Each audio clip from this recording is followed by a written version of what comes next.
ハッピーホリデーズ。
Good afternoon.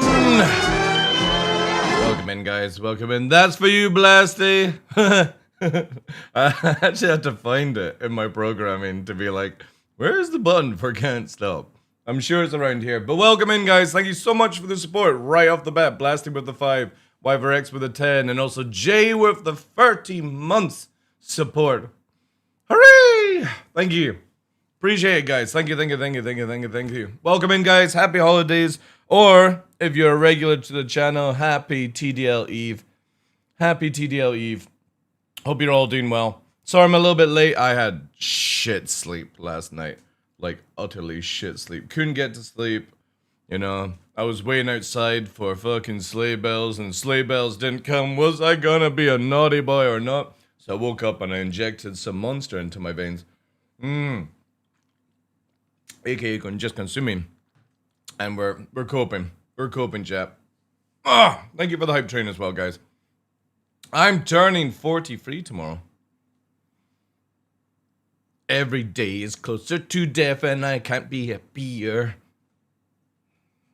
Hey, Zeman, welcome in. Zep, Wiz, Dude Wolfsky, Jay, anybody else lurking in the background? Oh my god, let me have a look here. Cough, welcome in. Coolers, Faldorn. Faldorn also said, what was that? I don't understand entirely why you guys have a day dedicated to boxing the day after. I don't even know what Boxing Day actually means. It's probably like picking up all the shit and putting it in bed. Calistrix, welcome in. Also, thank you so much for that wonderful DM after I dropped you guys a follow. Thank you. I appreciate that. That is a completely new thing to me. I've never had somebody DM me on Twitch and say thank you very much for the follow. I think you guys should all go and follow Calitrix. Maybe you'll also get a DM. Yeah. Everyone go and see. Maybe it's only for me. Let me drop it. Oh, you're very welcome. You're very welcome. I'd love to try and catch more of you guys' streams. But you guys stream when I'm like going to bed and stuff like that. I'm an old man. But welcome in. Also, if you guys don't know Calistrix, it's the wonderful ladies who VTube. The only way I could describe you guys was giant booba. That was it. I was lurking in the stream last night. I was mesmerized by the giant booba and the wonderful accents. But yeah, it seems like a really cool channel to hang in. Yeah. Big titties. But it's really good like channel to hang out in. Good banter as well. Good gameplay. It was awesome. But yeah, happy holidays, guys. It was at this moment that he knew. He fucked up. Yo, thank you very much, Faldorn, for the 6 months to Caltrix. Appreciate that, dude. Thank you. Welcome in, guys. Yeah, I don't know what we're going to do today, chat. Also, thank you for the follows. Appreciate that, guys. Because obviously, the day it is and stuff. There is a video I would like to watch, which is 40 minutes. If you guys know £10.42, he does a lot of like the ins and outs of optimization and testing and all that good stuff. Yo, Hazen, thank you very much for the 5 as well. He fucked up. The generosity chat. Yes. Hey, Beeb, how you doing, dude? How was your operation? I saw you sent me the images. How you feeling now? Scarlet, welcome in. Thank you so much, guys. Is he related to 3050? Yeah. Coolers with the 5 as well. It was at this moment that he knew. Oh my god. Yeah, that's it. Shower me with money. Shower me. It's like a true golden shower. Gold is to my heart. But yeah, welcome in, guys. I hope you're all having some good food. Again, like, I literally had the worst sleep. It was really bad. And I don't know what it is. What it is? Like, sometimes I get good sleep, sometimes I don't. Purple rain, exactly. Kira, welcome in. Thank you guys for the generosity. That's huge. Fucking huge right at the start of the stream. Awesome, awesome, awesome. Yeah, so we're going to watch this video. It's like 40 minutes, but it talks about all the new ins and outs of the graphical side of Star Citizen 4.5. So we'll learn a little bit together because obviously there's a huge amount of new graphical changes in 4.5, but also next year we're getting even more stuff, which is not being disclosed yet. And alongside with Genesis, if we get it. So I kind of want to go through it. Let's get in with somebody that has the patience to actually test out these things. Purely because, again, 40 minutes, we're going to go through, like, running out of VRAM, object detail, view distance. He literally goes through everything about all the settings. Because, you know, the wonderful thing about CIG is they make an options menu, right?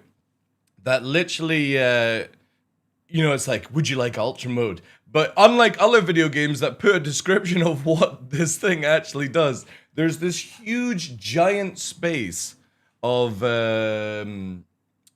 nothingness. So this guy has gone through everything. Also, I've moved the doggo camera from here, where it's now above. And we now, because I've heightened the senses of it a little bit here, chat. So it's like, I'll put it over here, right? So we can bring it larger. But now, I think, there he is. There he is. So now I've got it heightened light. So whenever he's hiding over there, chat, you can see how big Doggo is lying down. Yeah, so they can see. Oh, see, look at his ear turns as well. You know, crotch cam for free. I know. Yeah. My setup is 9800X3D and 4080. I would like to get a 5070 Ti. Look at him, chat. He's buggered off. Like this dog, like holy shit.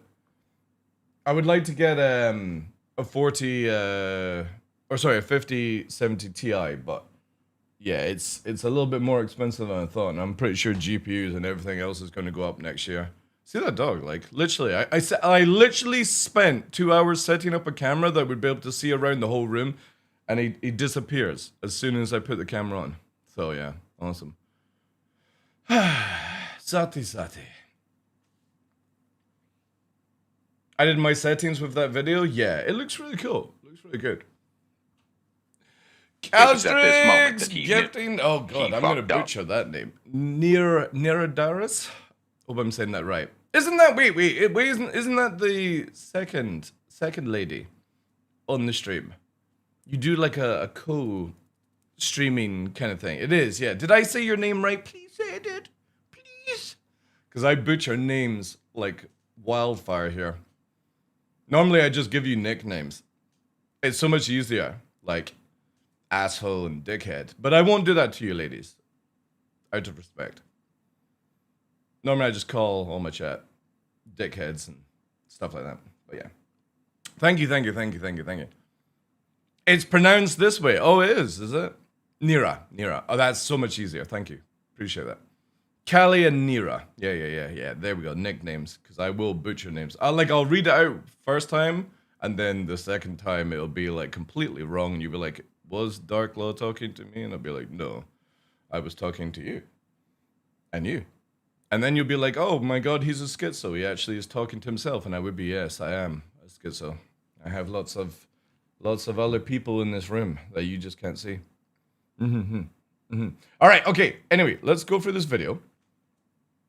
And this is going to be a bit of a technical thing at the beginning, but I'm very interested to see if I can actually optimize our settings to get like the best performance out of the information. Because again, there's a lot of things that CIG, like I said, right? You've got all this information here, and obviously this is part of the video, but see how much space.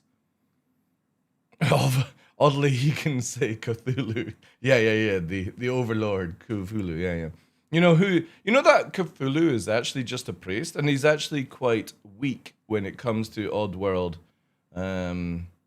Oldie World. Yeah, let's actually not get into this. You'll be like, why does DarkLaw know this?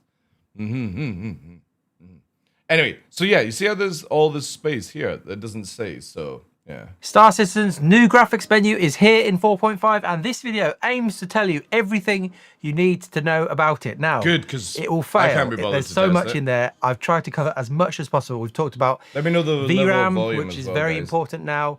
We've got all visual comparisons of all the different settings going on. We've got a little bit of performance stuff. I'll follow up with more because, again, the scope of this video is so massive that Oh my God. I can't fit everything in. There's a big section on anti-aliasing, which I'd recommend everybody watch because that's very important. But the point is, you can skip around this. It's so long. Use the timestamps.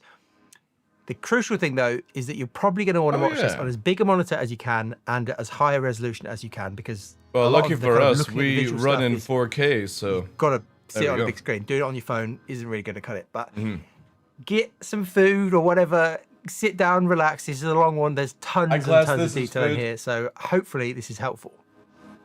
Hopefully. The first thing that we're going to look at, and this is a bit more complicated than I thought, is this idea of native AA. So this is the setting on the upscaling bit where you basically decide you don't want any upscaling, but actually different things are happening depending on which upscaler you choose. So on the left, we've got no anti-aliasing on, so I've turned it off. And as you can see... All right, so for me, straight off the bat, FSRA looks the best, or DLAA.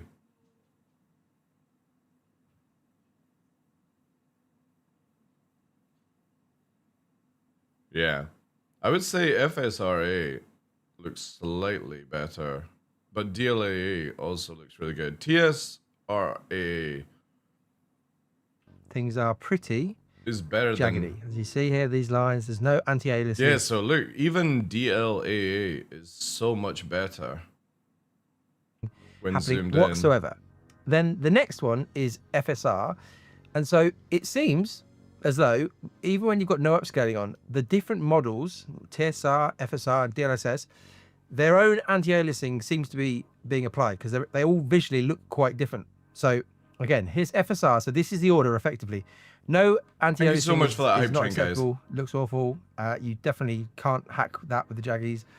For a while, I've known, and we've been testing on this channel, we know that the version of FSR that we've got isn't great either. And so again, you see quite a lot of flickering and shimmering. It's trying its best to kind of stop all this jaggedness and horribleness, but it's still moving quite a lot with FSR. It's always been the case.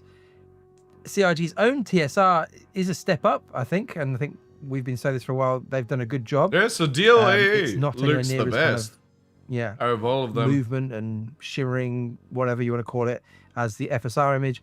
But then on the right, the DLSS image is by far the kind of least kind of movementy and sharpest. And so again, this, if you look in this image, it's very taxing. Yeah, yeah. Here, you look. That's what I'm trying to find. I'm trying to find like the best quality with the least amount of stuff required. This bit of wall here, as the character sways, you're seeing all these this bit of movement. The same on FSR. All right, let's do some skipping because we are going to do some skipping back and forth. Again, if you compare the movement in this, I'll bit drop here, the link here, once we've done this as well. A little bit of movement there, kind of flick. Let's go next stage. Really old version, and we really need the latest version FSR4, which is much closer to DLSS. Oh, this is also something. Now, the major change that came with this patch is now that we've got an official bit of support for the transformer model of DLSS. So, covered this before. I've made a video. 2 rounds for. Okay. About this before, you could kind of hack it into the game, but now it's officially supported. Hopefully, what you can see, if you keep an eye on these, I don't know what you call them, great things. The idea behind the new version of this DLSS model, the transform model, is that it's much better at kind of keeping detail going. And so if you look in even the version of the CNN model upscaling from 1440p, I would argue that there's more detail preserved in this bit, even when upscaling from 1080p with the new transformer model. And you might say that it looks pretty blurry when you... So is everyone using P now? Because it was like J or something previously. Use the older version of Hey, DLSS Newsly, happy holidays. From 1080p. It's just a general... Or TDL Eve, whichever you prefer. All this effort put into DLS to fake good looks instead of just properly optimizing the games. No, you can't say it that way, dude. Because again, not everyone has the exact same PC as everyone else, right? So you have to put in systems to make games better in viewing for people that can't afford to go for crazy hardware, right? All Oh, right. Is that performance and quality, right? lack of sharpness maybe to the whole image. So it definitely, the theory here at least is that it allows you to upscale from much lower resolution, so from 1080p. I just bought a 9800 XPD. It's amazing. How much did you spend on the RAM, or did you already have DDR5? Because that's just wait till you get to that fucking checkout. That's the problem. Yeah, the motherboard and the CPU are the cheap parts. Even the GPU's cheap. Just wait till you get to the RAM aisle. You spent 300. That's actually not bad. To be fair, and was that for 64 gig, or did you do 32? That kind of feels like price for 32 gig. 32. Okay. Yeah. Yeah. There we go. If it had been 64 gig, which is what most people are running for, Star Citizen these days, that yeah, 600 extra euros is crazy. Yeah, the prices are crazy, man. I actually am super scared if my RAM breaks. Like normally, right? Years ago, it would be where I'm always worried if like a GPU sort of like burns out, or a PSU burns out or something like that. But now I'm worried if my RAM burns out because it's the most expensive part. Yeah, I would stick to DDR4 generally just now because the prices are actually going to go up even more when it comes to RAM. And also next year, what was it, SSDs are going up as well. So I would highly suggest, if you are needing to upgrade your SSDs, especially your M3s, do it now. Do it now. Look for a decent price. Try and find like a low price, because apparently in April next year, they're going to skyrocket as well. So if you're needing more space, upgrade now, because stuff is going to go up. Yeah, I'm super, like, I'm on a Pixel 5 phone that's like 7 years old, purely because I don't really call anyone. I just use it for whatever. I need to upgrade my phone, and I'm gonna have to do it soon because they're going up as well. Yeah, exactly, Def Caliber. Yeah, the prices are going to go ridiculously high and then down. It's the whole bit farming bullshit that we had to deal with a few years ago, right? Remember how GPUs went through the roof because everyone was coin farming and doing all that stuff? Now it's just with this AI stuff, all the companies are just like Samsung doing their typical bullshit. Oh, we're putting the prices up because you guys are needing more for AI. It's like, oh, it's so sad. It's horrible how humanity's like that. Yeah. Like, we suffer because of greedy companies like Samsung and stuff. There's no reason to put the prices up. Absolutely none. But here we are. It hasn't hit third world market. Hey, yeah, well, again it will. On the bright side, once the AI bubble bursts, there's going to be some great deals in secondhand cards. Yeah, true. True. Right, so I would definitely say I'll probably stick to DLS quality. Show you another part. If you look at this, so we can skip for this. Actually, this is not going to be as long as the video as I thought. Smoke can sometimes look a bit smeary. Keep an eye on these circles here. So on the top, the left-hand side version again is DLAA, just the anti-aliasing, no upscaling. The circles are pretty much circular. they kind of look circular. But then with upscaling, as you add more of it, things start to get a bit more kind of. Look at that DLSP, like the CNN. That's absolutely crazy. Garbly, maybe. But the funny thing is, though, is the DLSP Tran. I noticed that it's stuttery compared to the CNN probably one. Was blurrier. So I don't know what I would go. I would probably go with the CNN just because you get less graphic, cases, and again, but the 1080p it feels CNN more fluid. Upscale on DLSS performance is really quite blurry. But if you keep an eye on these circles, they don't look so circular, and I would say They're all getting all kind of, as it pauses there, you can see it. Maybe I'll pause the image. You can see they're all kind of a bit all over the place. See, for me, I will always sacrifice game. Like I play a VR game called Vital VR. Also, Cell, welcome in. Happy holidays to you. I play a VR game called Vital VR, and it's as good in gameplay as DCS World, but just not got the graphical side to it, because obviously it's built for VR, and it's absolutely amazing, right?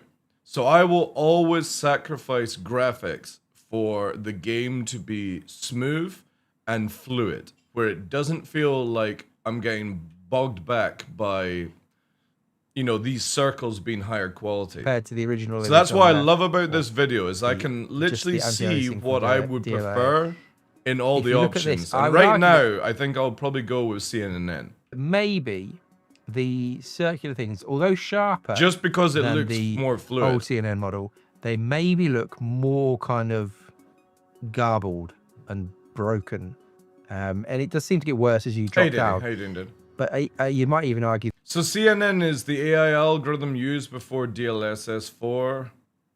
Transformers, the algorithm. See, why does it just doesn't look? The upscaling from 40 when it's moving, it just doesn't feel like it's flowing as well as CNN. Still doesn't look great compared to the original image. So it's not free. There is costs, but I don't like see how it stutters, really right? For that particular example, if you're really zoomed in, you can see it. If like CNN just doesn't look stuttery. I doubt you would see it. In general, we'll say I would be probably advising most people to go with the transformer model. And again, if you're trying to get to high resolution, this does come. So what's recommended for the algorithm? If you're using DLSS, you want to use transformer. But for me, my eyes see CNN smoother because it reduces. It's not using as much to keep the graphical free up some image. graphics cards that can't really say 4K. You can't cope at 4K. But when you upscale from 1080p, still in the making, yeah. If like right now, for me, it would be CNN. What's the difference between P and Q? So Q would be 1 for 40 and P would be 1080. It's performance and quality, as Scarlett was saying. So from 4K to quality is 1 for 40p, and then if you go down to P for performance is 1080p quality. Looks a lot better because the transformer model is really good at upscaling. And obviously, if you have 1080p, you shouldn't be even needing to downscale to Q and P, in my opinion, unless you have literally a potato of a PC. 1 for 40p, you could go down to quality, and that would give you 1080p quality, give or take. Or it's not, it's just a little bit higher than 1080p, to be honest. But yeah, like generally, if you're on a 1080p screen, you shouldn't need to go quality or performance, in my opinion. Yeah. If you're on a 1080p screen, yeah, native would be the best, because you're downscaling to 720 or even what's quality performance on 1080p would be what, 640p. I can't remember what that one is. It's been a long time since I looked into those ones. But if you were to go down from 1080p to quality, it's going to 720p, and then I think it's around 640 for performance. And if that's how you're running your PC, then I would highly suggest it's time to upgrade. You know, obviously, because of prices about to go Skyrim. From 1080p, see where I said? You potentially can get some cards running at higher resolutions overall. Now, let's get in.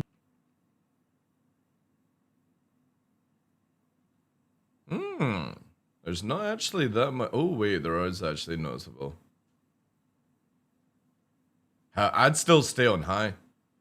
I'd stay on high. Like, there's no need. The graphics settings, all the different things that they've added. For V, high, and ultra, right? First of all, let's just do a comparison between low, medium, high, very high, and ultra. These are the settings that you can just choose.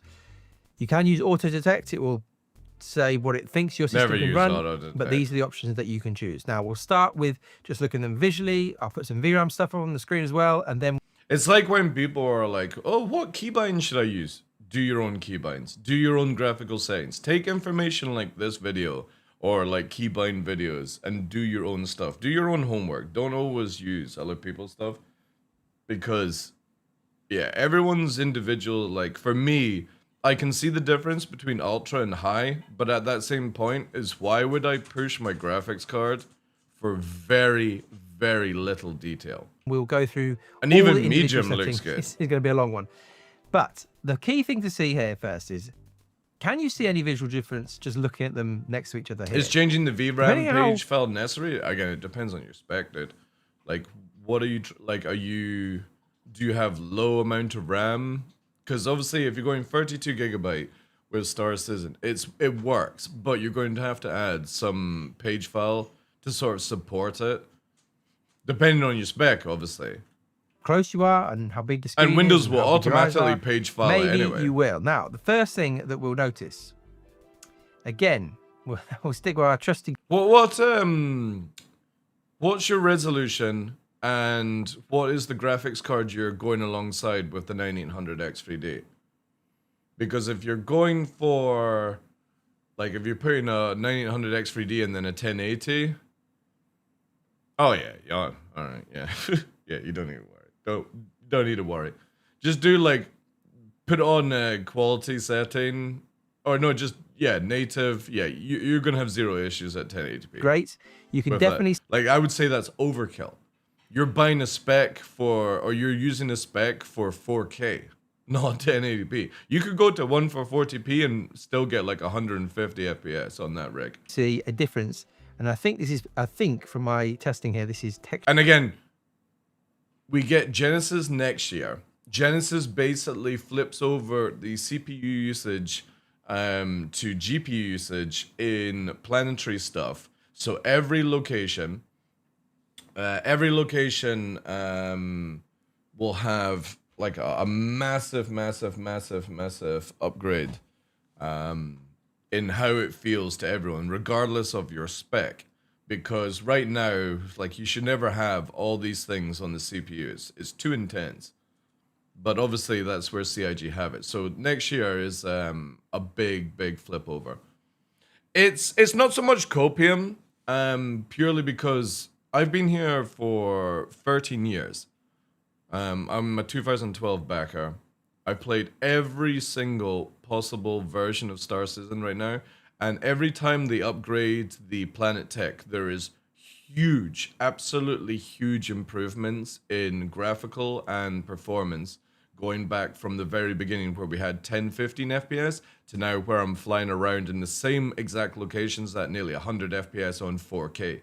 Now, that's before they flip over the new system for Genesis. And Genesis is cool because obviously it allows higher detail and higher performance in certain areas compared to what they have right now. It makes it more believable. But the biggest thing is that Genesis flips it from CPU usage to GPU usage when it comes to planet tech. And right now we're flying around on everything on the CPU. That's why like 9800X3Ds are really good for these sort of things. Now, when you start pumping out where it's on the GPU and you're starting 100% the GPU instead of your CPU, people with lower spec will naturally get an improvement on it. So it's not so much copium, but it's also, once it's added, it's really good technology for people who don't have high-end PCs and can't afford high-end CPUs. Well, the only way CZ areas will actually stop with the stuttering is nothing to do with graphical at all coolers. It's because of server tick rate. Okay, so we are moving into an instance-based video game maybe next year. I do know Siege of Orison is going to be the first of the instances in it. But once CIG are going to be moving the CZ zones, event places, and like jump town ASD facilities all over to instance base, right? And once that happens, you'll see a natural performance anyway. Because if you ever play any of these things, like CZ zones, the warehouses, anything like that, on an empty server, and you've got high tick rates like on PTU, it's incredible, right? It's absolutely incredible, the difference in it. It's all down to our servers, sadly. I would love PvP instance, arena commander performance. Well, that's technically what we should be getting. So if CIG does instancing correct, you should have 3 instances set up. One for storyline mode, where the single player can go in to do the instance like ASD and discover what ASD is about with no other players, no PvP, that rich single player created environment, storyline. You go and do the missions, you don't have to leave, you discover everything, and the NPCs are scaled down to a 1-person sort of thing. And maybe you can do it with co-op, but it'll be designed around single player. Then you'll have the second based instance, which will be PvE only, where you get a much harder NPC and you go in and you do farming, but obviously still no PvP. And the loot rate should technically be at the lowest point at that stage. Then you go into the third instance of the same place, which will be PvE PvP, and that will have the highest drop rate chance. Not only will be the hardest NPCs, but you can be attacked by players. And that would give you, like what you're talking about, the arena commander performance, because it's on its own system. Tick rate would be at its highest, yada yada yada, however CIG do it. And I hope that they do it that way, because that allows the single player person who doesn't care about PvP just to get on with the storyline of the game. And then you've got a choice. Do you do PvE only? You don't get attacked by players, but you've got the lowest chance of drop rate. Or do you go into the PvP zone, which has the highest version? And I think that would be the fairest for everyone within the game, because not everyone wants to PvP, but the thing is as soon as you leave the facility, you can still be attacked in PvP.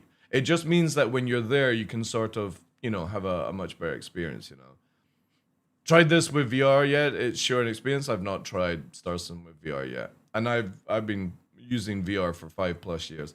I won't get into a game unless I'm doing like testing and stuff like that. I'm just not interested right now. Is there a difference on this picture? There is, yeah.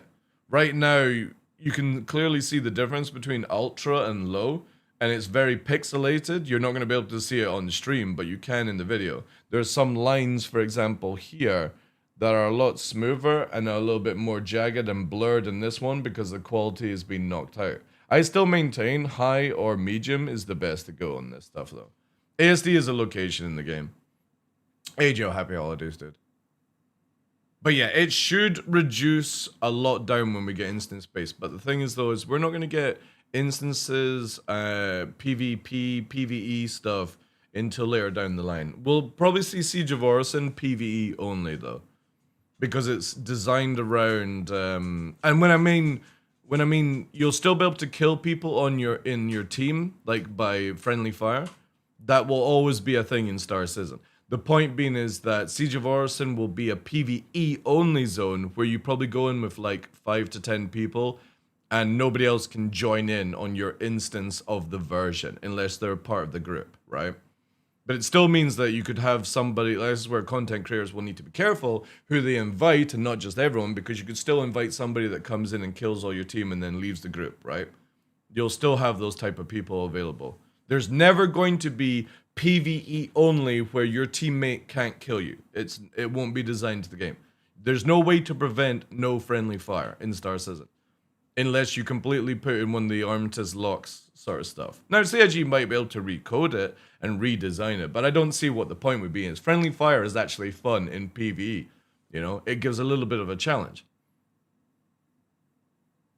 Won't there be a problem with people who just sit outside the raid? And yeah, exactly, Ravenlord. There will be. All games have that when you have instance space. World of Warcraft has to deal with it. It's up to you do you fly out by yourself and just get killed by people who are PvPing, or do you send somebody out to scout for you, for example? But these were the things. CIG might even extend the instance bubble to where you can take off and fly away, and once you get maybe like a kilometer away from the place, you come out the bubble. But again, like, it all depends on how. They might even have it where when you warp from an OM point, that enters the bubble and comes out the bubble, right? So with the new warping system, technically you can leave the bubble in any direction, because this is what you've got to remember that comes next year. It's quantum boosting, which is old school, if you've been around for many years, blind warping, right now we have to target an object to be able to warp to it, and it's very bad as it is already. In the future, we go back to the old style where before CIG fucked this up, you could literally aim in any direction and warp at a certain speed. You didn't have to have a target to go to. This is returning hopefully next year alongside with the new flight model and stuff like that. And this will technically means that you could be in the instance of ASD, you could look in a direction, warp away, and nobody's going to be able to catch you, right? So yeah. There are many things that they can add in. It won't be like before anyone goes, "Oh, I'm just going to be camped in by pirates and stuff." It's not going to be that crazy. You'll probably get like if there's an ASD facility on Daymar, for example, maybe don't warp to OM1 or OM2 that are orbiting just around it. And maybe don't warp from the facility straight to Seraph, for example. That would be my thing. But that's no more different than what we have in the game. If you think that somebody's going to be literally sat out the facility and just shooting you as soon as you undock, that won't happen. You'll see that disappear from the game very much because they can extend how instance bubbles work. So you could have when you land inside or when you're inside the ASD facility, that can be a bubble, right? When you go into your hangar and then the outside of the station, that can be an instance bubble as well, which uses very low resources. And it's only when you clear that bubble does then PvP activate, which could be, 10,000 kilometers from the actual facility, giving you plenty time to warp away and decide, do you want to warp in, kind of stuff. I think that could destroy quantum interdiction. The thing is, though, is quantum interdiction needs to be completely redone, Callie, before quantum boost comes in. We know that that's sort of like what's holding CIG back right now, is that they're not adding the new flight model until quantum boost is like fully fleshed out in the idea that what are they going to do with quantum interdiction. And I think it'll be very much where it'll end up like EVE Online, where you don't really target people in the warp from like say Yella to Daymar. You target people at location instead. And that will be very interesting how they do it. Because again, not every location will be instance. I only see the locations that they add in storyline, like ASD, would ever be instance-based in Star Citizen. But again, it's a long way to go beforehand. But yeah, going back to the topic, I would say if you're ever trying to, like, you're on a 4K monitor, obviously not everyone's going to be on 4K. Right now, I maintain that high profile in the game is one of the best to use, just because it gives you the more FPS, but also looking at this video here, there's not much detail change from ultra to high. There is from high to low, but it all depends quality, potentially, on what you're looking for in Star Citizen. Again, these are great things there. I think Ali Brown said 50%. I think a lot of people will be very excited. I'll just lower this down here. I think a lot of people will be interested next year when instances come out, because it should always be about performance, right? He said exactly. The differences between high, very high, and low. So there are. There we go. So he's saying that RE texture quality low is 50% the resolution, even though it doesn't look like 50% the resolution. Like from high to so like low is 50%, then you got medium 75. Yeah, again, I just don't see why you would ever stress out your system for very high and ultra.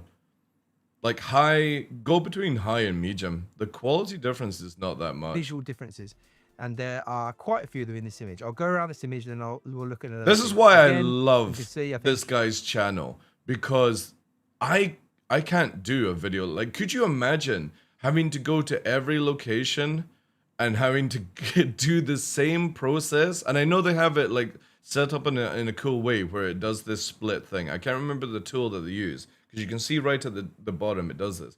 But it's incredible how you can see like the differences. The resolution on this. Here for low on this sign thing is much lower, still slightly blurry there on medium, but then from high upwards very sharp. And again, you can see a difference, I think, between even high and very high there in terms of this sign. I think personally I would still go with high. I just don't see why you would need these like neon strands at the cost of resources, right? And the highlighted area here. Like obviously you can clearly see the difference between high and low. I'll move myself here, right? So you can see there, that's more highlighted than here. But do you need the little like light strands between very high and ultra? No. This side's got these kind of shadowy bits going around here. Might be. This video took a can't month remember and exactly what cost that a would be, marriage but to complete. there is a I doubt difference. it. Again, that I sign doubt it. underneath doesn't exist. by the Still looks of things, and very, these very two- appreciated of this guy. This guy's channel. Like, let me just quickly link the video, just in case you guys just don't want to even bother hear my voice and you want to skip on. Go and drop the love there. Let's give likes as well, because this is the stuff that massively helps you choose your settings, and it can go from where you have say 60 FPS and just a few settings change that don't really like change the quality, they can put you up to like 70-80 FPS. So please, like if you are struggling with FPS and 4.5, we have so many options now. Just change some things here and there, and again, it might not change the performance because obviously it's server related and all these things, but And then there's this. it's extra really detail cool. here Because for me, lit, I'm still on and level it's high. lit by the I the don't very see the high one. point in Another getting the extra example would things. be this thing over here. You look at the detail here. It's got these bolt things here. They just don't. Again, you can see the difference. I'm going to move myself here. Look. So on ultra, down to medium, but on low, it doesn't have the bolts, right? So you can see there from high, this is 100% of your GPU or 100% of your spec. And these are like overtuned basically. You go down here and you can see that at low, it removes the bolts.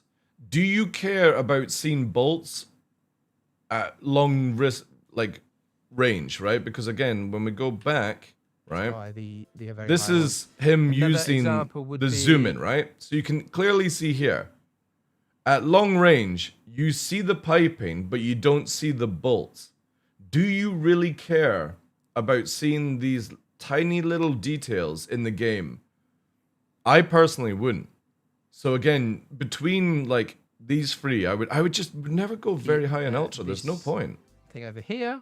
You look at the detail here. It's got these bolt things here. They just don't exist on low. It's very interesting This that it box doesn't thing phase is very out bare bones either. on low, but definitely has more detail on medium.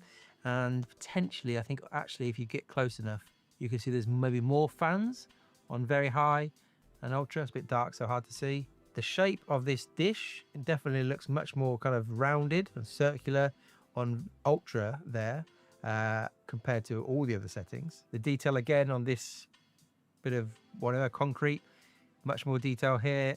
So again, you can see here, on high, you've got these lines going around the box. On low, there's none of these detail. There's nothing on low here. You see it? It's not there. None of that detail. But the thing is that long distance, do you really care about that? I wouldn't. Like, I don't play a game to be like, oh, wait. There's no black line there, you know? You would run past. You're never going to look at these sort of things. Compared to low. So low is definitely a step down. But then again, high compared to medium, you've got these, I guess, shadowy areas. It looks more visually impressive from high. And that generally seems to be what I'm seeing, is that high, from a visual point of view, at least in a scene like this, is where you, if you can help it, you'd want to start. And then another scene, this is in Arena Commander, the Crossroads. Yeah, of exactly. Crime. Like it looks in motion, right? Because if you're like you're playing a video game, you're always hyper focused on like the central of your main vision. It's only like within peripheral, and it's like the way you can see peripheral vision, and every eye is different. Like for example, you've got just slight if you've got 180 peripheral view, you're doing well, but generally it's around about like 170, 160 is when you can start seeing like your arms come into vision, and it's the same when you're looking at a screen. So you've got your main zero, and then you're moving out the angle. And it's roughly about between, like, for me, when I look at my monitor, it's about maybe 30-40% on the angle where I'll start to see the peripheral around the box? And are you going to just slightly move your eye to be like, oh my God, I didn't see that bolt in that thing? So this is where you can use this video to analyze which would you prefer to have. Me, I personally prefer a very smooth experience when I play a video game, and I'm looking for, you know, as much detail as I can get before it starts to go like pixelated. And it's just a slightly different way to show you different things with a And point right and now clouds I'm and everything. on, Again, I think you I'll can just see stay things with like medium and high. this pad over here, got none of this stuff on top. There's texture quality. The biggest one I'm looking for is is view range. It looks different as you go And I up. don't know if he'll actually do see, this. crucially, one of the things you View couldn't say the other range one is is the the one I'm shadow, mostly interested in. Stuff. So yeah, you he know, does do view big shadow distance. coming down Okay, here, cool. Very kind of Because I thought view distance actually made it where you had more view range, right? And it doesn't do this. So I'm going to change my settings when I get into game, because when it said object view distance and you can go from low to ultra, I generally thought it was you could see further. It's the LUTs, yeah, it's the LUTs. So it's not where you can see somebody further. Because anytime I play a game like DayZ or something, you want maximum range and the ability to see people before they can see you, depending on whatever, right?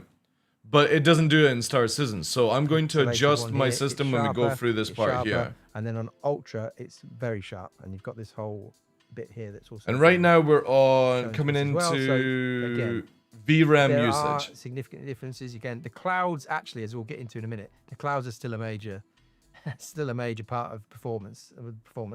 CIG doesn't have that. That's a very old school DayZ thing, Hazen, where you had to play DayZ in low settings so that you could see people hiding in bushes. That doesn't happen in Star Citizen because they've got it now where all the bushes render at max view range instead of like the tuning that you have set up. If I bring up this VRAM usage graph, this is at 4K, and so you can see that I've got the DLSS options on as well, just to show you what happens. All these images that we've seen so far are at native AA using DL. Yeah, I think I'm just going to stick with high. I really do. You can save a bit by using different DLSS options. The Yeah, key thing it's though a is big that difference. Ultra very heavy, and what I would say is that this is what. Now I'm a 4K user, right? So again, if you're using one for 40p, which would be like DLSS quality, and you're using that on native, you may want to lower down as well to using like 1080p and stuff like that. You don't have to change your monitors for that thing. That's obviously the good thing with DLS these days, is that it used to be where, and we're talking many years ago, before any of this technology came out, it used to be where it's like, oh, my monitor is too good, I need to go and buy a brand new monitor to change. You don't need to do that these days. You know, a lot of people would. He thinks in the And it does help with the like graph having a that standard you're and stuff using. like that, but yeah, you don't need to. That there are places maybe in the game where it'll actually use more than that. If you're limited on VRAM, well, obviously Ultra kind of is out of the question. High again, it's not nothing. All right, let's skip this part because we can see. Oh, here we go. I will do some testing with lowering cards to see how. Yeah, so that's at 1080p. Outside of the scope of this video, but I'll do some performance testing.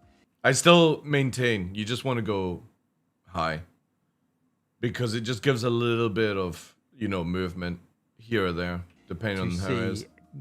What does that look like? Because there's plenty of people with cards like the 1660 series, the cards that I recommend is kind of the minimum spec. Yeah, that's a good. Again, if you're getting 60 FPS whilst you're in Area 18 and places like that, I mean that's decent, right? How often are you actually spending there? Right.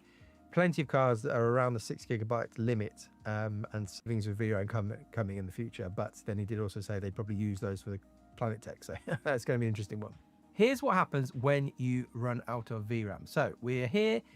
So this is what happens when you run out of VRAM. Let's have a look. Which is a Haswell i7. That's why the frame rate is overall pretty low. We're around 29, 30 FPS. But here is what's going to happen. We're currently on low for the graphics settings. And so on a 3080 we're using here, which has got 10 gigabytes of VRAM, we're currently under the video memory kind of budget. If though, for instance, we were to go from low, which doesn't use much as we know, to ultra, if it doesn't crash, hopefully things will catch up with itself. There we go. We've got a video memory over budget message. First of all, the system is grinding to a halt. We've Holy also shit. got massive Okay, cool. flashing red over here, which is saying you're using too much VRAM. And you can see that the frame rate, it really, really struggled and dropped right down. So we're seeing horrible See what I frames. mean? Now, Like, again, the thing that Ali, pushing this specs actually was interesting, is just kind of not worth recovered. it, If you look, in my opinion. kind of keep an eye on there.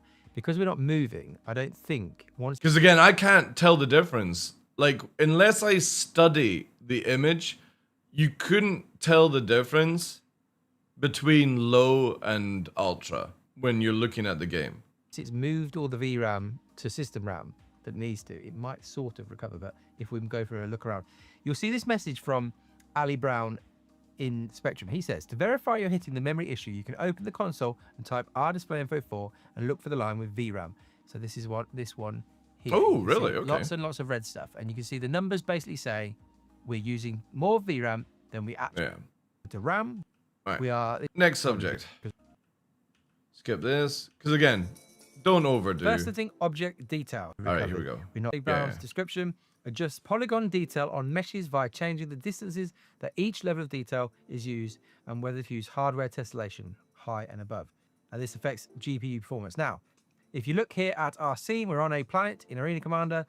We are looking at the object detail of these rocks. So if we zoom in, let's take this one for an example. You can see that as we go from low, up from medium, high, very high, and ultra, Again, this little rock here, it improves. But the thing is, though, is do you care enough to go to ultra for a round rock, right? Generally, who is going to push their spec to the maximum just for a round rock? If it was giving more, like, quality, I would understand. But the difference between, like, looking at it pixelated and zoom in, who here is going to set your settings to ultra just for a round rock?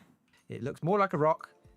And it's only when it's actually zoomed quite in. significantly more on ultra there. Look at this one, you'd say low and medium pretty much look the same. And then is there much difference between high, very high? CIG themselves said ultras for filming their yeah, but they use a completely different program than the game to do their filming, by the way. Like, they, I can't remember what it's called, but Blizzard has it, and any video game company these days has this system. And it's basically where it's everything, all the assets of Star Citizen, but they can do, like, different animations. They can make the characters move. I think Blender and whatever, but I think CIG have an in-house name for their version of it. And yeah, you can never compare a CIG trailer to in-game stuff. You can't. It's like comparing a Blizzard trailer to World of Warcraft. You know, just doesn't help. It's not healthy to do that. I don't know if I can see what You'll never be able this rock to here get look that worse on spec. low, and then looks much more detailed on very high and ultra.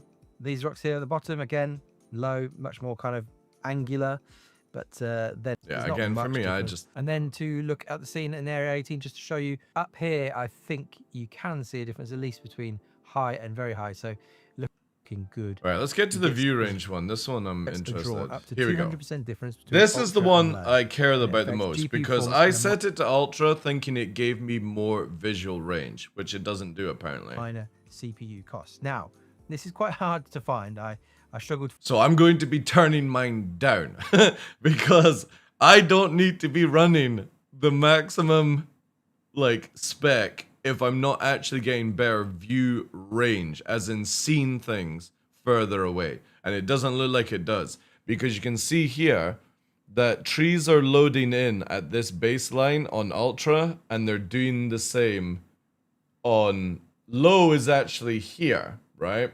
Low is right. So if I move myself here, low is here, right? And then it goes to medium up there. So it's from there to there.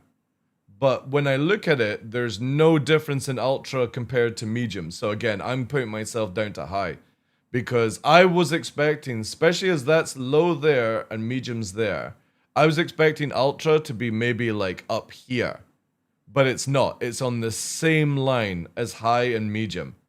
all across here. So I am running my system Find good examples. further up for no reason. If your eyes are good enough, you might be able to see this. On low, we're on... My eyes were good enough to see it before we zoomed in, like an eagle. Arena Commander map again.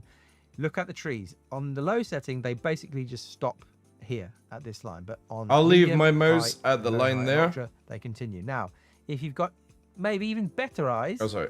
you can see that there is actually a difference between medium here and high. They continue a bit further on the trees here. It's pretty difficult to see, but there is a difference there. There are more trees in this section that there's not. But again, and so that's how not much worth this matters to any of you, your time. I guess maybe if It's you're only sort of when you zoom in as well, because if you're looking at here, there's the line there, and it's just to there, from there to there, there to there, and then it goes all the way along the same. Like, who is going? Like, why would you ever jump up? you're flying over planets all the time, maybe this is one to play around with. It is worth saying though that on ultra setting for this, I was seeing performance problems. So Shit. Damn it! Yeah, well, then there's me running on ultra thinking I got more fucking ocular paralysis, you know? But spiking up and down I'm actually in area fucking 18 my when PC. My object view distance was set to Shit. ultra, and this was quite repeatable for me. Not in all parts of the game, but at least in area 18. And so play around with this. But if you notice on ultra that you're seeing, just if you set your graphic settings to ultra, just generally. Chat, let's just quickly sort out this meme before I forget. God damn it! You'll see my settings. I have everything. There's no hotfix, right? I have everything on high, and I set this to ultra because I wanted to see further. And apparently it's... God, what a shit. See, this is why this video should have come out before I set the settings, you know? I'm on high because of the difference between ultra and very high is minimal. Yeah, but the thing is, though, is he just said that there's issues with ultra. See, look. I've got everything on high. And then object view. Because I thought this gave you more view range. But it's just quality of view range. So, yeah. All right. That should fix it. Alright, I think everything else I'm going to stick on. So far I've seen high is where I'll stay at 100%. Transformer, quality, full screen. We're going for this, yeah. I hate screen space shadows. I think they're so bad, but we're going to get through here. We'll leave at this point. Okay, so I'm in the good. Right, here we go. If you notice this weird bouncing up and down sort of performance on the display graph, then maybe look at turning object view distance off ultra at least. Textures quality, a very, very important one for VRAM usage. Here is what Ali says: changes the amount of VRAM used for streaming textures as well as the target resolution of textures. There's a load of values for how much each one will use. Key thing here though is medium is 25% quality reduction, low 50% quality reduction. And then it affects the VRAM and increased disk access at higher settings. Quickly, I'll just show you what it looks like, and then the So, ultra... Again, there's not much difference between ultra and high.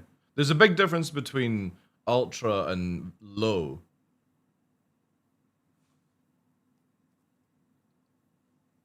I would even say that you could probably put this to medium. VRAM considerations. You can see here, we're in a hangar.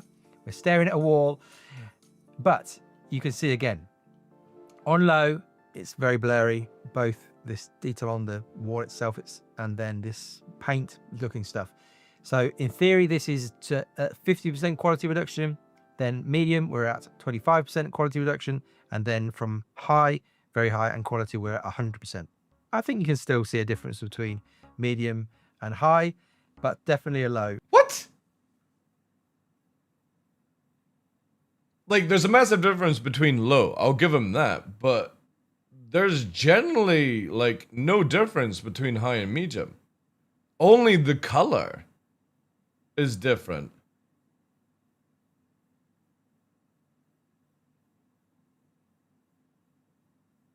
A slight blurring on some of these. But again, like, I mean, again, how often are you going to be staring up at a wall in the game? that's my take. That's my take, chat. How many people are staring up against a wall going, wow, the fucking detail in this game is fucking great. Look at this. I can see a fucking scar on the ground, you know? Nobody is doing that shit. So again, I'm kind of like, time to put this down to medium. What was this on again? We're on texture quality. I'm going to put this down to, oh God, not this nonsense. Gotta get it like slightly above. There we go. Medium. So object detail, view distance, high. Yeah, I'm gonna roll with this.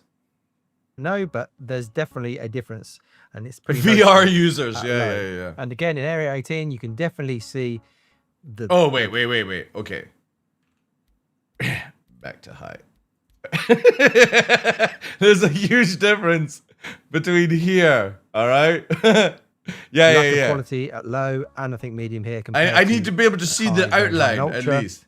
And even on the Art Corp sign here, again, you can see we changed too early. In quality here, it's pretty noticeable. But the key thing here probably is the amount of VRAM that you're using. This is one of the this is the key setting for VRAM usage. You can see in this graph what's happening at ultra. Oof. Yeah, see, look, there's not much difference between high and medium in like what you're actually achieving. There's a big difference if you drop to low, and obviously look at that, like going up to 12 for really not much more. Very high, medium, and low at 4K, 4040p, yeah, and 1080p. Still, I'm on team high. And you can see that this is the team place high, to chat. reduce your VRAM. If you're wanting to go through this and kind of change every single individual setting and work out what's the best case, well, this is where you probably want to start if you want to reduce your VRAM. Massive difference between ultra and low, between 14. I think I should get a 4080 for more VRAM. If you can afford it, try and get a 5070 Ti. Because generally right now, that is one of the best graphic cards to get for video gaming. If you're doing stuff like modeling and other things, obviously, like, you may want to look into it. But right now, every single review I see on the 5070 Ti is an incredible card for gaming. But obviously, if you can get I wouldn't go 5080. It's not worth it. The 5070 Ti is literally the top of the range for gaming right now. Like, you only go 5080, 5090 is if you're doing other things outside of gaming. It just has the highest reviews for gaming right now, right? It's just absolutely amazing. And you save yourself some money as well. But the thing is, though, is if you're getting like a cheap, if you can get a cheap 4090, I would probably go that. But the problem is that a lot of 4090 graphics cards were really fucking big for no reason. So again, depends on price range. If you can afford the 5070 Ti, 100% go for that. If I had the spare money right now, I would be doing an order. If somebody donated $800 to me right now, I would be buying a 5070 Ti, even though I've got a 4080. Because it's such a good card. I don't want to melt a 4090. Oh, if you got a 4090, then why would you need a 4080? Oh, 5080 you said. 5080, my bad. Yeah. No, just keep the 4090 then. Yeah, the 4090 is fine. Yeah. You don't need. Again, this is for 4K quality, dude. Do you have a 4K monitor sideways? Because if you don't have a 4K monitor, most of these stats are irrelevant to you. No, you have a 4070 Ti overclocked? Oh yeah, dude, that's fine. That's fine. Oh, you play on my 4K.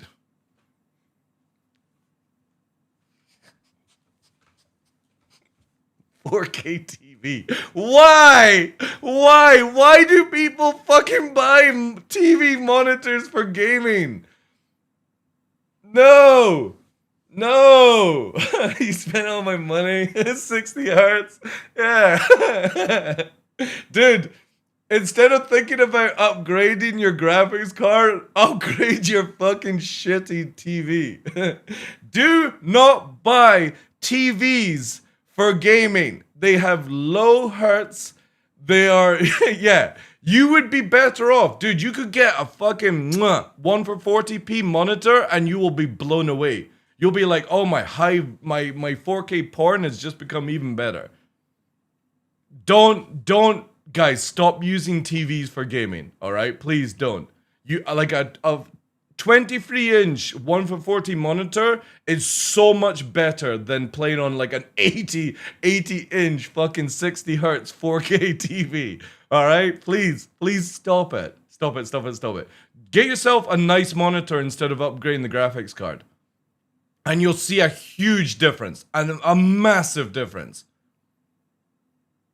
Like, if anybody's got any recommendations for like a decent 1 for 40 monitor, you will see a huge difference going from the 4K.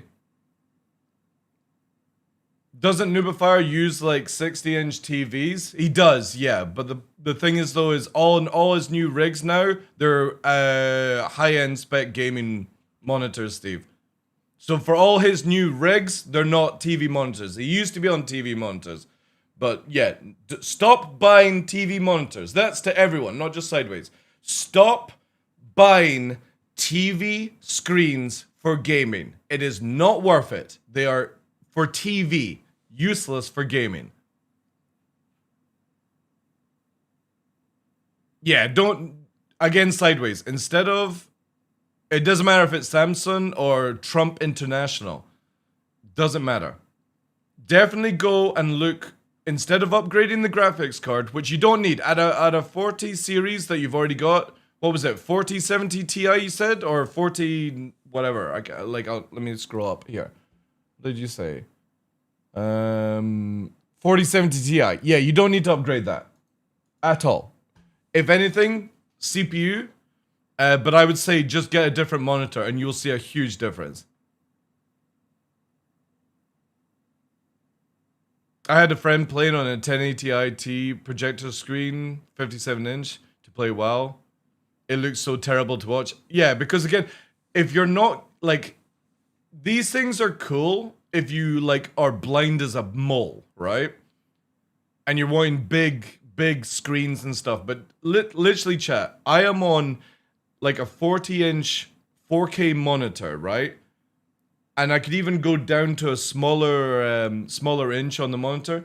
I used to be like Sideways on big TVs and stuff because I thought that was the best thing to do. And as soon as everything started to move up in the hertz, it's better to compact and be smaller than it is to spread out. I've got the G8, which is the 4K one. It's an expensive monitor. It's actually come down massively, you know? How far is the monitor from, you saying, arm's distance? I can literally bring it up here. I'll show you. I'll move myself here, and where's the controls? There. So you can see here. So there, monitor's that there. And I got quite long arms. I'm like an orangutan. But that's me.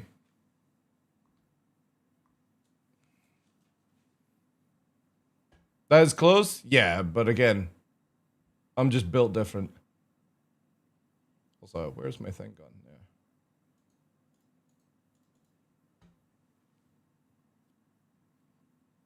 You're meant to only be an arm's distance away from your monitor, by the way. So that's not close. Well, the thing is, though, is you can move Toby. I have Toby on a separate extension. Yeah. But that would be my recommendation, Sideways. I would literally change your monitor, then your graphics card.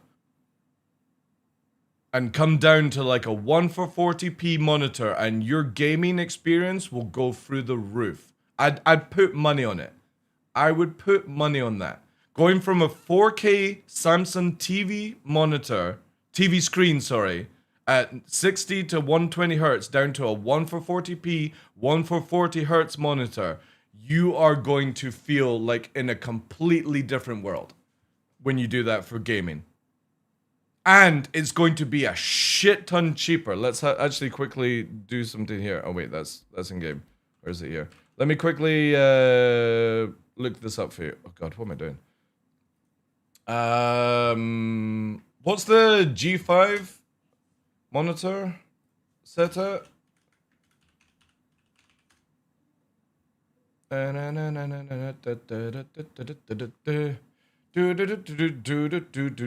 here we go, right? 27 inch, 2560 by 1440, 1 for 40 hertz, and it is down, well, actually, there isn't any prices, but 148 quid for this monitor. This, at the lowest price, so like 200 bucks, right? Fantastic fucking monitor. But if you wanted to go OLED, right? What's the OLED version called, guys? I can't remember what it's... Not the old G5. This is like, again, is that the OLED one? Is that the OLED? Is it the G7? No, it's not the G7. Is it the G8? That's it. G8 monitor. Yeah, so here we go, right? Let's have a look. So that's 4K. See, even there, 4K 240 hertz OLED, 32 inch by Samsung, 592 quid. Cheaper than a GPU. But I wouldn't go 4K. I generally won't. You could get like the 1440 is the sweet spot right now. G8 is the OLED. Yeah. It's not coming up here for me. But again, look at that, dude. 592 quid. It's a 32 inch, which means that if you have it closer to you, you're going to feel better. AMD Sync, 3 years warranty. Fucking awesome, man. Like, look at the price, chat. That's incredible. That is going to massively help. Now, obviously, you could try and get higher inches. But the thing is, I would always say that you don't want to. Because you can just make the monitor closer to you. And like I said, when I'm looking at the monitor and I'm on a 40-something inch monitor, right? Or maybe it's 32, actually. What is the G9? No, wait. What am I on, actually? Chat, I can't even remember what fucking monitor I'm on. Give me a second. What is mine? Do I actually have it here? Peripherals, yeah. No, not that. I'm on the G8, this one here, right? How much is this now going for? Yeah, see, look at that. Holy shit. I paid double. Now, obviously, you can get better monitors than this now, but this is what I'm on. And I went from ultra-wide to this, and I will never go back to ultra-wide after using this monitor. And I have ultra-wide, ultra-wide, ultra-wide, and I used to have the old LG, so this one here, that was my old monitor here, the LG 38, and I loved this ultra-wide. And as soon as I went to the G8, I've never used ultra-wide ever since. You don't, like, it's a huge fucking difference the moment that happens. So again, like, I would generally look into upgrading monitors these days. And you could get last year's model for, like, fraction of the cost. You can get amazing, amazing monitors for, like, $200-300 these days. And it used to be, like, 5 years ago, you were spending $1,000 for the quality of these monitors.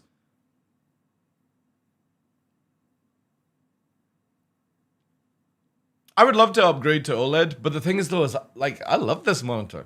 This monitor has been the best monitor I've ever used in my life, and I have no reason to change from it. I love the quality, I love the black, because it's, like, I don't know if it translates well over to the stream, but it's really good black. Like, it's good stuff. I got the Alienware 4K that goes to 240 hertz. It was, yeah, again, it's a really good time to get monitors before AI gets hold of monitors and the prices go up. This is why I keep saying to people, right? And everyone has their different takes. But if you're not going to use VR constantly, every day, buy yourself decent monitor and decent head tracking, right? You're going to have a much better experience than playing VR headset all day. And it works for other things. Like watching anime on like a decent monitor is just a lovely experience. It really is. Watching porn as well. Oh my god. Like those high fidelity breasts. Juicy. You know? Better than a fucking TV screen. 4K is pointless. I think 4K will probably become the norm, maybe around like the 70 series sort of video cards, future fidelity. I think that's when we should have the power to go that spec, right? But right now, 1 for 40 now is the new 1080p, because 1080p used to be the cream of the crop when it came for gaming. It's now 1 for 40p. But 4K still requires just too much for the effort. And OLED monitors are just gorgeous. Absolutely gorgeous. I decided to future-proof too, because why not? Again, if you can afford it, why not? I use 4K because, again, for me, I like to watch like Netflix and stuff in 4K. I'm not really, like, whenever I play other video games, like, I've got a decent 4K spec PC, but Star Citizen 4K doesn't translate like other video games, because obviously it's not optimized. Hey, old man Johnny, how you doing? Happy holidays, dude. But yeah, definitely, guys, look into some sales, especially like, it's a shame that we weren't having this topic in November, because Black Friday and Cyber Monday is one of the best times to get like last year model TVs, monitors, phones, all these things. It's one of the greatest time to grab like high-end quality for like half the price.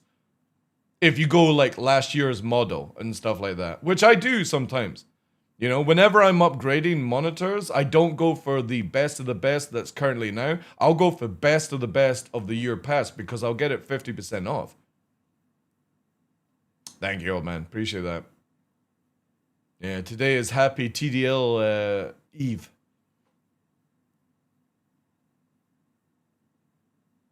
Anyway, let's continue. 0.9. But yeah, don't upgrade your GPU. Upgrade your looking visual at what we monitor. saw there, you could argue that in these cases at least, maybe high is enough. And so if you put this on high, you've saved yourself a lot of VRAM, but visually it looks pretty good. Next, detailed textures. Change the resolution of textures used for details on characters, weapons, and items or props. Different values per setting. Oh, that's what that VRAM, setting does then. In my testing, whatever setting you have this on, the VRAM number doesn't change. So let me just close this down. So I'm on this. What am I on? I'm on high. I'm not sure, and I honestly can't find where the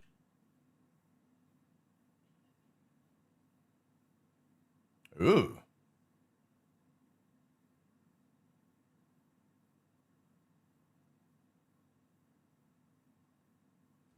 Little bit of like quality here, but holy shit, there is no like barely any noticeable change. this applies. So we've got a character here. I can't see any visual difference. The stuttering quality is stuttering, in the right? Whatever. textures. Maybe it's my eyes. Maybe you can see. Oh wait, I got it. But funny, medium's actually better. Medium has a higher like outline here. This is blurred, but very high, or sorry, high is blurred in the same area. So medium actually has a better look in this little segment here. But like there's like, what's the point? Oh wait, a little bit of blurriness in here. Something, but to me, yeah, that's because CIG have fucking 8K text. I fear, right? I'm gonna give a word of advice to people. If you do not have at least 200 to 500 gigabyte of SSD space for Squadron 42, upgrade now, because I can only imagine the amount of 8K assets that are going to be downloaded on your PC for Squadron 42 is going to be like minimum 250 gigabyte for that video game. Like, if Star Citizen right now, with barely any assets in it, is like 100 gigabyte, Squadron 42 is going to be insane.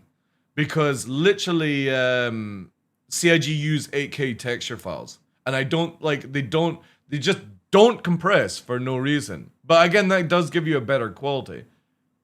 The incel for GTA 6 got leaked 676 gigabyte on console. Dude, that's on the level of my DCS download. My DCS World download is 600 to 700 gigabyte. And that's me with barely any maps. Holy shit. 600 gig? I can't even imagine what the fucking PC version is going to be like with the 4K. Actually, no, maybe they wouldn't do... No, it won't be much more then. Dude, that's insane for gaming, yeah. And I guarantee you that's them compressed it a little bit as well. Because if you look at the map size and stuff like that, yeah, WiverX is saying it. We are moving into 1 terabyte games within the next 5 years. I can feel it. And it used to be crazy, right? You remember how we used to be able to play games on floppy disks and the old 7-inch floppies and stuff like that? Now, like, what, 40 years later? Nearly 50 years later, we're like, again, we're over the 500 gigabyte gaming stage. All right, so mine might be off then. Well, no, actually, no, because the map in GTA 6 is massive compared to what they'll have in Squadron 4. I would still maintain you want to have at least 250 gigabyte space for Squadron 42 alone. And I would imagine 1.0 Star Citizen will be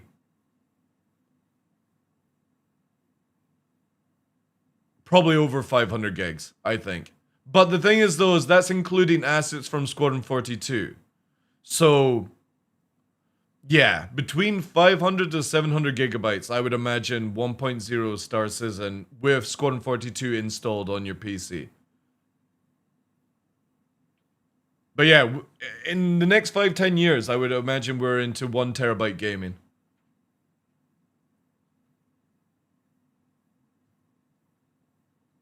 But I would definitely start upgrading space. I've done a few different tests looking at the character himself, just the actual body and the skin and everything. I can't see what this one does. So if somebody knows, it's most likely fake.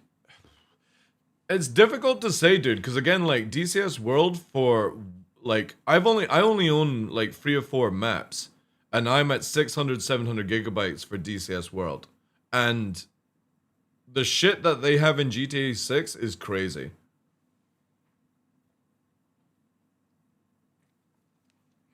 But again, for consoles, what's the lowest spec? The lowest spec PS5 in space.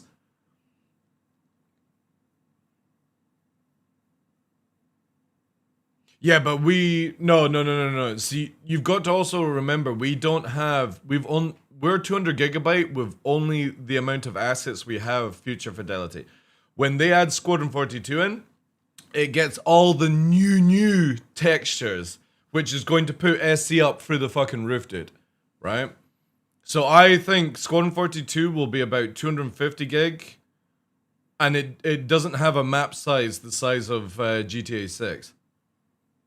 It's got variations of maps, but nothing to that size, I would imagine. PS5 cannot handle 670. So again, that might be it with it out being compressed, right? So if they do a compression on GTA 6, they could probably get it down to about 250 gigabyte. But then the installation would obviously, again, it depends on how they're setting it up. Are they like putting files in certain areas? Or are they decompressing when it's installed? Who knows, man? I still wouldn't maintain that GTA 6 will be probably 250 gig plus. I would like what's What's GTA 5 on a console right now? How much space does that take? And then I would 5 times it, right? As just a rough guess.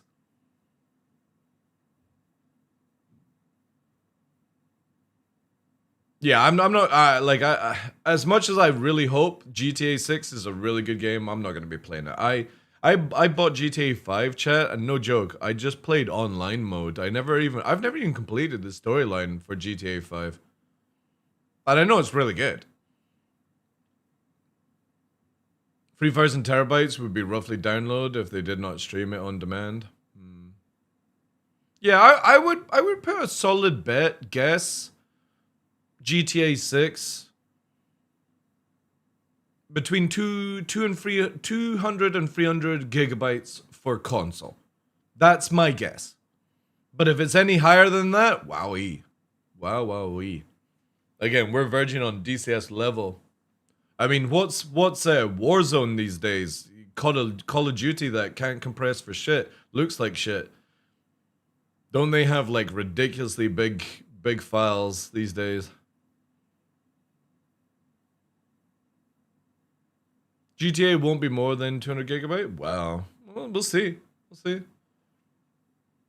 800 gigabyte for... Yeah, DCS is like... Whenever somebody's like, oh, I've got this game and it's only 50 gigabytes, like... Go and download the basics of DCS World. You'll be mortified. If I've got a 2 gig download, right? If I was to download DCS and all my stuff, it's going to take me multiple hours on my download speed to do it. In my old house, if I was to download DCS World, chat, it took me 6 days, 24/7 downloading without being able to use the internet for anything else.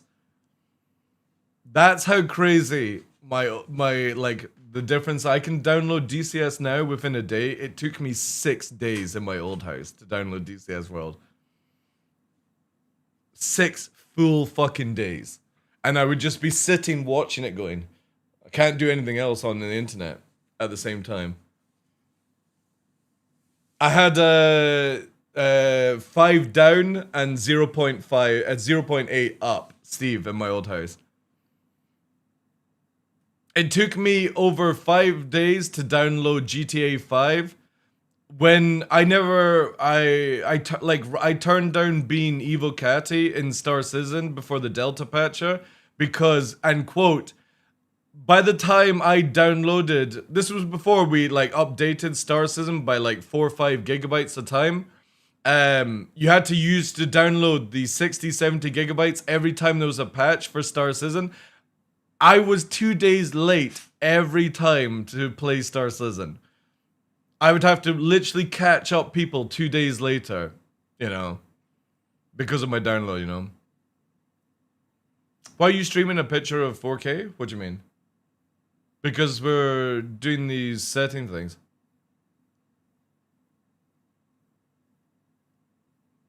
Helldivers 2 recently reduced their install from 145 to 23.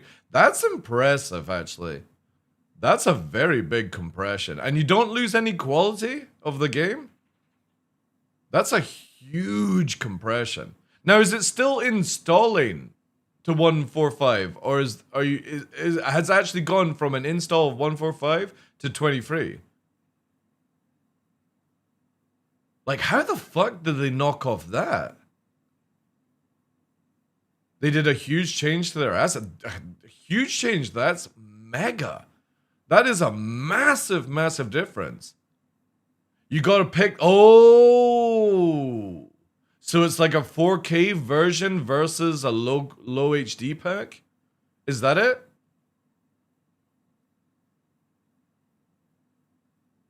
Because it's like a 40K. My Space Marine. It's not a 40K pack. Just a shrunk version. How the fuck do you knock off that amount?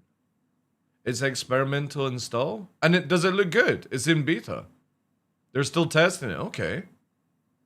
It removes HDD duplicates of assets. Very interesting. Because my Space Marine download is over 100 gigabyte, and that's because I'm using the 4K pack. They compress assets visually is the same. That is very interesting. That's amazing to be able to go from a 150 gigabyte down to 20 under 30, and you're not losing any visual change. Because normally when you compress shit, it fucks it up where like you lose so much quality because of it. And normally what they'll do is they'll make the download compressed and then it'll unpack everything when it goes through the install. And you get like a download of like 50 gigabyte and then it's an install of like 150, right? But for them to be compressing and not losing quality, very... Obviously it's not like a DCS or Star Citizen level of game, but that's still impressive. That's a huge amount of gigabyte reduced. The duplication comes in. Yeah, that's cool. Cool tech. I like that shit. Again, anything to make it, because, you know, some, like, again, if you were to install everything in DCS, I think you would be verging nearing a terabyte of space required. I don't have all the maps to test out, but I would imagine it's getting close to a terabyte for DCS World. Is it 2 for everything? That's even more crazier than I thought.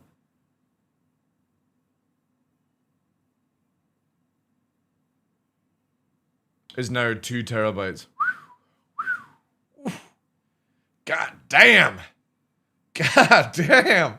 I would actually, like, no joke, chat, if I could afford it, I would buy everything just to see how long it would take me to download 2 terabytes. That'd be very interesting. That would take me over 2 weeks. 2 or 3 weeks at my old house. If I was to do 2 terabytes. Any 4 terabytes? I know, man, that's scary. But again, I will say to the people who are not DCS players like Tumblr and Aurelian, DCS is a monster of a video game.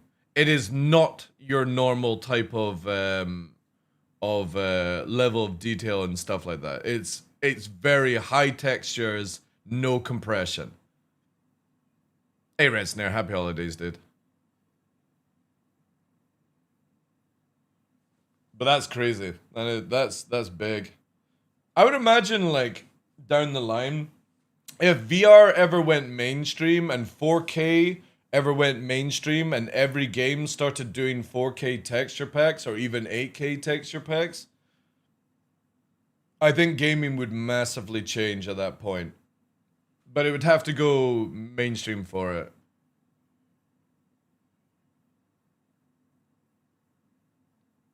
$7 terabyte? Yeah.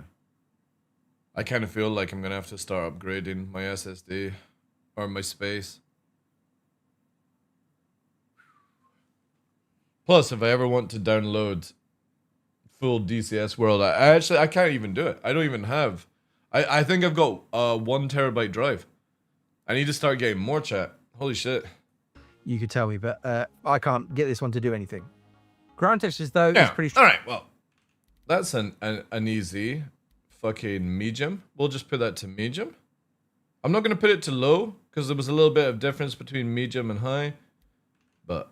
straightforward. It sets the resolution. You're not going to see any fucking difference on planets. And you can see here, it's pretty obvious. You can see that high is much kind of clearer. Yeah. The resolution of the textures is higher. Yeah. Straightforward. Now, this does affect VRAM as well. But as you can see this graph, it's not tons. It does make a difference, but it's not a lot. And actually, all of the settings, apart from low, use high. And so the way that CIG have configured this is that, yeah, only on low will you ever see the more kind of blurry ground textures. That you again, it's not often I'm looking down at the ground, but because it's barely doing anything to the VRAM, I'll just keep on high. I guess if you're running on low, generally... Yeah, to be honest, that's actually a good call. How much... What's scan.co.uk?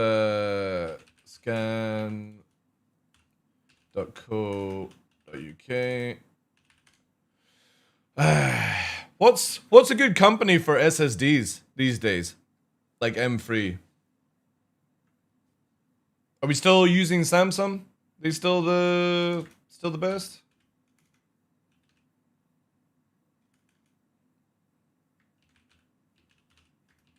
Let's have a look here. What are we at? 8 terabyte for no. All right, okay. 1 terabyte stick. Right, we need at least. Fuck. I need a 3 terabytes. 4 terabyte. 289. Oh my god. So from 2 to fucking 4 is 30 quid. Okay, there we go. And what are we on? Are we still pros? We still running on pros and the other one for gaming?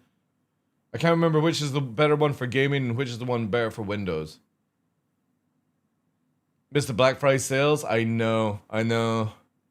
But there's still good offers on right now. I lost 2 SLs on never buy. I've never had any problem with Samsung SSDs. But I'm the same way as you, Moo. Like the moment a company, like I've been using MSI GPUs for over 5-6 years now, and it's not because I'm an MSI fan, even though they got a dragon and it looks fucking cool and it's red and black. It's more because I've had 0 issues. The moment I have an issue with an MSI graphics card, I'll swap brand. What's the price of the 9100 Samsung?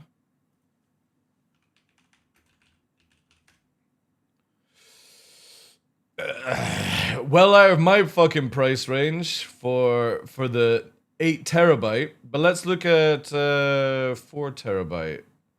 499 right now. Christmas offer. Is this the sort of ones to go for now? On Amazon? Yes, I always go, like, if I'm going to try and buy something in the UK, I always go with scan.co.uk just because I've been using them for years. Any spare kidneys? Well, I'm not going to buy 8 terabyte. But the thing is, though, is I might get, like, again, this one here isn't too bad. On the, there, 379 for the 990.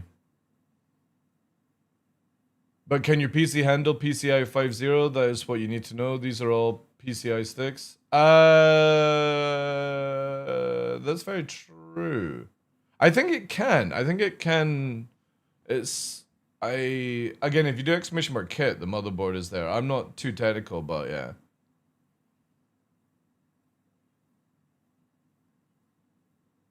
Because I think when it comes to gaming, I think I've got enough space for Star Citizen, but I don't have enough space for a full DCS download. I used to bounce between eBuyers, Scan, and Amazon. Rip eBuyers, yeah. PCI 4, or the 990. Oh, right, okay. So we're looking at this then. Couple of sticks. No, actually, no, I wouldn't need a couple of sticks, right? I just need one. One for gaming. That is a lovely looking card, I will say that, though. It's like, looks like an aluminium like body, like frame kind of to it. Has it got a built-in heatsink? Is that what it is? Is that a heatsink built into it? Because that looks cool. That's completely different. Remember when everything was just flat? No fucking love to it whatsoever. Still though. Whew. All right, chat. Tomorrow we're going to be updating our goals from just dog pack to full fucking high spec PC. Holy shit. To keep your VRAM down, if you can afford motherboard heatsinks are better, yeah. 300 megabytes, it kind of looks. I got 2. Okay, so we need like just a 4 terabyte for gaming. Then I think it can handle. Thank you guys, appreciate that. It's always good to have geeks in the channel. You might want to go on to high because everyone slags off nerds and geeks. I think they're precious because I know shit all about PC hardware. Yeah, visually, even a bit of range, it's significantly better looking when you're on high. For texture filtering, I've got nothing. This is what Ali Brown says. It says anisotropic texture filtering quality for preserving details at grazing angles. High, medium, low. GPU performance. I've got nothing. I had a look. I couldn't see anything obvious. I'm not quite sure where to look for this one. I will do a follow-up video to this looking... Does affect GPU performance, though. Performance. This is more about the visual quality stuff, but we will do a kind of deep dive into performance as well, so we'll test it then. But for now, I can't give you a visual example of what that looks like. All right. Well, what was that? Texture filtering. Where's texture filtering? Detailed texture, ground. Oh, here it is. All right, let's just put it to medium then, if it doesn't do anything. Again, if it's affecting GPU. But we can very much see the difference of the shadow maps. So this one changes the resolution of shadow maps as well as their quality. God, I hate shadow maps. Ultra 200%, very high 100%, medium low 50%. VRAM and GPU performance. A Blackwell 6000. What's that? Is that a big juicer SSD? Is that the juicer of all juicers? Because every hardware always has like the top of the end. Remember when Alienware used to be top of the end and now it's more like a meme? It's like the 590 on roids. Oh wait, is it a GPU? It's a $10,000 Ooh, right, okay. We need to go and investigate this. What's it called? The Blackwell 6000. I'm gonna just hide my screen because this could come up as a black dildo for all I know.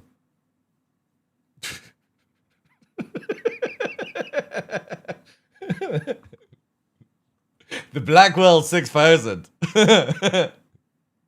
All right, so this is a brick. Holy shit. And then this is like... God damn. The RTX Pro 6000 Blackwell. It is beautiful though. Holy shit, that is a lovely card. Ribbed for, yeah. 96 gigabyte? I know, man. Like... DDR7 memory. And this is 10K? This is for AI? Yeah, but what would I get out of SC? That's the question. Guys, did we buy a car in real life or do we get the fucking Blackwell? It runs around 15% faster than a 5090 through its studio card. Yeah. I like awesome if you've got the money for it, but I'd still stick with just a 5070 Ti for gaming. However, it is beautiful. Like that is a really nice card. But yeah. Let's not look at $10,000 cards. It does affect VRAM. We'll show you the graph in a minute, but you should be able to see here the just difference in become a VTuber and let AI stream. You know the funny thing is, I'm pretty sure if you let an AI version of DarkLaw stream, I would get banned faster than the original version of DarkLaw. Could you imagine an AI Scottish bald ginger guy talking to you guy? He would go full nuts. First of all, it would be able to speak in full Celtic, okay, because it's AI. And then secondly, it would probably go at full Scottish native speed instead of toning it down for you. So it would be like pure gibberish. It would be like, what's his name? XQC on fucking cocaine. You would never understand it. Shadows. So these ones here are a bit of a blurry mess on low and medium. But at very high and high, it's, yeah, looks. What do I actually have?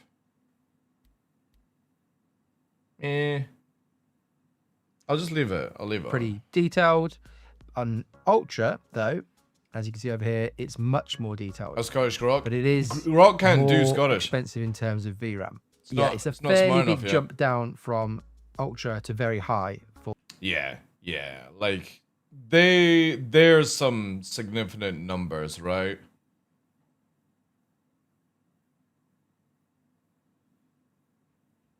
just it's like for me, I'm running on 12 right now. I like all the different 14 resolutions. pushing up And another so, 2 is not whilst worth it it. looks the best, this is one where you'd be like, Yeah, but again, like who's really looking at the detail of the game? Like who's stopping to look at all the detail? I just don't see the point in running this game ever in ultra. well, it does visually look Unless you are doing like screenshots for the game. You know what I mean? But then if you're doing screenshots for the game, are you not going to just be running it through a process a lot system better than anyway? the rest. So if you could possibly run Ultra, if you've got the VRAM for it, then you'd put it on Ultra. But otherwise, well, can you see much difference between high and very high? Not really. I'm not sure you can. Screen Space Shadows is another one that I couldn't find a good example of. I fucking hate this in every single game. Please stop using it.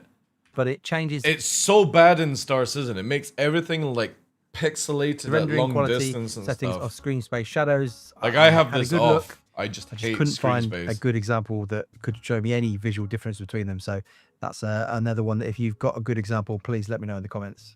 Next And up, even then, when you turn it off in the options, you still have to do console to turn it off.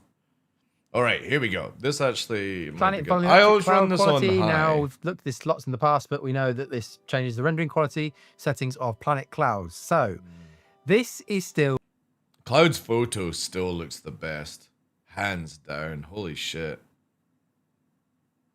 It's so soft and fluffy, but probably the it's biggest a deal chog, on like. this whole list. We'll do a bit of performance stuff as well in a minute. Again, looking at them low, medium, high, very high, and then the photo mode, the craziness. Take a look at this top section here. You can see that. Yeah, look at the difference between high and very high is super noticeable around here. Look at that. And it goes fluffy, but look how beautiful. Like cloud mode is amazing, but it is a monster of an FPS killer. We only had medium before, so can you tell much difference between low and medium? I don't know, and even medium and high. The thing is, from what I've ever tested with low and medium to high, is the way the sun reflects through. So, like when you're on low, you don't get the sort of under the cloud vibe that you do on like medium and high. I've never been able to see much difference between medium and high. Unless that's clearly changed. At the end, this top bit of the hair. And that was the only thing that I ever noticed was when you're underneath the clouds, you don't get the cool sort of like dynamic shadows. High looks significantly better than. But if you don't care about that, go low. Again, you can, I think, on photo mode see a difference, but I'm very interested to see how Cloud's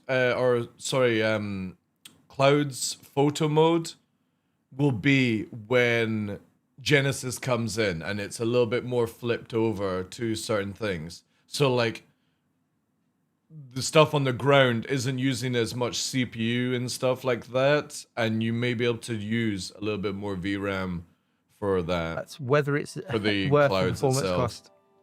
Almost certainly the answer is no. I will be like hugely interested when Genesis comes in to see what the difference between Tech 4 to Tech 5 is going to be in Star Citizen.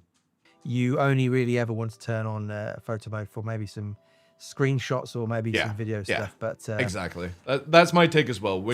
Whenever you seem to be going into ultra mode for Star Citizen, it's only if you're doing screenshots. For gameplay, there's no point to it. Yeah, I don't see any real reason ever to put this higher than medium for normal gameplay. Again, I don't think the high looks a lot better. Yeah, that actually. Hi,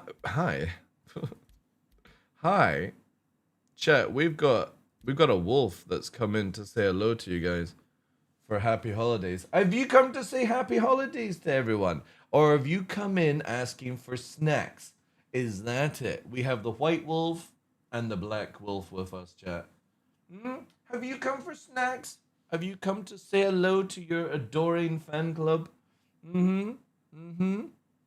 Let's get some Nixes and Novas in chat, please. Let me get the snack jar. The snack jar is over here. Snacks. Are you going to sit? Sit. No. Sit. Sit there. And are you going to do a happy dance? Happy dance. And a happy dance. Good boy. There we go. Happy dance. What are you going to say? You're going to say, I want one.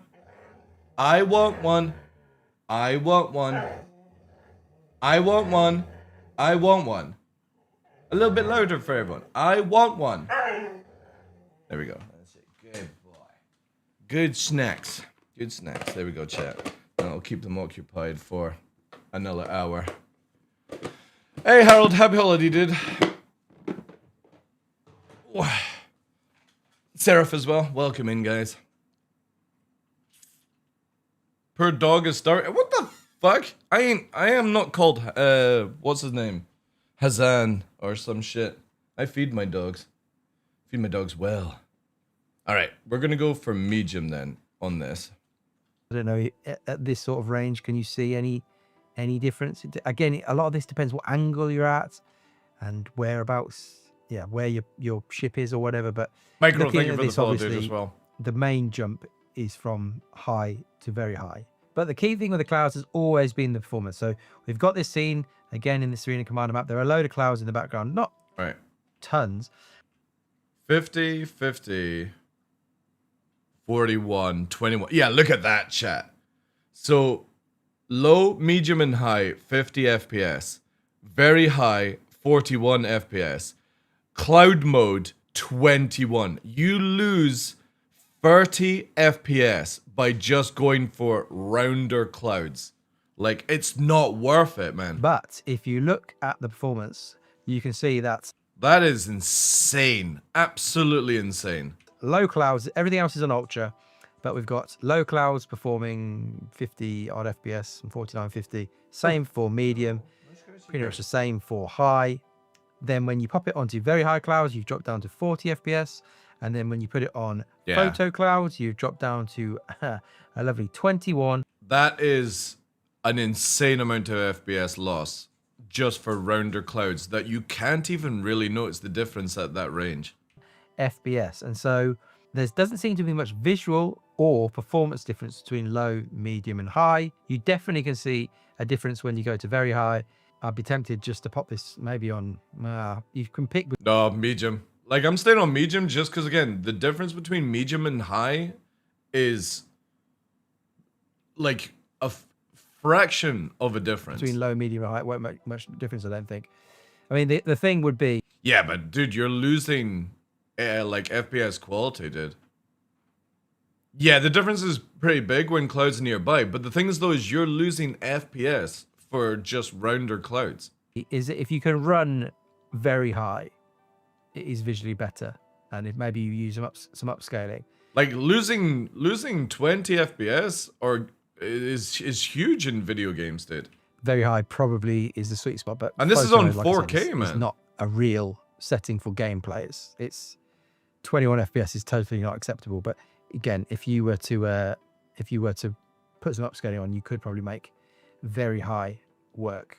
Just to highlight again how important the cloud settings are here, and really why that's the major thing. You can see that when all the clouds are on medium, but with then everything else, all the other settings are on low, medium, high, very high, and then ultra. So again, clouds are on medium on all of these, but then the rest of the settings are on the different levels. Yeah. You can see that performance difference. Holy shit. Is clouds is a killer in this game.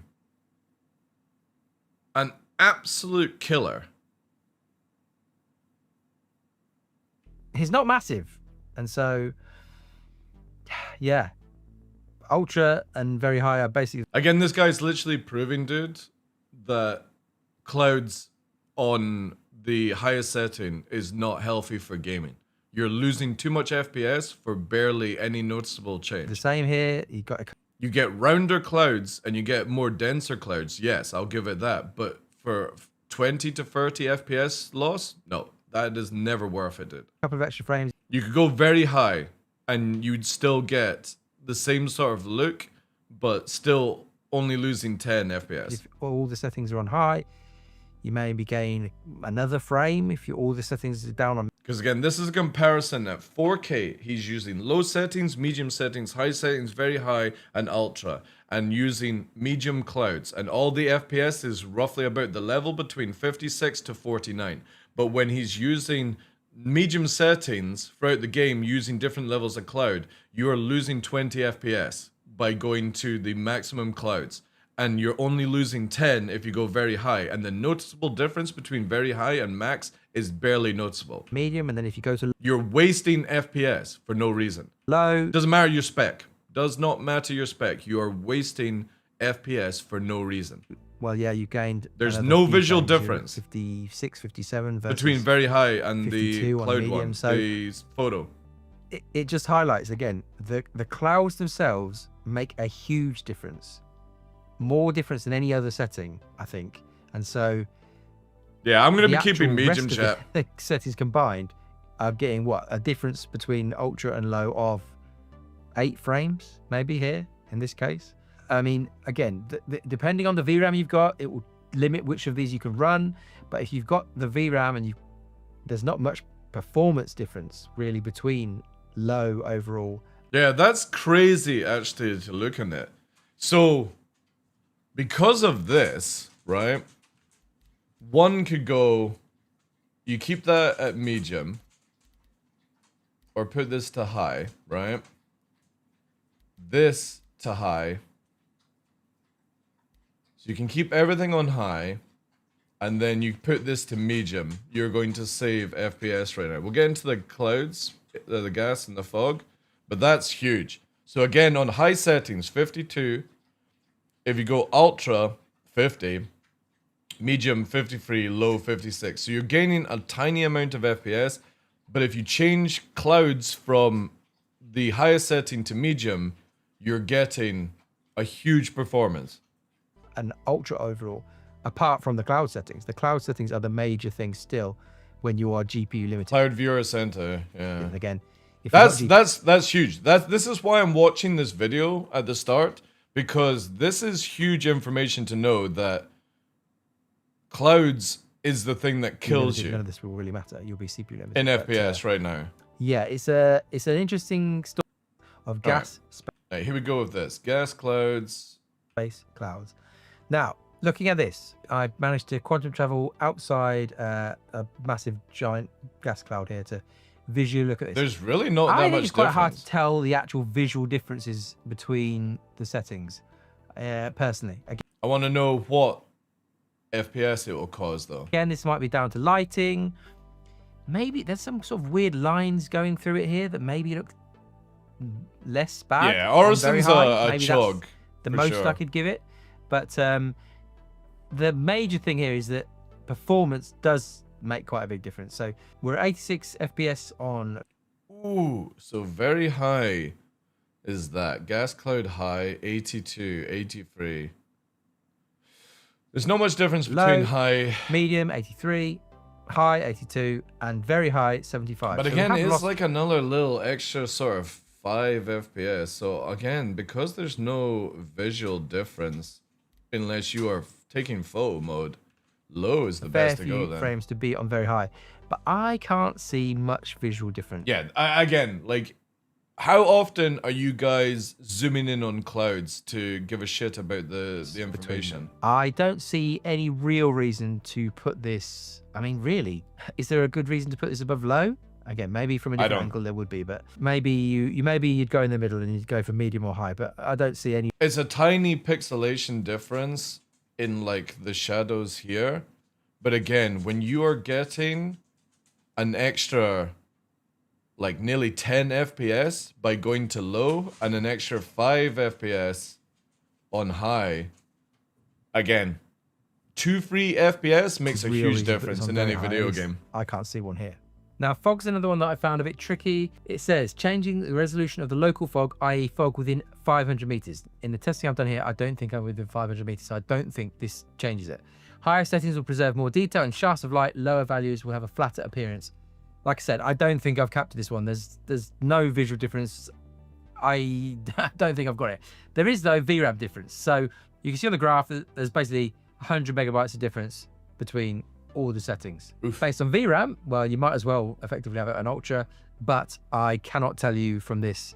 I'll have to go back and do a load more looking around to see if Ultra makes much difference from a performance point of view. Water caustics. Well, for now, I will put that at low. Because, again, if there's no It's actual another frustrating visual one. difference on It's the enabled data. water And obviously it might not be the exact thing he was looking at, but right now I'm going on, if I don't actually see a reason to be above like low, medium, and high, I'm not setting it until he does like an updated video. effects, light scattered onto objects beneath the water. Now, I can't necessarily, there's a difference at low. So at low, everything is much brighter. So maybe. So what's the that's performance on something. medium? That's why I'd be wanting to look. Because again, the compromisation between medium and high is there's no noticeable change. The only thing is like a little bit more of shadow depth at longer range. But who cares about that, right? You're only caring about what's close range to you that you see at the time. And if there's a huge jump in FPS, that's what I want to know. Difference between medium, high, and very high. There was an ISC episode that did show us some water caustic stuff and explain all this sort of stuff, but not really seeing any difference between the settings on this one. And I guess unless you're like spending a load of time underwater, or maybe stuff reflecting off the water, maybe this one isn't that important. Water simulation controls the number. Okay, so what we'll do is put this down to medium, because there was definitely a difference between quality between low and medium, but there's no point adding more VRAM if it's not actually going to give us any like simulations that can occur more at once. pop, right? Now, this is interesting. You can look at the footage on the screen now. There's not really anything happening, and they're all basically looking the same. Well, there is a massive difference between very high and low just on the rippling effect as it is, but not on the actual like animation of water. And this doesn't really match up with when I tested this in the past. So I tested this back in 3.23. And what I found there was that there was a difference between the different settings. You can see this first one, I think, was water simulation off then, which doesn't seem to be an option now. No actual movement of the water, just the stuff on top of it. Then you look at that, you can see the kind of effect of thrusters moving the water all around, and then it disappears at a certain range. Because for me, you're just wanting the effect, like if you're flying behind somebody. Because obviously, when you are solo, anything water moving is irrelevant because you're not watching it unless you're in third person. So when I'm flying behind somebody, I'm wanting a bit of water effect, but I don't need to blow my graphics card up for the sake of like, ooh, that's realistic water, And right? then as you change settings, basically the number of water simulations, as Ali Brown's description tells us, increases. Now, I don't know why this wasn't working for me in this test. Not really sure, but it did work back in 3.23. There is some VRAM stuff to do with this. If you look at this graph here, there is a bit of a difference between very high, high, medium, and low. Again, this will be a preference one. Is this something that you really notice? Do you fly over the water a lot? Again, I'm just going to put it to medium. I will put this to medium just there. There we go. Well, then maybe you want to turn this up to very high. I'll do some proper testing, performance stuff on this at some point. Shader quality. Adjust the quality of some material shader effects, such as parallax occlusion mapping, to add 3D details to otherwise flat surfaces. Now, we can see this in action. It's quite subtle. If we zoom in here... Again, I will always say this to people, just because you have a beast of a PC, and this is not targeting anyone in the channel, this is for everyone. Even if you have a beast of a PC, you're always wanting to fine-tune any video game settings because it also helps with the health of your hardware as well. There is no point pushing your graphics card or CPU to the utter fucking limits for no major visual change in anything that you're doing in life, especially with this. But it can also help by where you're not pushing it, you're also saving on the possibilities of breakages, burns, artifacting, anything like that. So even if you have a beast of the PC, fine-tune the game down. Reduce it by a few settings for the health of it, right? And keeping your FPS level, exactly. If you're not getting major performances, you shouldn't just run everything on Ultra for the sake of, oh, I can. It's silly. You can see there's more, as he puts it, shader detail, adding 3D detail to these flat surfaces. You can see this great thing here, appears more 3D. The more I look at this video, I would agree with you, Future Fidelity. Medium seems to be the sweet spot in the game, where you're not losing the quality, but you're saving a huge amount of VRAM and FPS on medium right now. The higher you go up. And that's kind of the case with all of this. It's the same down here. Because again, unless you're like hyper zooming in like this, are you really going to care about long range detail? It's also kind of the kind of shadows at the side. So you look at the side down here on very high compared to. Yeah, so I'm going to set this to medium. I'm keeping with these because with his test on high, these weren't really changing much of the FPS. But these are definitely where we fine tune it a little bit more. Low, again, maybe this one's a better example down the middle. Medium just seems flatter. Overall the best. It gives you appearance quality of being more kind of 3D with the best FPS in the game right now. Very high. And a good example is over here. If you look at this one here, the detail here, again, it looks much more kind of 3D on very high compared to the low quality shader, which looks much flatter. So that's what that one is doing. Pretty subtle, but there is a visual difference. Post effects. This controls the quality of some post effects such as motion blur. Yeah, again, if Chris is fine with it and done all the fine tuning and stuff, just leave on that. Again, I personally, for me, when it comes to PvP, I'm always wanting the best quality of a game, but also the highest FPS. And I do notice, before I even watch this video, a huge difference between my PC using photo mode, which looks amazing for the clouds, but it's a huge amount of FPS, like 1020 I get by changing it. Flares and refraction. In this scene in particular, in Area 18, there's no good examples of this. But again, you probably could go and find that, again, looking at the flares and refraction at least. Video. I'll be very excited to see this guy's optimized graphical tuning video, where he finds like the sweet spot in everything to get the best FPS and best quality. Controls the quality of lighting in video comms call. Can you see any? The thing is though, are you guys playing on 4K, right? That's the question I would have for you. Mogar, are you playing on 4K? Or are you playing on 1080p?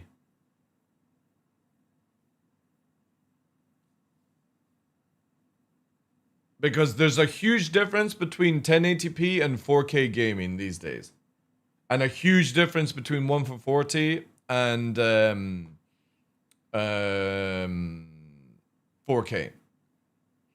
340 by 1600, right? Yeah, 2K, yeah. Okay, yeah, that's fine then. That's fine. Difference in this scene. We've got this... It's more... Isn't that more classed as the fake 4K though? It's not really 2K, it's the fake 4K. It's like an in-between, right? No, it's the... that's the ultra-wide version, is it not? That's the ultra-wide version of 4K. It's not 4K, it's the in-between 2 and 4K. And it's classed as like fake 4K. But because of the ultra-wide, it allows that, right? Am I thinking of... What is the fucking... Or is... No, wait, is that 384? No, yeah. That's the ultra-wide version. Yeah. It's slightly above 2K, heading towards 4K, but it's not 4K exactly. The Onyx guy. That's why they call it the fake 4K. It's really good. I've got a monitor here that did the fake 4K. It's is really there any beautiful. lighting difference there? I personally can't see any. Maybe it's a specific...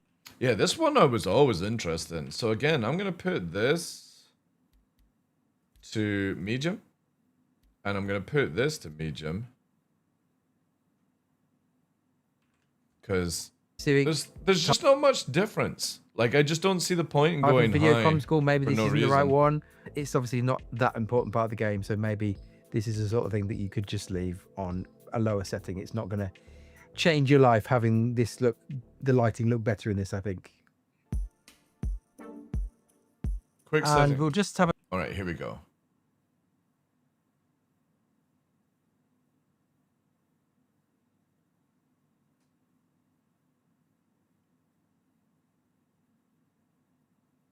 Okay. Very interesting. A quick look at some performance stuff here. So on the left, we've got medium, everything set to medium. This is like a baseline. And then for each of these other ones, we've set an individual setting to its highest setting. So we've got high detail textures here. We've got ultra detail. We've got the object view distance, ultra shadow maps, ultra text qualities, very high screen So space. there's not much difference between medium and very high on a lot of settings. And very high shader quality. Now, you can see by looking at the FPS counter here. Also, for you guys that are talking about FPS, it also massively depends. Like you can be on a low pop, high tick rate server, and you can get really good FPS at places like Lorville. But if you're on a high pop server with bad tick rate, you will get shit FPS at Lorville, regardless of your PC, regardless of your spec. That's how Star Citizen works right now. One we're kind of So be very careful when you start comparing stuff, because you can get a lot of cool settings, but if you are on a low pop server with good tick rate, it's a massive difference in your performance when you get on a high one with low tick rate. kind of bouncing between 54. Your FPS just fucking tanks for no reason. 55 FPS, and most of them are pretty close to that. You can see that by turning on a few of these, you've lost maybe a frame or so. The biggest one in terms of performance loss would be the very high shader quality. We have dropped down to 51, 52 FPS, so you've lost 4 frames, but it's nothing crazy. And if it's stable, like between the 4 frames, you could almost that's argue, fine like we for said me. before, that the clouds in this sort of scene in particular are by far the biggest difference maker to performance. And so turning on things like ultra object detail, where you get a bit of extra detail here, more detail up here on this tanker thing, bits here, well, that's not really costing you any performance. Maybe 1 frame. So again, my settings here are fine-tuning from this guy's information on what my eyes visibly see from his 4K, because I'm on 4K. And right now, throughout this whole video, the only thing that's massively affecting FPS in Star Citizen by big numbers, I'm not talking about between like 1 and 2 and 5, we're talking about 10s and 20s, is clouds. And so the only thing that's costing FPS right now in this game, which is very interesting. You look here at the sharper shadow that you get when you have the ultra shadow map on. Well, in this case, it's kind of performing exactly the same as the medium baseline. So yeah, maybe you want to pop that on. Again, the very high shader quality, and again, this is the bit up here that's making this look more 3D compared to the rest of these. The shader quality has... What does he use to separate the screens like this with different settings? This is fucking cool. Had an impact, and so like we said, it's taking it to 52. I always thought he was recording like 6 different fucking videos, but it's not. It's the same thing. FPS. Shadow maps, I have them turned off. Massive difference. And so hey, happy holidays, Rocky again, Songs. it's going to depend on your system, your GPU. Is it I can't, right? Because this is cool as sorts of fuck. factors. I always assumed when somebody made these videos, it was you were recording it like 5 or 6 different times. But obviously, because you've got the settings at the below and stuff. GPU bound. But this is a brief look, and from the brief look I'm seeing here, it doesn't look as though they make a massive difference individually. And even when we looked before, when we had the well, we don't need to put, if you're a serious gamer, you wouldn't play in 4K. No. If you are a professional gamer who is esports, you're going to be on 1080p anyway if the tournament allows it. I don't think you can say I think that's a little bit incorrect there, Future Fidelity, because it depends on everyone's taste, right? For example, me, I am doing things where 510 FPS can save me in a fight, right? But you can't. Oh, you're not a fucking. You know what I mean? It's like the whole console gaming thing. You're not a true gamer unless you're on PC 4K, out of your mind drift on it. Yeah. I mean, 4K is for TV, not gaming. I would also disagree with that because I massively enjoy watching well, I suppose you could class that as TV, right? Yeah. Because. Yeah, I'll give you that. Yeah, definitely 4K is definitely for sort of like watching programs and videos and anime and stuff like that, regardless if you're on a monitor or a TV screen, gaming just isn't at 4K level now. But the thing is, though, is if you enjoy 4K, and like me, I lose about like 10, 30 FPS on my PC, you know, but I use quality settings, so it basically makes it 1/440p anyway, so yeah. DLS balance setting, maybe the best. That puts it down to just above 1080p, doesn't it? I don't know what that would be, because obviously quality is 1/440p. I don't use native 4K gaming, but you know what I mean. I only have it for a little above 1080p. I always use quality, which makes it at 1/440p gaming. 16:9 is not the best for gaming? What? The fuck? Alright, now we're gonna have one. What the fuck do you mean is not the best for gaming? It's literally the standard in gaming right now. What are you talking about? It doesn't matter with a 1/440p monitor, or a fucking ultra wide, or a 1080p. 16:9 is literally the standard in gaming.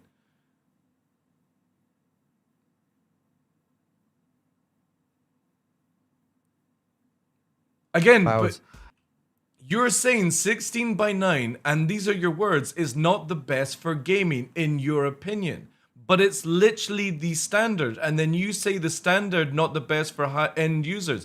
That you can't say I'm richer than this poor cunt.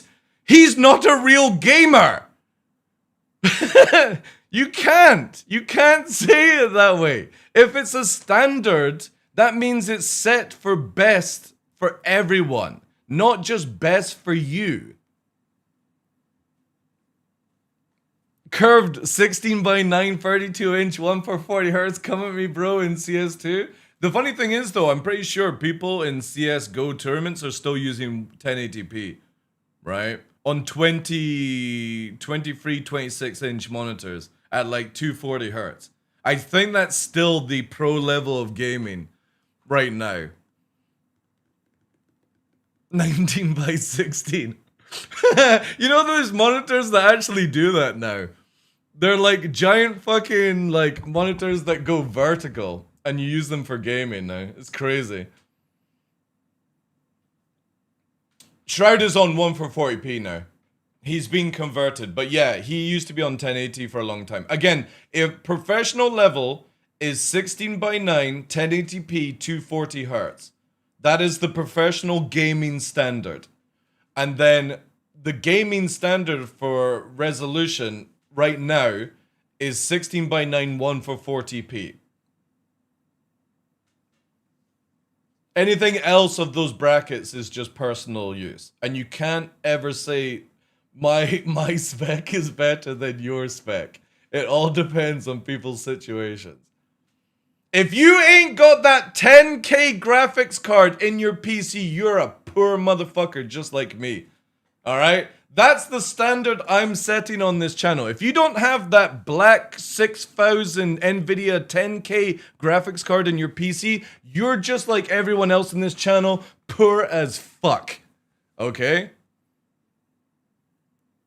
Yeah, it also depends on what your eyes go. But let's just look at gaming standards. Let's not go with, because I've got a higher spec PC than other people, that this changes anything. Because that's very bad information, guys. Like, some people will prefer 21:9. Some people will want 32:9. You fucking freaks. But the gaming standard is still 16:9. Because that's what most games build their games on, right? And then they have ultra-wide options. Dude, I'm a poor motherfucker after finding out today about that Blackwell 6000 fucking 10K graphics card. I feel incredibly poor right now when it comes to gaming. I thought I had a decent PC, but apparently you can buy my PC nearly 5 times for the price of a graphics card.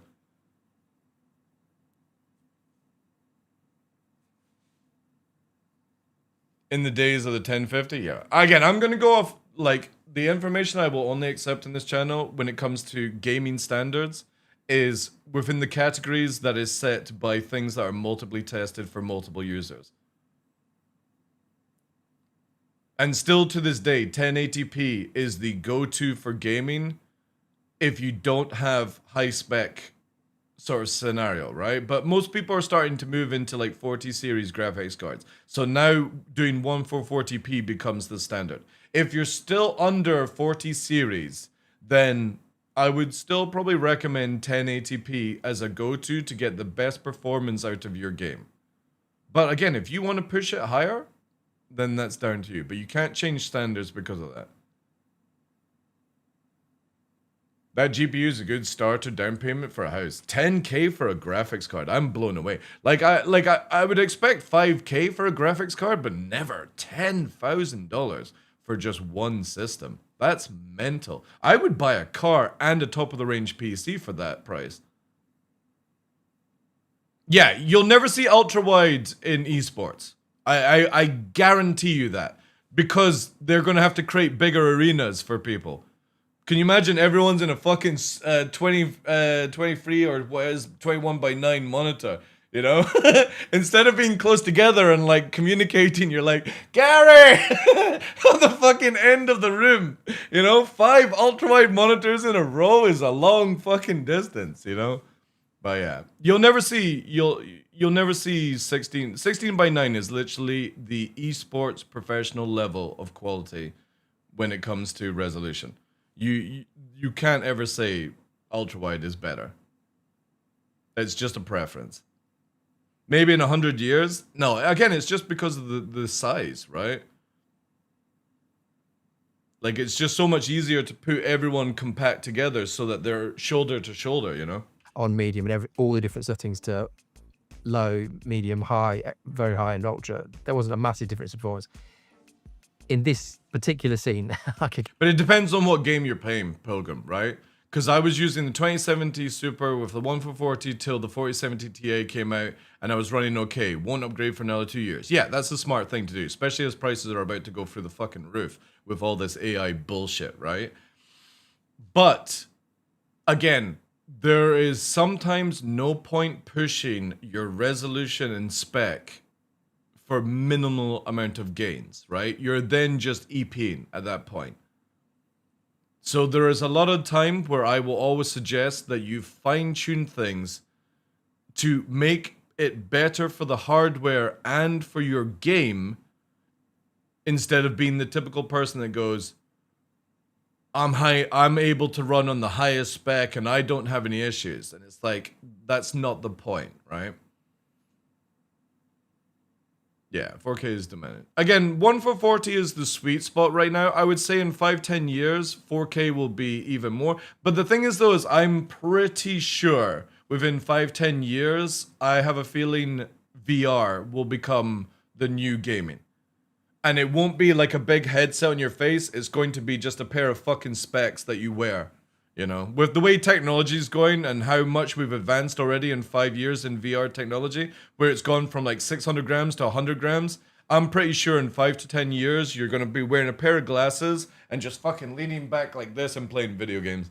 I wouldn't put it past it, you know.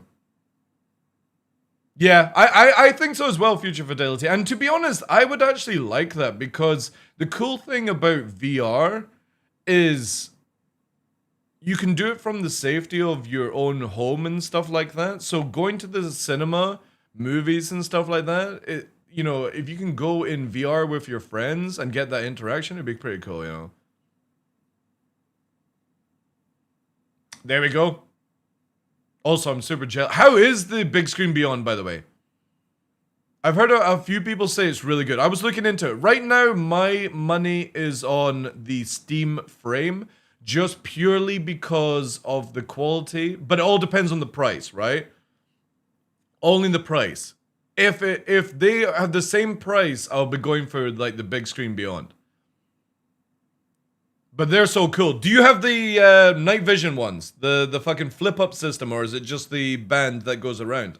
Because I really like the Beyond's like night vision headset thing, where you can just flip it up and it's like massively reduces the weight. But yeah, I definitely think like VR to me is the future of gaming because it allows you to do cooler things, right? Yeah, that's true. Micro OLED, yeah. Like I was looking at the Pimax stuff as well, but it's just far too expensive for me. But it's beautiful. Their micro OLED stuff is looking juicy. Like Pimax are definitely the leading brand when it comes to VR right now. But the Steam frame, I was looking at if it's cost effective, like if it's like $500-600, because I've got the Index right now, and I love the Index. The problem with the Index is that as I'm getting older, it's just putting too much weight down on the shoulders, and because of the weight, it pulls your head forward. So what I love about, like, for example, the Big Screen Beyond, the frame, and some of the Pimax stuff is instead of it pulling your head forward, they've got it to where it pulls it back, and it's less weight off the shoulders, which means that you can game longer in it, right? But that's one thing that I love about the Beyond is that it's that flip up and it's just very like 100 grams of weight. That is so good. So if that's what we're at just now, in 5-10 years, I would imagine it's no more than like a pair of specs with like a cable going into it, you know, and that's how you're gaming on.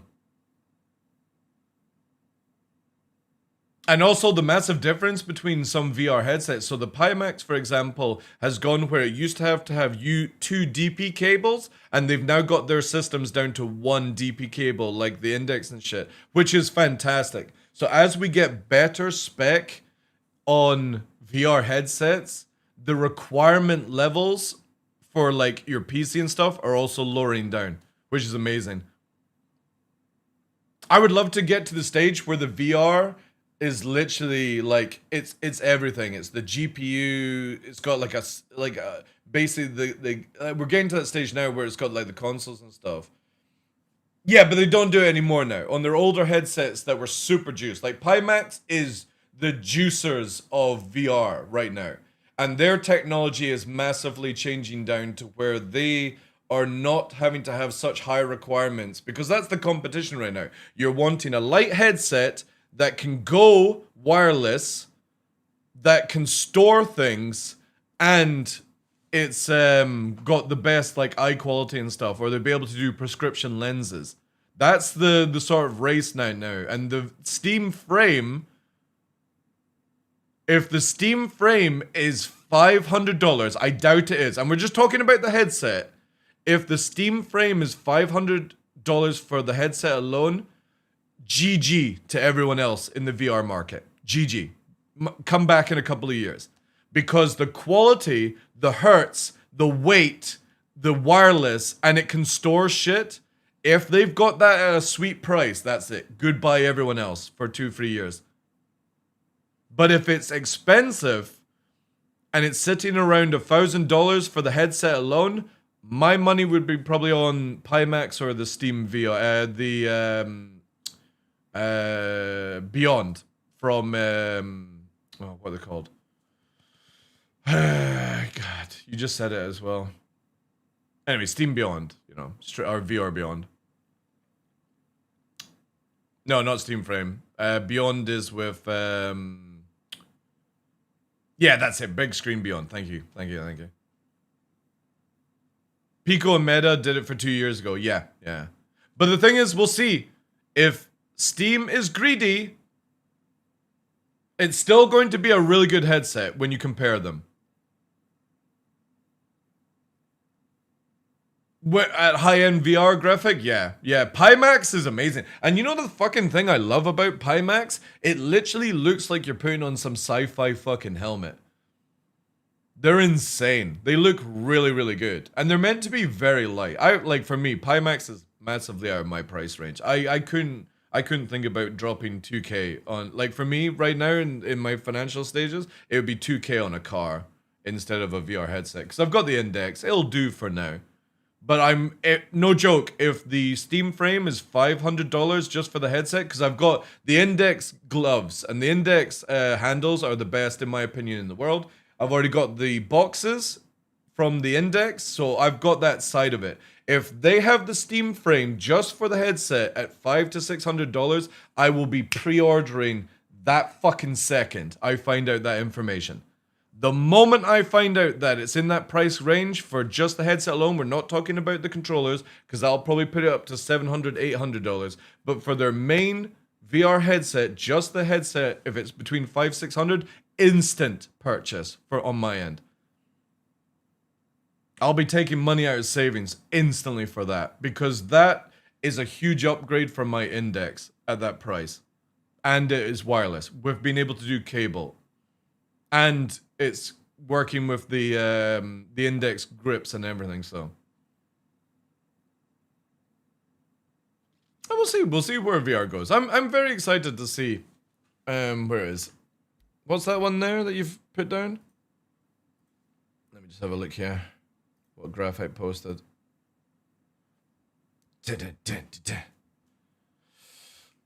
Lightweight, 179 grams. That's really good. With 4K micro OLED. Ooh. Ooh. And it's got the fucking, like, night vision scope stuff. Ooh. Yeah, see, that's the problem with these things. 90 hertz as well. The frame is like 1 for 40 hertz, isn't it? If I remember, or it's 120 hertz for the frame. But that's really nice. Look at that shit. Holy fuck. 179 grams. And I love how it takes away the head weight as well. That's a good strap as well. Really nice strap.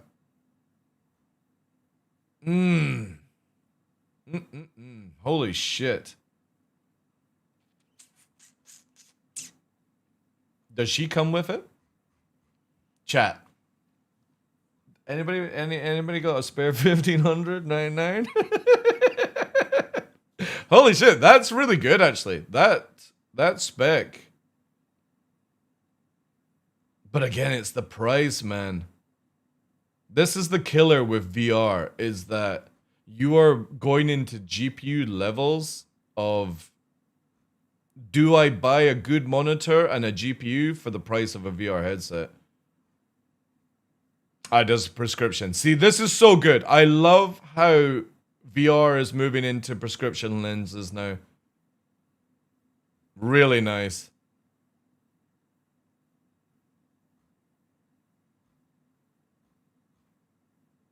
Oh, shit. Have they got Index controllers? Oh, somebody actually going to have an Index competitor?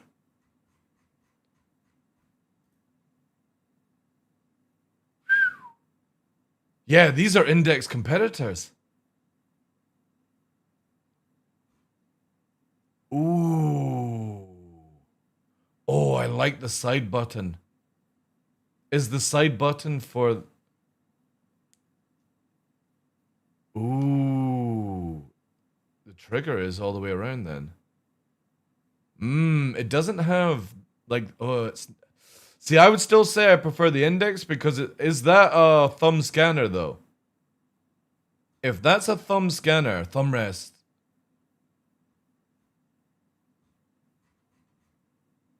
Yeah, that's sick. Holy fuck. What is this?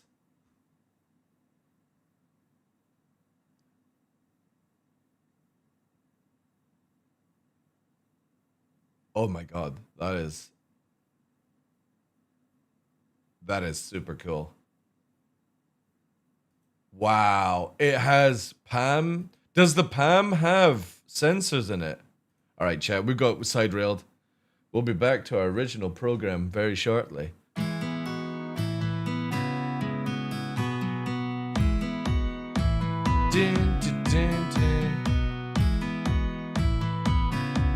No joke, the moment VR allows you to do this in a glove format, fucking GG to any other video gaming.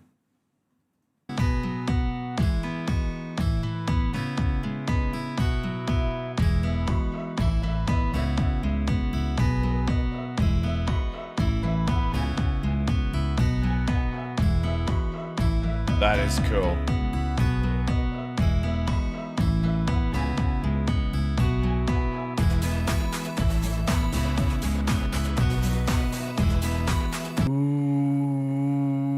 I didn't even think about it. You can use it with keyboard.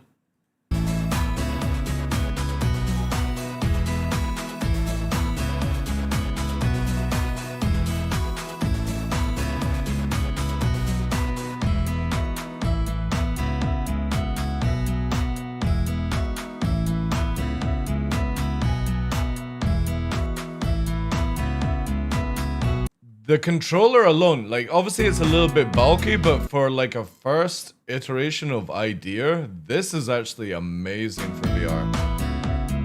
I love the idea that you can flip it to get out of the way.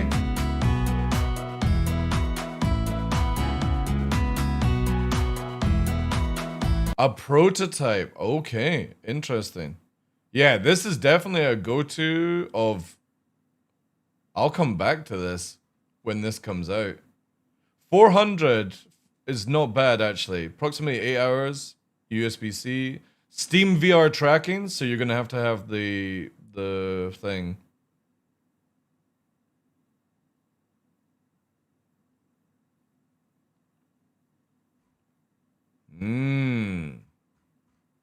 Yeah, that's where VR is starting to get crazy. Like, what I love about it is the double straps. So it literally can't fall out of your hand no matter what you do. And that's one of the biggest things I love about the Index. Is the Index, like these ones here, are strapped across the thing, so I can do this and let go of it.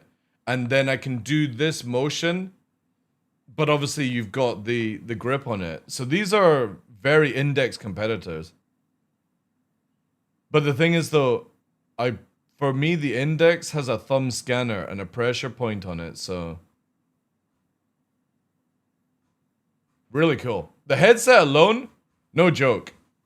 If I had the spare money, like, and I didn't have other things to buy in life, this would be actually, I would have to do a comparison between like Pimax and, but again, like, holy shit. And it's the OLED as well. That's a good price. If it was down by 600, I would say this is the GG for everyone. If they managed to get it down to 1,000, they would win the market with this. Yeah, that's cool. I love this. This gets me super excited for the future, chat. Like, VR is one of my favorite, like, off-screen pleasures. Got the Index for had it for years. Playing DCS in VR, playing VTOL VR, Alex in VR, Subnautica. There's so many good games that you can play in VR, and there's such a joy. Even going to the cinema to watch movies, and obviously porn is fantastic in VR. There's just something about it. I'll openly admit it, chat. I definitely bought a VR headset purely for porn and then fell in love with gaming, you know?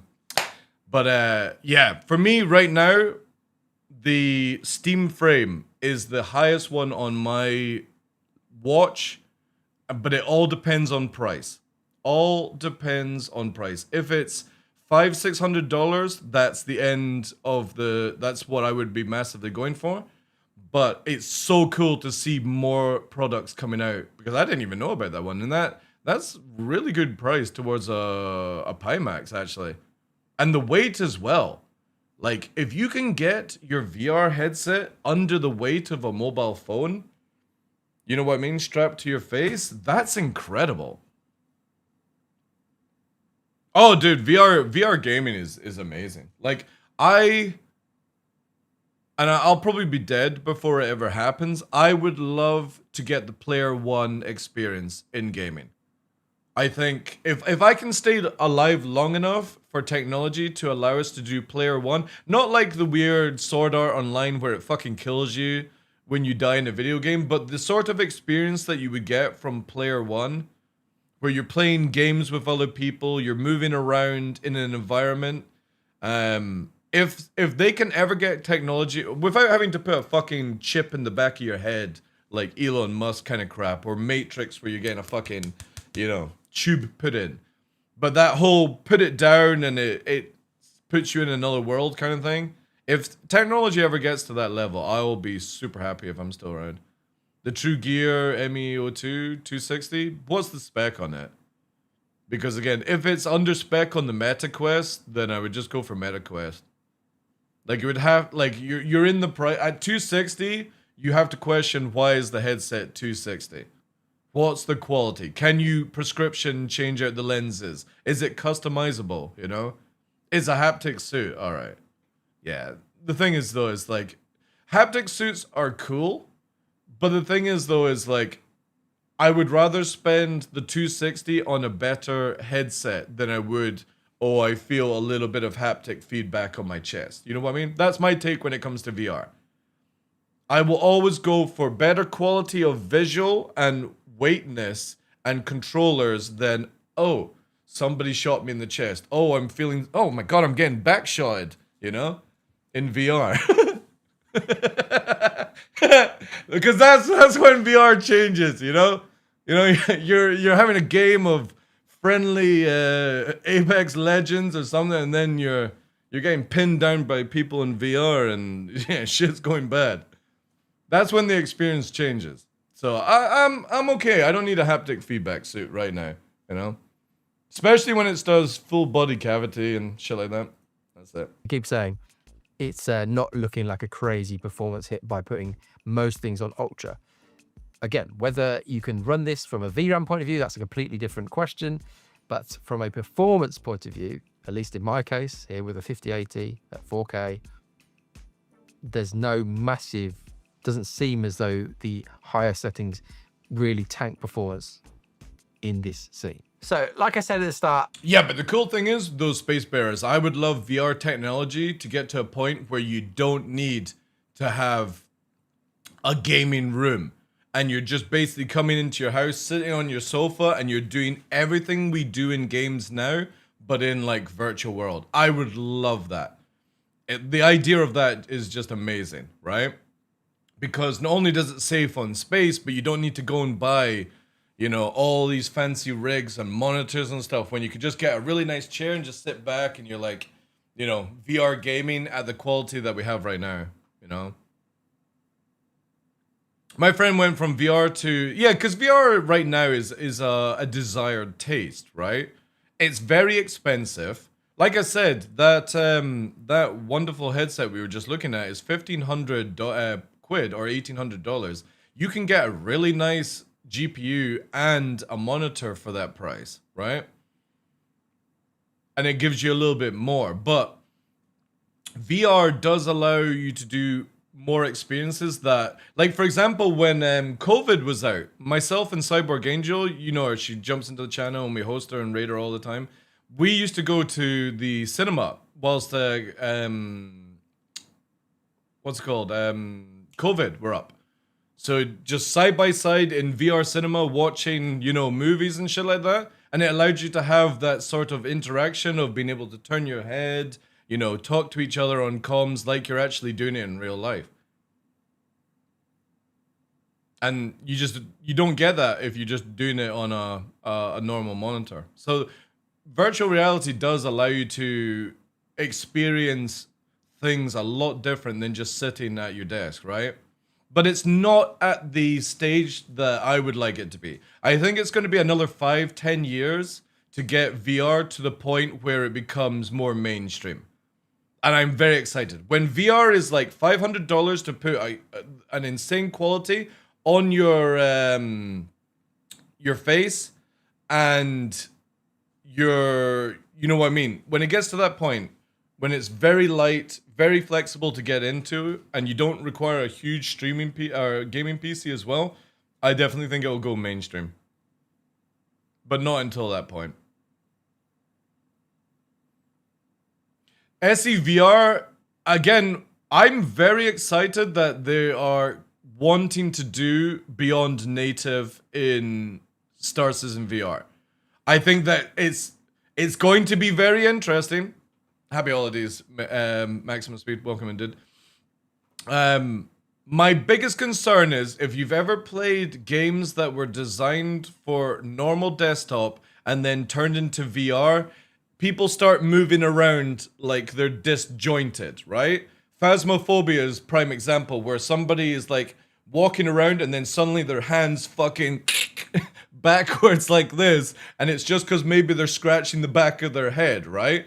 That's my only concern when it comes to Star Citizen, is that I think CIG personally, this is my take, should leave it as native, where basically you have the ability to use your controllers to touch everything in the game that you can with joysticks in real life, but obviously to the point where you're not moving your arms around, where you've got virtual gun, where you can then lift up the gun with one hand and smack off somebody's face. Because that's what CIG are talking about, and if you fuck that up, it looks really bad. And it also means that they have to design it around VR instead of everyone else using normal monitors. So whilst your character's holding the gun like that, in VR, technically, if you do into a wireframe, I can basically then have my gun and a knife in one hand, and I've got a huge advantage over you because you can't do that with mouse and keyboard. That is when gaming with VR gets a little bit funny. Because the moment they unlock it, I have an advantage over you. I can have two knives in my hand, and I can throw the knife at you, and it'll do the same amount of damage. And you can't do that because you don't have the ability to do that because you're not in VR.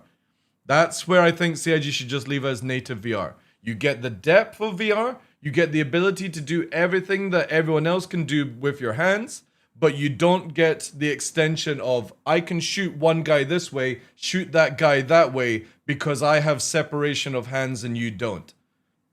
Because that's a huge tactical advantage in a video game that like Star Citizen. If I can hold down two hallways, that's the tactical advantage of VR when you start separating things. So we'll see how they go. I still think they should just remain as probably like just native, right? But they're talking about full body meshing, which also means I will be able to move the character into finer places in full body movement. So if I stand up in real life and I can tuck my character in on a corner, lean, and shoot by extending my arms out, and you can't do that on mouse and keyboard. That's a huge, huge, huge gaming advantage over anyone else. That forces you to go VR. Like if you're doing org versus org and you're FPS on the ground, the people who are all in VR will kick the shit out of the people on mouse and keyboard because they have an advantage of body over your ability to lean around a corner. They can peek the gun and shoot before ever being out of sight.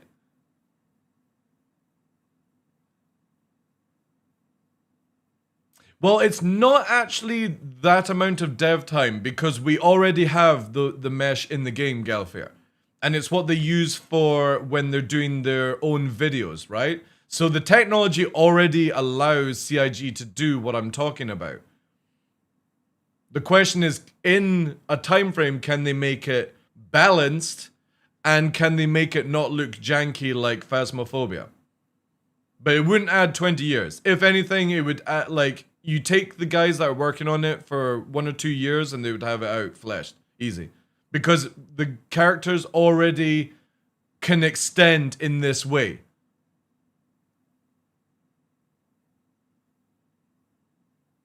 Yeah, but you don't, it's not animations. It's the character can already do it, Gallifear. So when you look at CIG's Blender system for doing the videos, they have the characters doing things that we can't do in game, but it's the same engine, same system. It's just they have more control over the mesh and the wireframe to be able to do it by point to point. All you do is design it to be active. It's the same as motion capping, right? So just look at it that way. In motion cap for Squadron 42, they have people in real life being motion capped and their system automatically algorithms it into the game, and that's already available right now. All you do is you add it in where VR can do the same level of algorithm as the motion cap can, and that's it. You have people, like I said, leaning around corners and shooting guns that you can't do in mouse and keyboard. So again, it's already built in, Gallifear. It just needs to have the algorithms change over from a motion caption suit to a VR headset and controllers. It would only take CIG 2 years. Like if they start now, about 1 or 2 years to do it. And it would be flawless as well because of how they've got it for mocap. It's not difficult to do it. It's all... The problem would be does it become unbalanced and how janky does it look? Is somebody fucking go-go gadgeting their arm where it's a 10-foot arm and they're using it like a fucking whip because the model and the mesh is lost idea of what the fuck's going on, and this dude's whipping his fucking arm around with a gun spinning around and shooting everyone in the face, right? VR controllers are limited though? Not with current VR, dude. Like, again, if we were talking about 5 years ago in VR, but not now. VR is insane with what you can do. Because if you go and look up a streamer, Code Miko, she uses VR implementation for her tracking, and she has gone from wearing a full tracking suit to just a couple of bands around her and VR grips. That's it. Like, VR is absolutely insane compared to what it came out, like, in first gen stuff.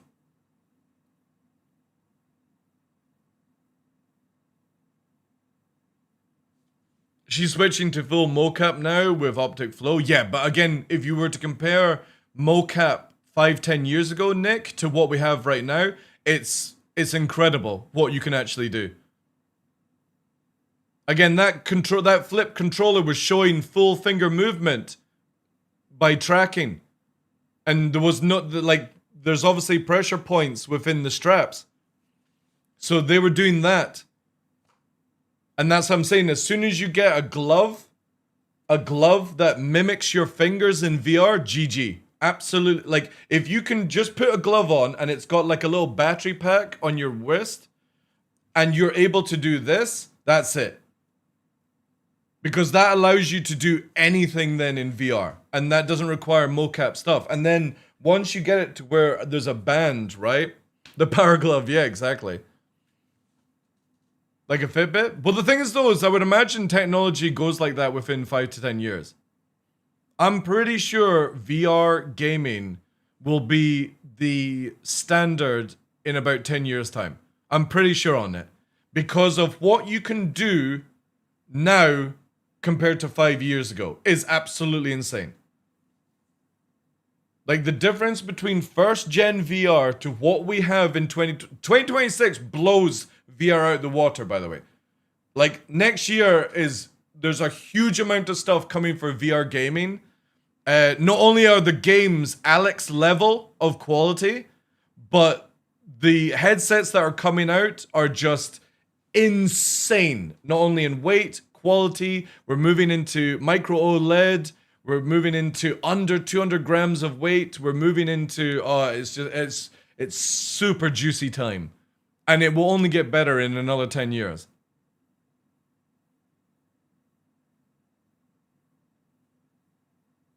The Steam frame has... Yeah, because again, most things are now getting the cameras on the front and the eye tracking inside. So, right now, this is where, like, for me, if you are wanting to get into Star Citizen VR, don't buy a VR headset. Just don't. Wait till next year, because you are wanting a headset with eye tracking, and you're wanting it with the cameras on the front, where basically you don't need to have things above your head, and it literally tracks everything to do with your hand, like picking up, and it's just amazing stuff right now.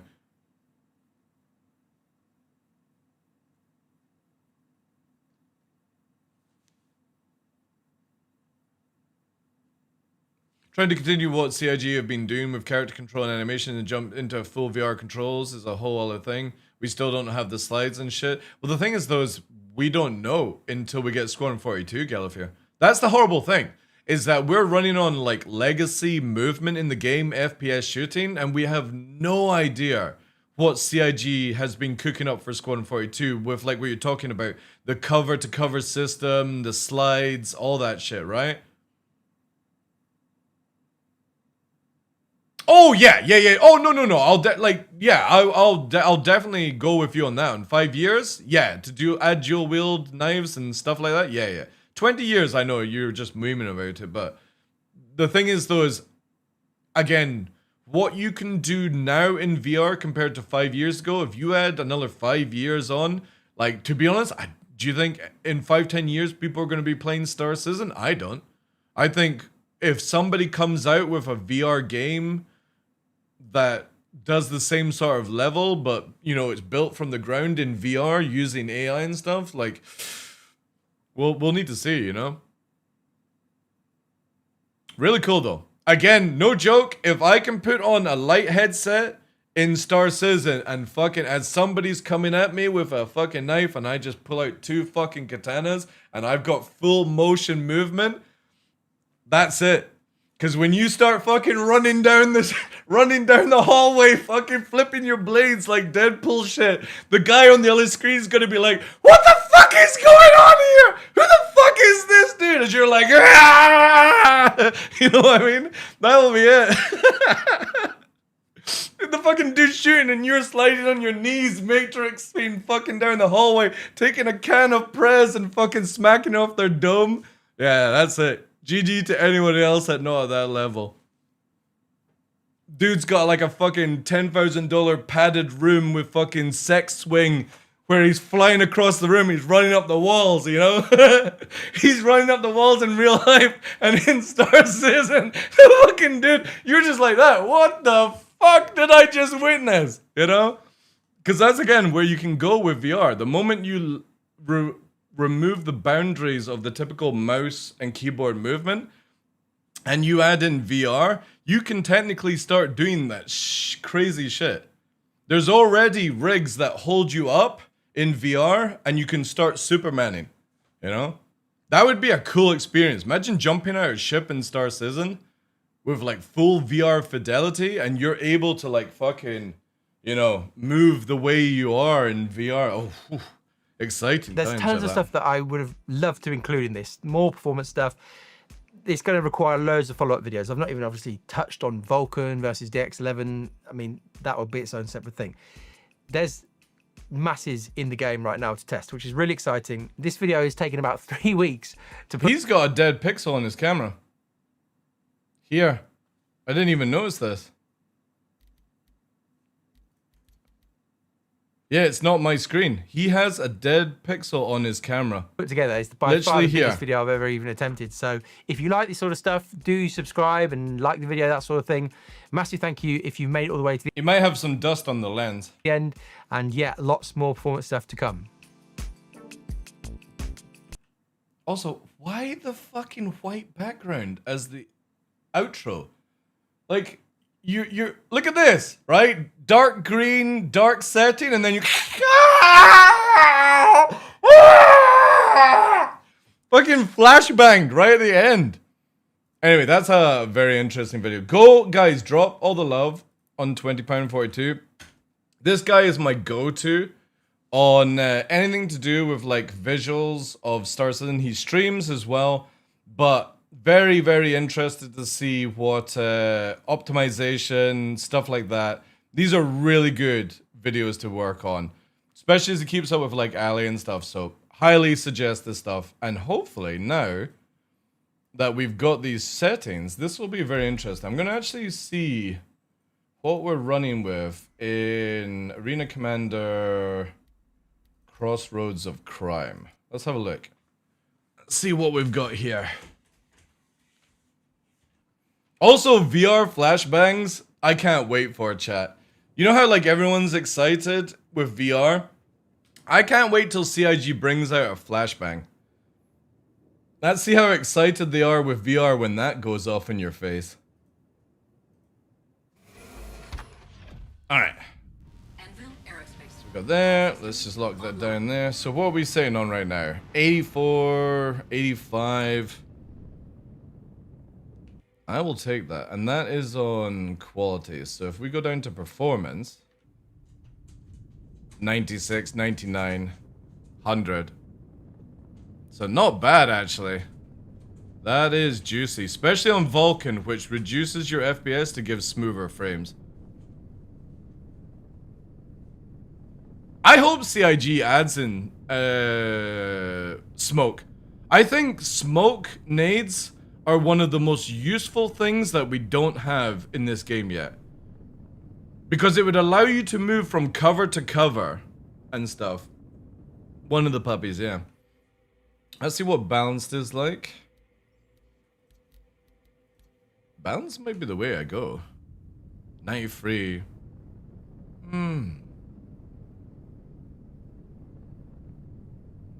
Yeah, that is good. Look how stable it is, though. It's not, like, fluctuating at all.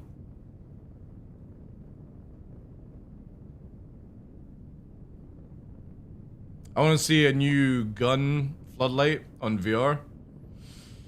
Oh, the meme one. You're talking about the Wicklow one, which is broken right now.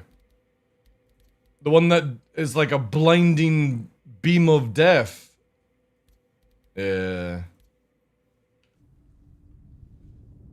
To be honest, I'd probably just leave it on 1 for 40, because it's only like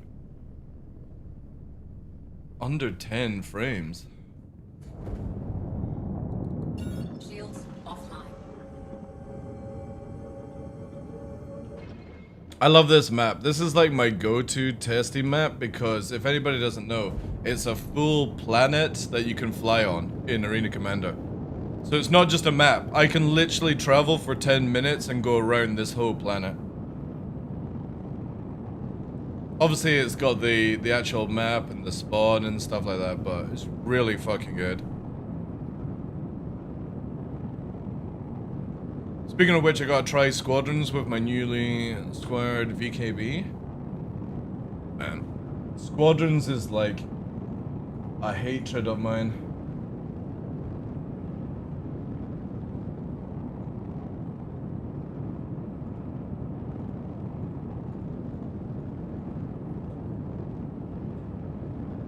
I think if they made it Squadrons where one person could be an F8, one person could be a Hornet, one person could be like a Vanguard, and it was actually structured ship versus ship gameplay.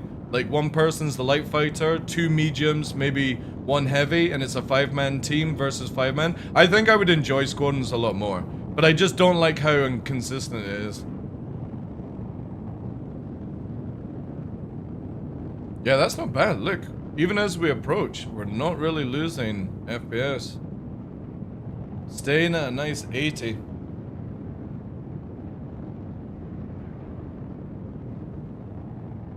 It's gonna start going now as the trees come in. I would imagine. Maybe, maybe not. Oh no, it's actually holding. Holy shit. 83, 84. Yeah, that's not bad. That is not bad, chat. That is smooth enough for me to be happy with. Again, we'd get a lot higher if we were like on a native 1 for 40 monitor, not 4K.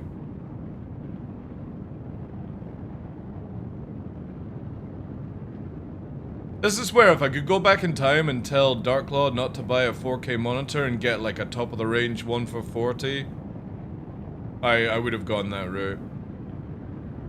But TheDarkLaw of the past would have not listened. It's like, I gotta have 4K monitor. But I generally feel like 1 for 40 is the sweet spot. Yeah, that's not bad. Holy shit. I was expecting the frames to tank the closer we go, but it's even wrapping it around. Like, this map is... This is what I would love to see from Star Citizen. This map is so well optimized for Star Citizen, and it's not just a map, by the way. It's a planet. So it's not like your typical Arena Commander maps that are limited space. This thing has unlimited space. You can actually fly to the sun in this map if you wanted to. It would take you like a good few years, but you have that ability. And I just wish Star Citizen was optimized at this level. Or like the servers performed at this level. If you were getting like 80 FPS all the time, I would be so excited. Super, super excited of this game. How's the UEC? Oh, it's so scuffed. If you're talking about all the exploiting and stuff, Max, it's ridiculous. Welcome in, dude. Happy holidays. It's insane. Like, it just does... Like, I don't even want to play 4.5 apart from just killing players or being killed by players. There's nothing to do. It's so stupid. But at least CIG are aware of it, and they said there is going to be a wipe next year. but it's most likely going to be for the Q2 patch because, and quote by CIG, we want some more data. So they're probably going to fix the exploit, and then they're going to wait to see if anybody can do any more exploits, and then they'll probably wipe for like crafting and base building and stuff like that. But there is definitely a wipe coming for 2026. It might be Q1, it might be Q2, but I would not imagine it's any later than the summer. But it's still 6 months away, you know? Which just sucks. I have a hard time to play knowing what I would do now. The funny thing is, like, I just don't care about wipes. I really don't. Like, I don't play Star Citizen like it's a full game, where anything I do in it has any matter to it whatsoever. When 1.0 comes, then I'll care. I would hope it's Q1 as well. I hope it's 4.6. I really do. I don't think I think CIG should fix when they get back, and then just wipe. I don't care. It doesn't need to wait for crafting as far as I'm concerned. The faster you rip the band-aid off, the faster people can get on with things, right?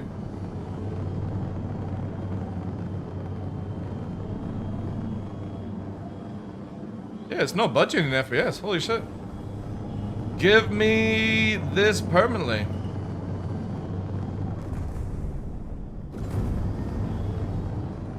Oh no, oh wait, we just finally went under 80 FPS there. I'm guessing it'll be with crafting, because it's a good benchmark, yeah.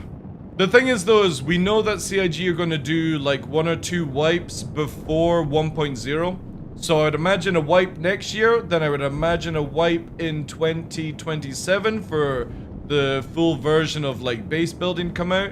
And then, rough guess, 1.0, 2028, 2029, 2030, right? My take is I think 1.0 will be 2030. Good 2-3 years after Squadron 42 is out. But we'll see. I wouldn't expect it anytime sooner though. Because it'd be probably crap. Alright.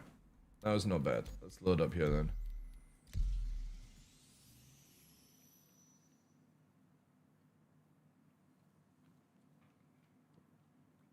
I'd like a VR game where I'm the bad guy henchman. And I have to fight John Wick and Sishu in a haptic vest. Alright. To be honest, it could be worse. You could be asking, I would like to have a haptic system that when I get, you know, pinned down by those 2 characters and beasted up my ass, you know, I get haptic feedback. Yeah.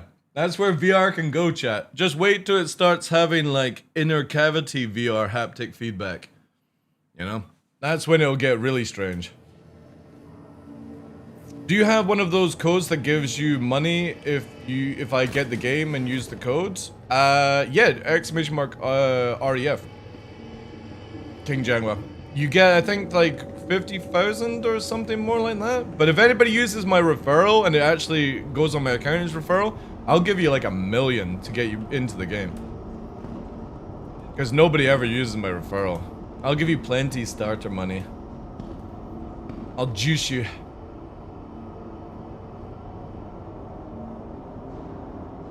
But you have to use that that link, or make sure that it comes up. It's like this way here, right? Boop. You have to make sure that when you're signing up with the account, it's got TheDarkLaw loaded here. It literally says, you've been referred by TheDarkLaw. If it's not there, it doesn't work. It's gotta be that way.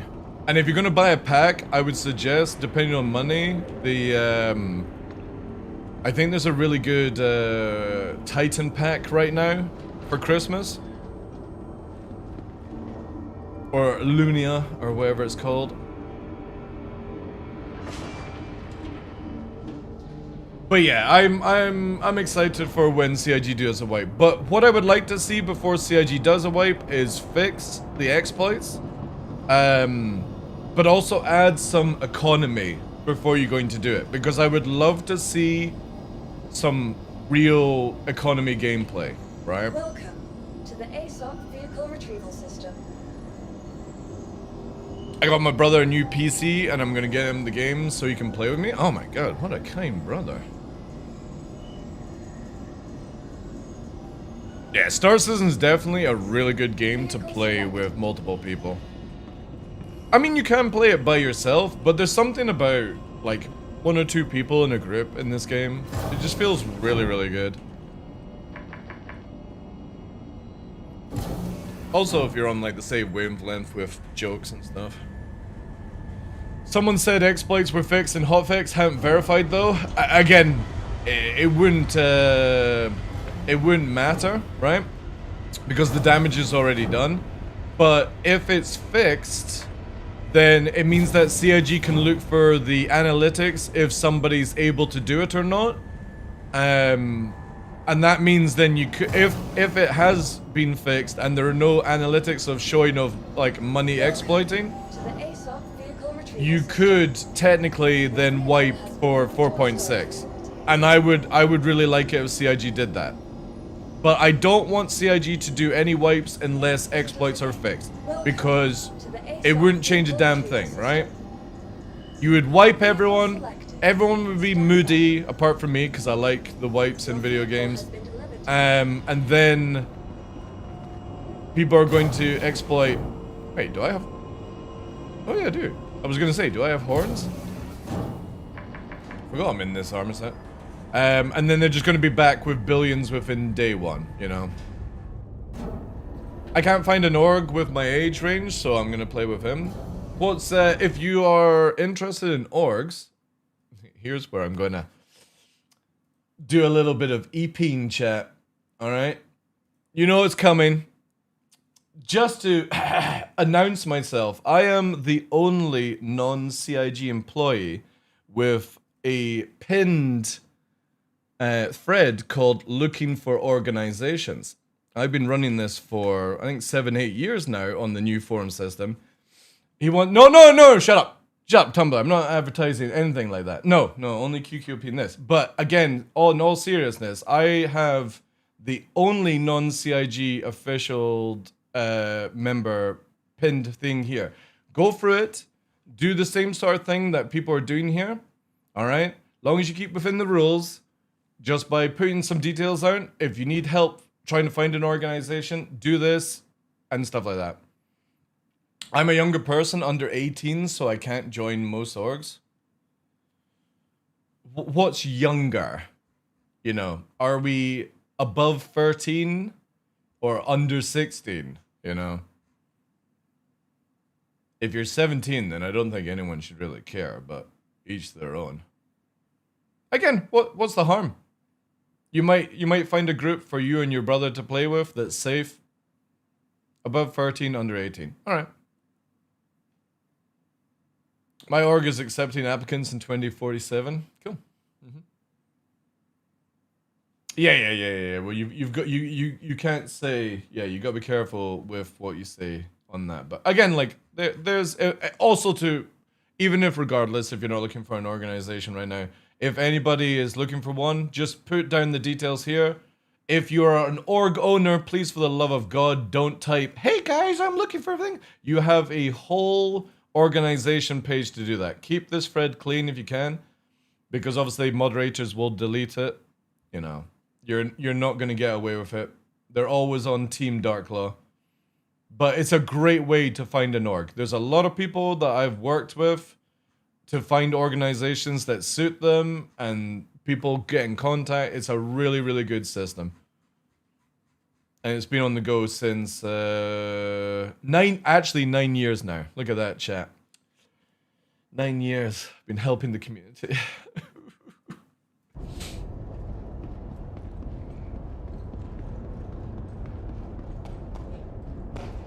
It was at this moment that he knew. He fucked up. And take some money! Oh, thank you very much, dude. I will gladly take your money. Appreciate that. Thank you for the gifted sub, dude. Thank you.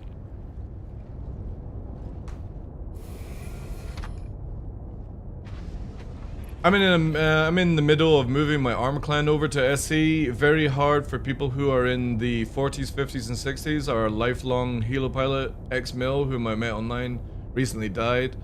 Also, so I wanted to see him flying a spaceship. Yeah, it's the thing is, like, we had this talk pick on Tuesday, where this was no offense to anyone that died, but I'm not a big fan of CIG naming facilities in the game right now for people who have passed away as backers. And obviously we only have, like, the Riker Memorial is from a backer that passed away, and there was a whole lot of drama about certain creators wanting their dead friends to be immortalized in the game.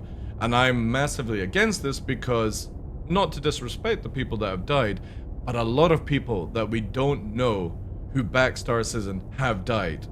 Yet they get no recognition of it whatsoever because maybe they didn't know anyone at the time, yada yada yada. And I just don't think you should do that to people in a game. Because if you're going to do it for one person, then you should technically be doing it for every backer of the game. And that's where we would have so many places named after people we don't know about. But yeah, it sucks, man. It sucks. As, like, gamers, like, for me, when I started gaming, one of my fondest memories as an online gamer was I used to be with a group of people. I can't actually remember the clan, but it was in Black Hawk Down. The original. Anybody remember that? The original Black Hawk Down. It was a fantastic game, and as, like, a young gamer at the time, I was playing with people that were, like, in their 20s and 30s. Most of them will most likely be, you know, either dead or a lot older now, I should say. And I had an absolute blast in gaming back then. But yeah, the problem with Star Citizen is that you can play it for what it's worth right now, but you are looking at, like, another. Again, my guess is 2030 for 1.0 Star Citizen. I just can't see CIG ever being able to get it out before then without major complications. But who knows? Maybe after Squadron 42 and I'll get the copium tank out, maybe there's, like, a massive change into how things are done, right? Maybe there's so much tech in Squadron 42 that replaces some of the old tech in Star Citizen. But CIG did say that whenever there was tech worked on for Squadron 42, it was going to be added to Star Citizen. Yet, we still don't have the new FPS system that they showcased. We don't have the new Mobi-Glass system. You know, there's a lot of... Was the stuff shown at SitCon a load of bullshit, right? And you've always got to look at that with an open mind. That CIG love to talk the talk, but the walk part is the part they struggle on the most.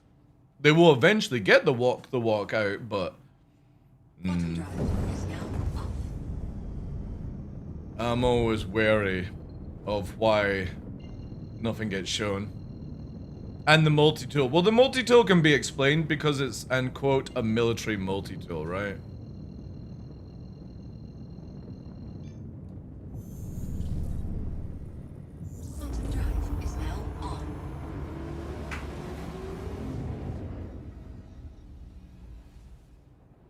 Dude, I'm 43 tomorrow because it's TDL Eve today. I'm 43 tomorrow? I can't wait, man. Every step closer to death is a win in my take. Sooner I get off this fucking rock, the better. Whew. Long as I don't have any, like, requirements. Quantum drive is now off.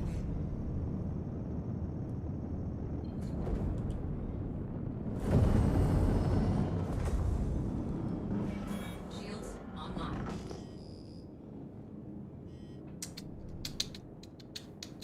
Okay, today is going to be really quiet. I don't know what we're going to actually be able to achieve today. Because most people will be rolling around in greasy food for most of the day. Celebrating with families, loved ones. Oh, wait, we actually have a Hornita here.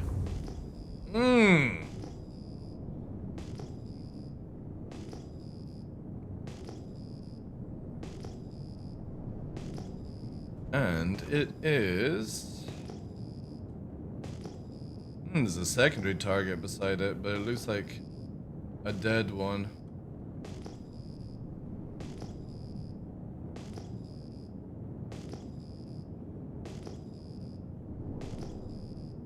Oh, carpet tunnel? Yeah, carpet tunnel is horrible. White noise is even worse. Like if you're somebody that's worked with pneumatic tools, chainsaws, stuff like that, white noise in the hand is rough. Rough. Yeah, this dude's just chilling.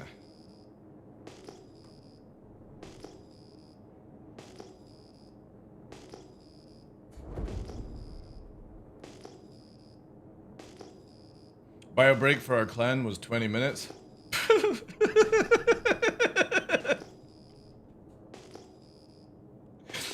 Old poopers.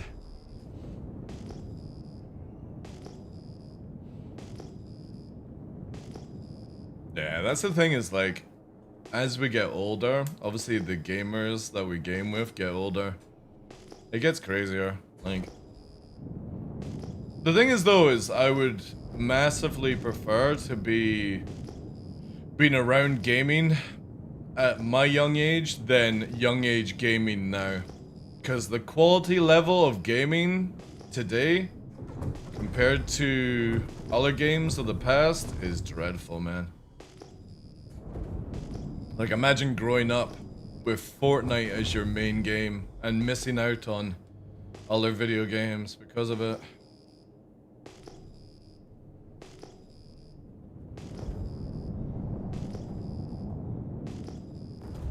Oh, man. And it's not to say that Fortnite's a bad game, it's just... imagine that's your first ever online experience. And then you get like sort of brainwashed into, you play that for like 3 or 4 years because you think that's the only game, or you hear that that's the only game, and then you never experience games like Baldur's Gate 3 or other things like that, right? I had that when I was younger. As a younger gamer. I missed out on playing World of Warcraft when it first came out because I was playing EVE Online. And I hear such good things about it, you know? Obviously, not now. I don't care about what somebody says about World of Warcraft. But back in its day when it first came out, everyone that I've spoken to said they had such a great experience meeting cool people and stuff like that.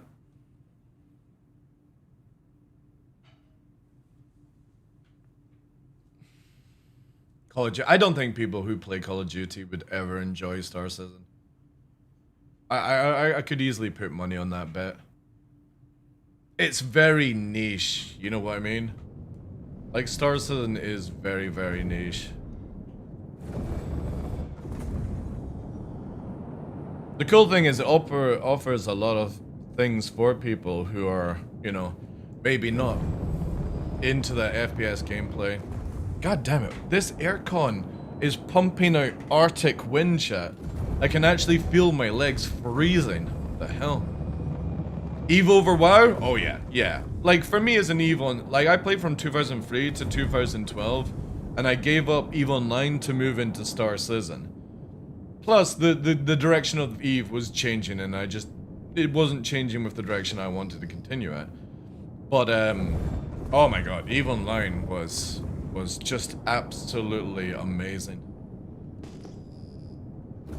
Nothing better than taking 50 players up against 150 and only losing like 2 people, and then celebrating with drink and lines of cocaine in real life, and I'm not joking. Some people went clubbing. We killed lots of players in a video game and celebrated the same way.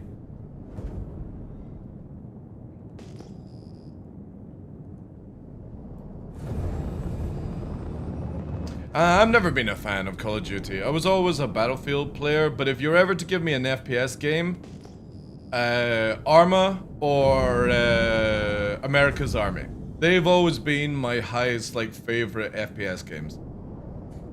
Arma... Oh wait, this dude is fighting, is he? Oh, he's ballistics.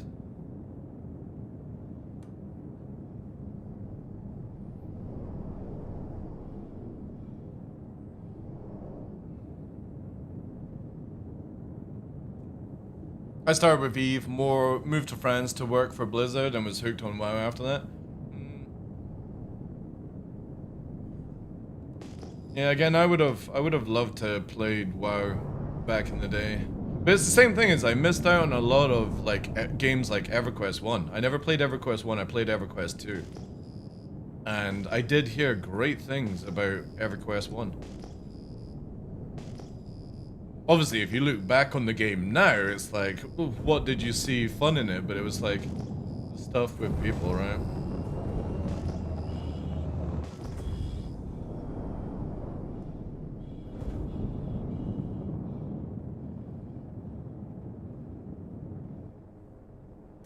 Okay. Uh-oh. NPC? Yeah.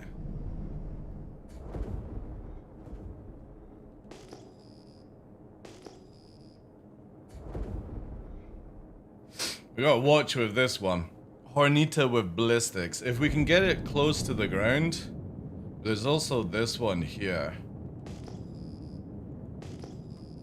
which is a cutlass black. So I'm kind of like separating myself a little bit here, because I don't know if they're on the same page. We're just kind of sneaky, stealthy arrow here. Oh shit, NPC bomb coming in. NPC dive bombing!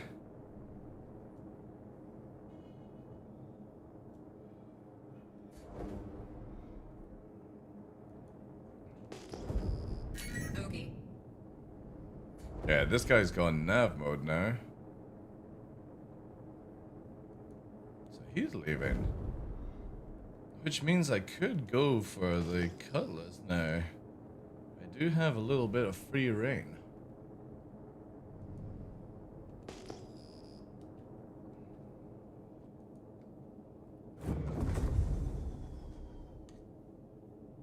I can't play VR for more than 1 hour without back pain, so by 50 would be much easier. Again, if it means like, again, if they get like the player one, oh, this has a gunner.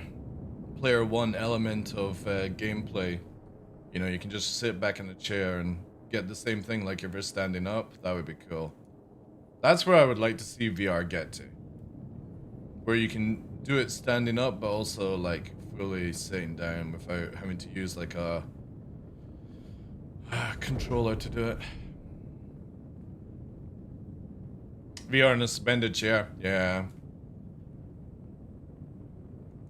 I do know of a VR streamer. Well, it's not really a streamer, it's a VR player that uses a sex swing in VR because it keeps them off the ground. It's like, imagine going, right, guys, I'm a VR gamer. You go to a sex shop.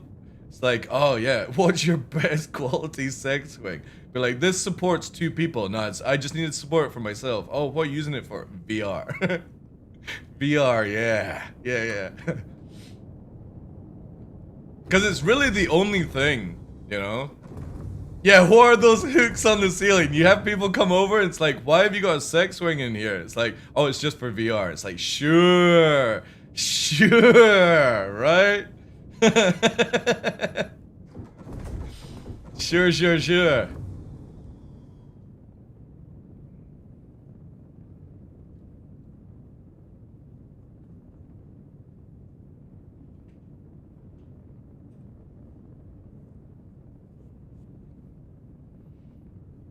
I told my mother it was for my punch bag hand.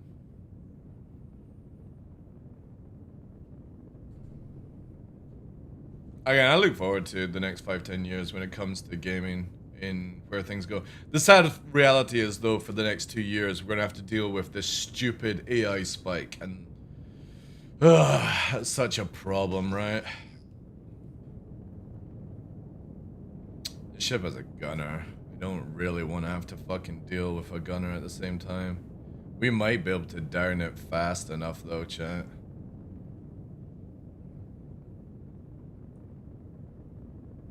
Gunner's not active right now.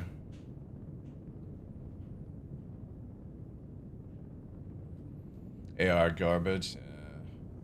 It's the whole GPU nonsense all over again with people going after the Bitcoin. AI is gonna shit on us for the next couple of years, and then eventually it'll get called out and they'll lower their prices and they'll be like, oh, we can magically take away 50% and shit like that. It's just so sucks because like we're gonna be getting what, DDR6 probably hopefully by the end of that nonsense. It's like, you know, people have to wait for upgrades for so long, or you have to spend double the amount of money.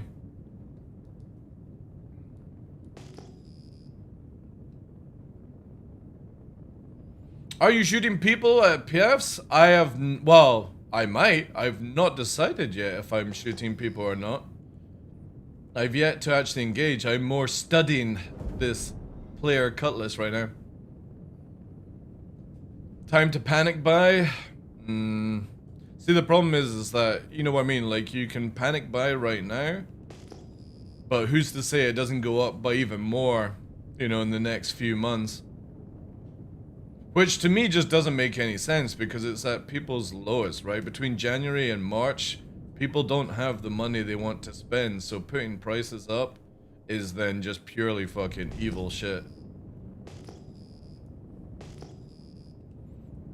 I'll pick up the final gen AM5 and hold for like 4 or 5 years. Yeah, it's kind of like where I'm at now. I got the 9800.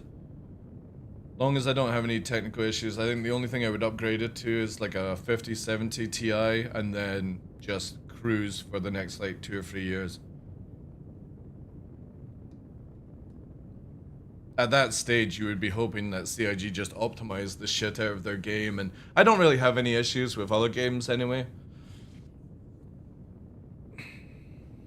I would be interested to see what my PC would run GTA 6 4K PC version, but that won't be out until the end of 2027 if GTA 6 console is released on time.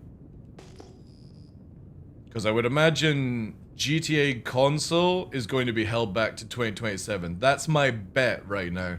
I think it'll get a delay. Another delay. But there was a review saying the moment that GTA 6 delays again is when you'll lose a lot of people's interest.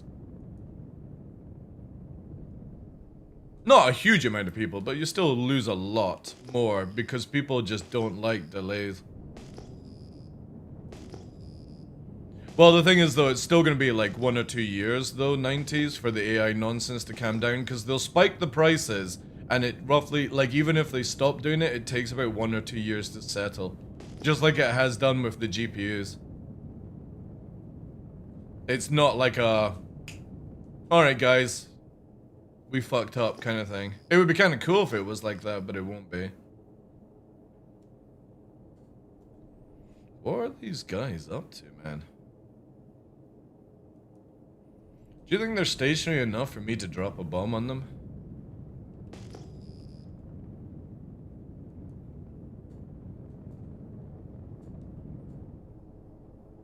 I kind of think at the end of 2060, yeah. Like for me, I won't be buying anything PC hardware in 2026.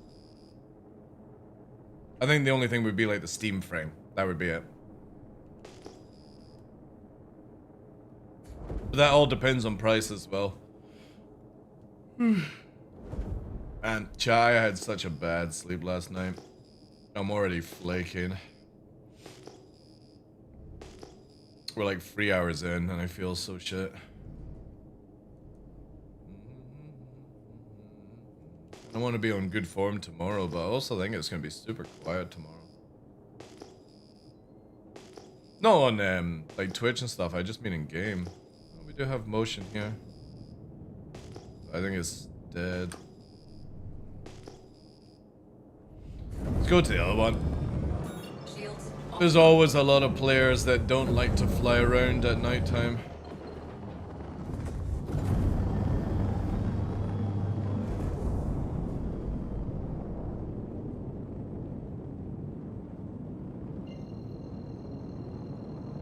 Okay.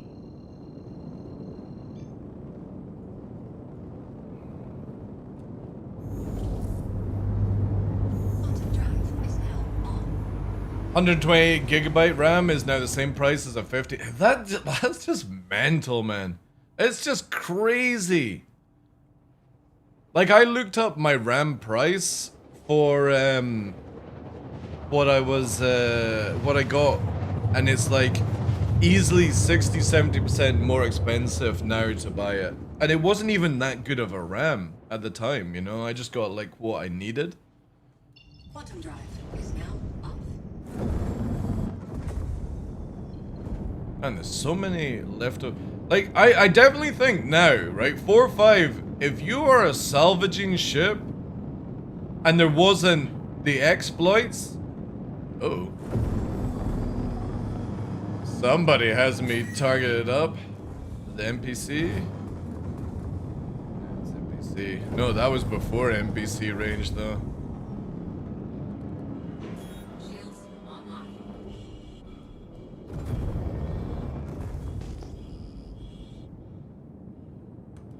Something targeted me up round about here.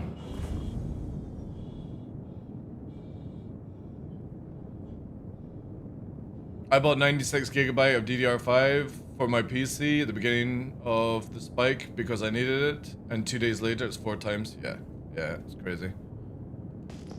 Yeah, as I was saying, like, if CIG got rid of the exploits and wiped everyone, no joke, salvaging is going to make so much money at the beginning of the wipe, because there's so many ships available to like crunch up now and strip at these places, because people don't want to bother like full defing and stuff like that.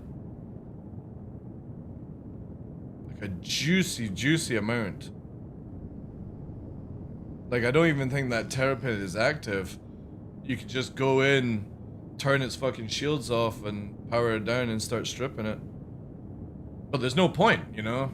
Unless you're like massively into that sort of gameplay. Okay. I need to get rid of this one, chat. It's gonna do my nutting.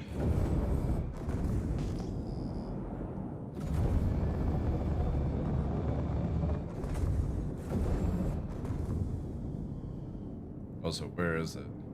If.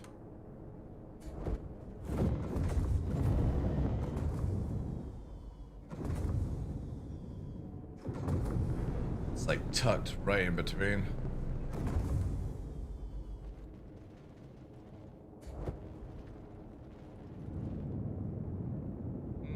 It's actually not taking any damage. That's probably why.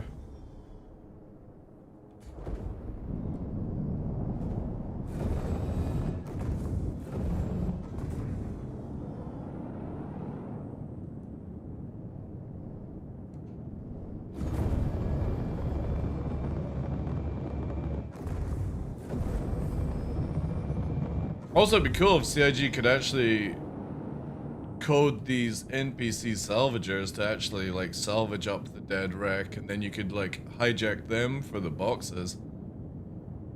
That would actually be kind of cool gameplay to implement. I wonder if we'll ever see CIG produce like public service NPC in this game. You know, ones that can actually fly you places, pick you up, fix you, refuel you. When the wipe comes, we'll be savages and hollows for a while. Well, again, nobody's going to be doing these locations, I think, on day one, dude. People will be doing more like Nyx and well, I suppose actually the modules that you can actually get from here are quite lucrative, so yeah, maybe. I don't think they would be doing the mining part of it, to be honest. I think you would be trying to get as many like A-class modules as possible, taking it from there. We need Arc Raiders gameplay in SC. What part of the gameplay do you want from Arc Raiders? I don't need third-person combat, you know what I mean? That's in Arc Raiders. If you're talking about the looting and the ability to like lose stuff and gain stuff, then sure, yeah, 100%. But you could also compare a game like Tarkov and stuff like that that has a crazy amount of element of looting. Oh, hello. Oh, hello.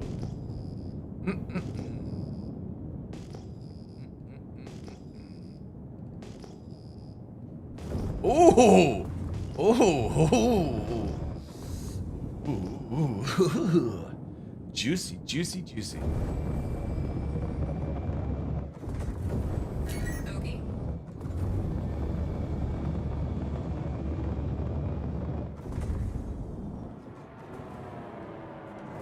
Check fire.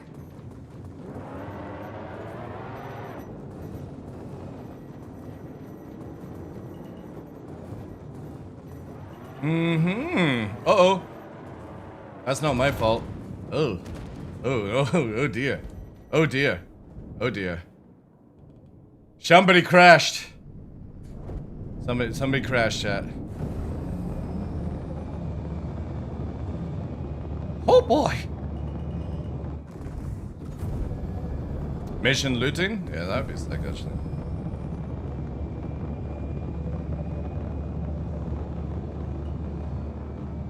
Hey, something else is my radar target, because this guy shouldn't. Are we targeted by NPCs? I really wish CIG would remove NPCs on the ground targeting us, like these fucking snakes being able to target you. So stupid.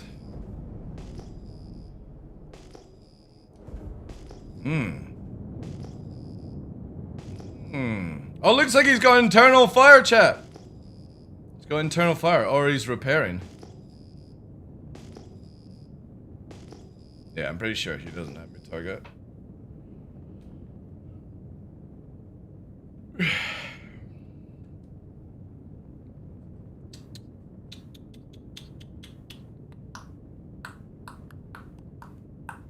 Also, I really wish you couldn't see these snakes and shit.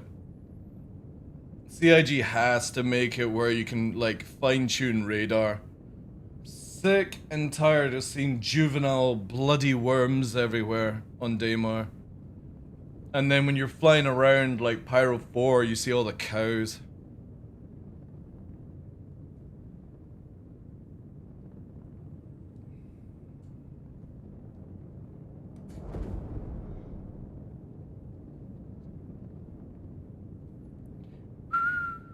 Oh, he's back in. He's able to fly.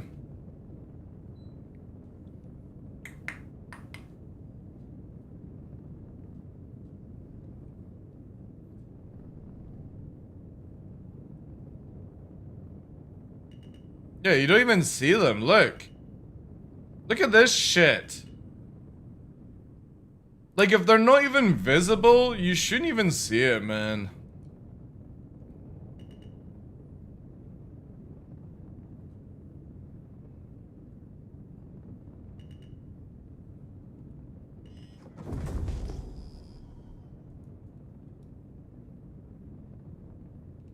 Let's go out of a ship again.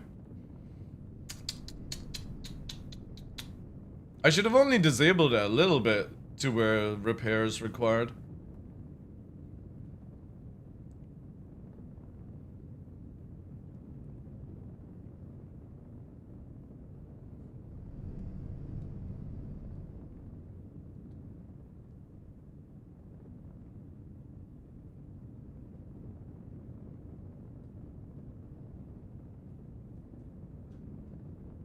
Oh, it's actually... No.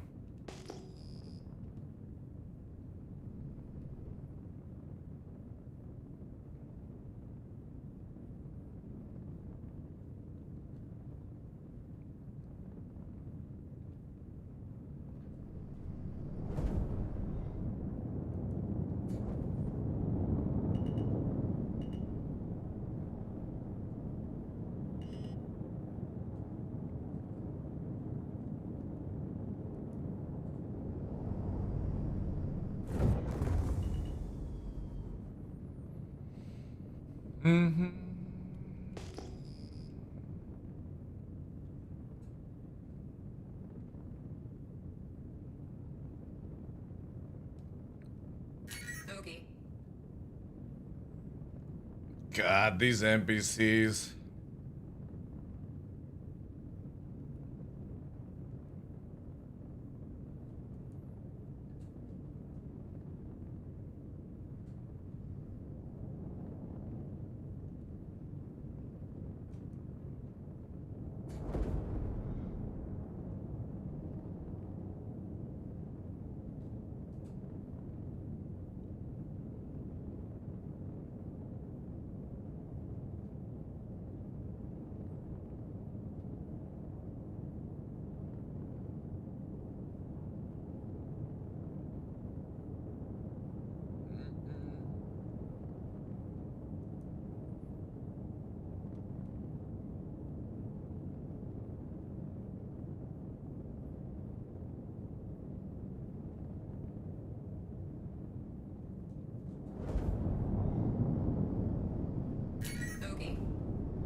Not expecting that. Anarchos, thank you very much for the raid, dude. Welcome in. Good hunting. It's quiet, dude. It's holiday season. But happy holidays. Thank you so much for that, dude. Appreciate that. Give me a fright. I'm like freaking out just in case somebody fires like a rocket launcher at me. That noise. It's juicy into the soul. But yeah, we're sort of playing with a little bit of food. Chilling out on Daymar. It's super quiet though. Like I don't expect much gameplay at all until maybe later in the evening. Too many people eating. But thank you so much for that support, dude. Appreciate that. Okay.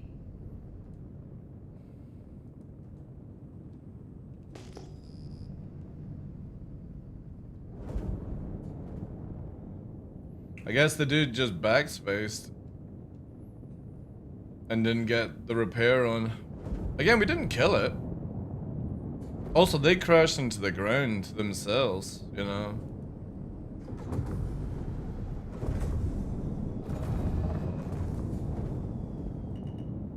Thank you, dude. Happy holidays to you as well.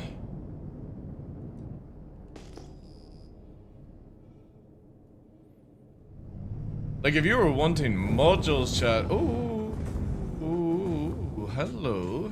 Hello, Asgard. Oh, no, wait. That's a Shiv. The Shiv? No, it's an Asgard. That's an Asgard, chat.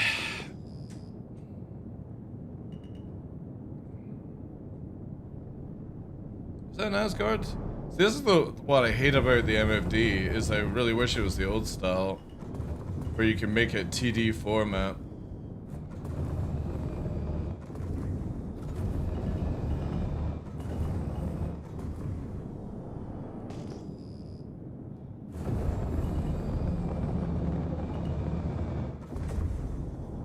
Oh, missiles out, missiles out. Ooh. Ooh.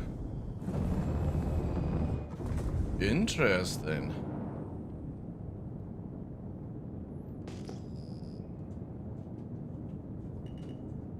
Airwolf time? Oh shit, chat, that's not it firing the missiles. That's something else.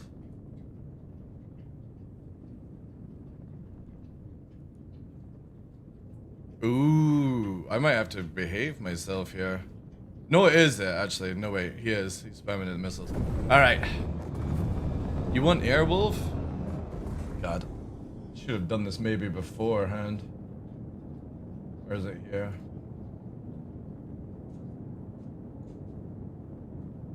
There you go.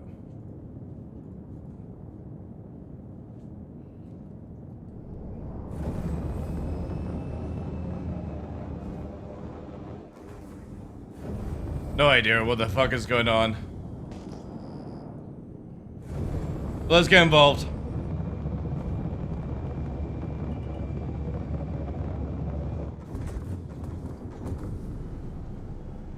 Check fire.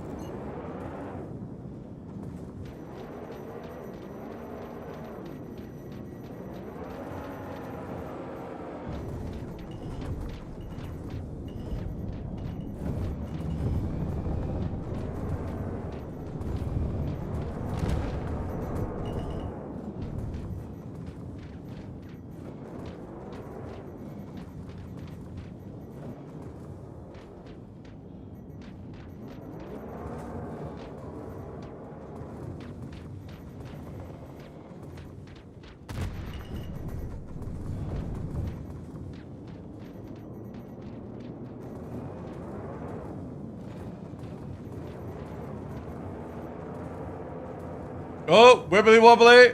Going down. Mayday, mayday, mayday. Black Hawk down, Black Hawk down.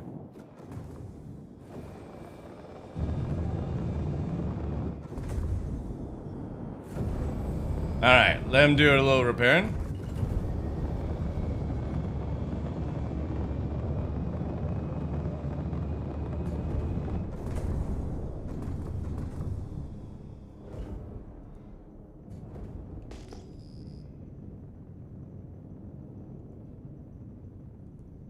We still got clear skies.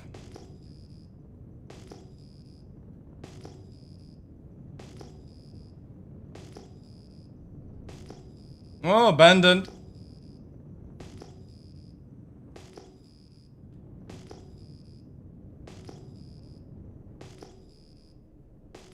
Wait on the download? Nice. GG's.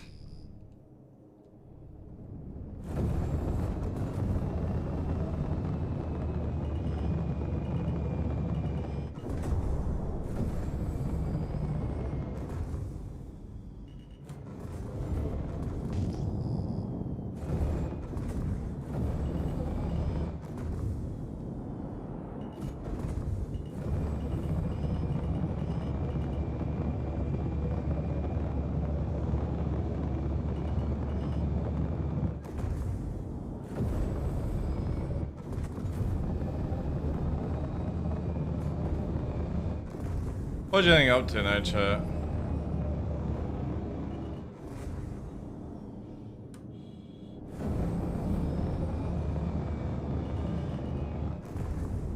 Again, I gotta watch out for those fucking boom tubes.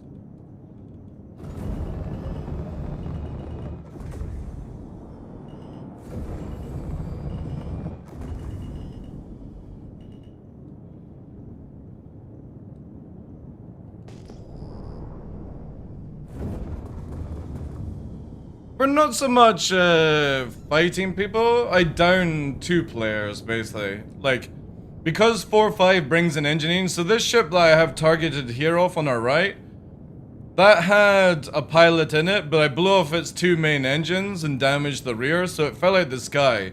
But the thing is though, technically you can repair it to the point of flying away. So I'm not necessarily fighting and killing people, more just disabling them to see if they actually would repair and stuff like that.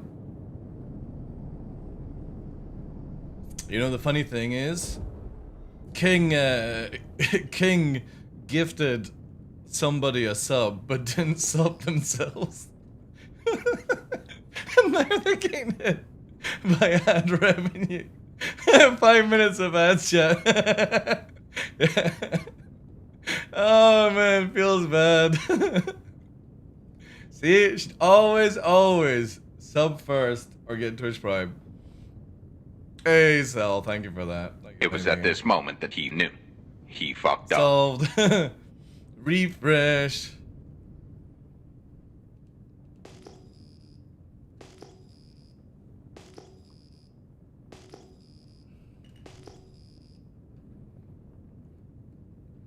Yeah, I was saying, King, it's funny that you gifted somebody a sub, but didn't sub yourself, so you get hit by the ads. We run every hour, 3 minutes of ads, just so that people don't get the the nasty ads when they're joining the channel. I hate the idea that somebody has to watch ads before they find out if they like your content or not. So we run the minimum amount of ads just to make sure. Notice how they don't discount subbing yourself? I know. That's why everyone was moaning about it. And don't you have to discount if you're doing 5 or above, right? But yeah, I was saying before you got hit by the ads. Also, thank you for the follow, dude, as well. This person here, I blew off their engines, not killing them, because I want to see if they're actually playing the new gameplay of 4-5 to repair and then fly away. But it seems more like they've just abandoned their ship that most people would do. Now for me, like if I was downed by another player like that and then left, I would try and repair the ship, because eventually down the line you're not going to be able to reclaim like you do. Yeah, I grounded them. That's the second person I've grounded, but nobody seems to be doing the engineering gameplay, sadly. Oh, wait! No! I take it back! There he goes! Holy shit! Now that deserves not to kill, chat. My god, we've got an actual player. So they can now fly away and go and fully repair their ship? and they've not died in the process, that is amazing. We have found a true gamer.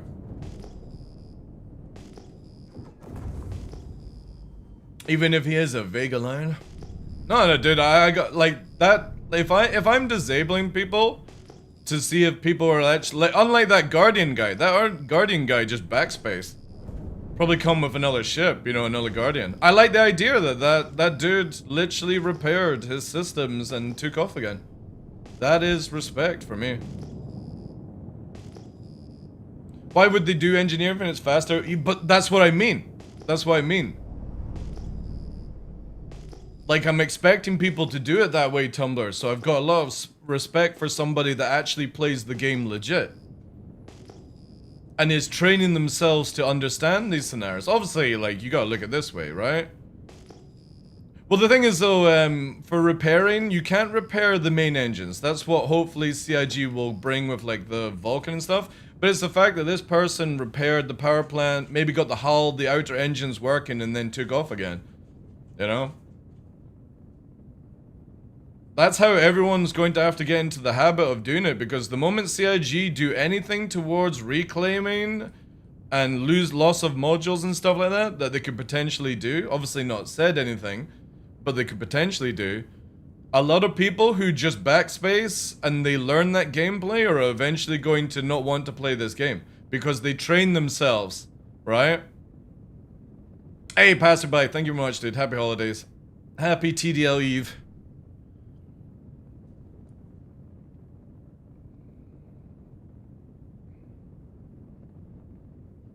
But yeah, repairing is just simply using the repair salvaging tools and just right clicking, and it'll tell you how much is required. You can buy them from most places. I would always recommend the two-handed version over the small-handed, and you'll need some ammo as well. But I do believe now that when you buy them from the shops, they come fully ammoed up. Fully ammoed up. Bugged rock? Could be a bugged rock. Could be a bugged rock, but who knows, chat? It's hovering above the site.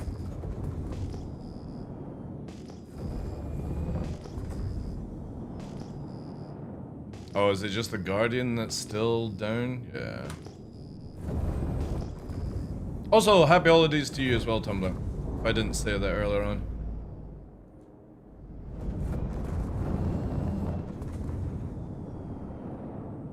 The cool thing is, it was quite a bit of time and ammo for me to actually take the Asgard's engines off, which is nice to see. I was expecting them to be like Cutlass level, which I could clip it clean.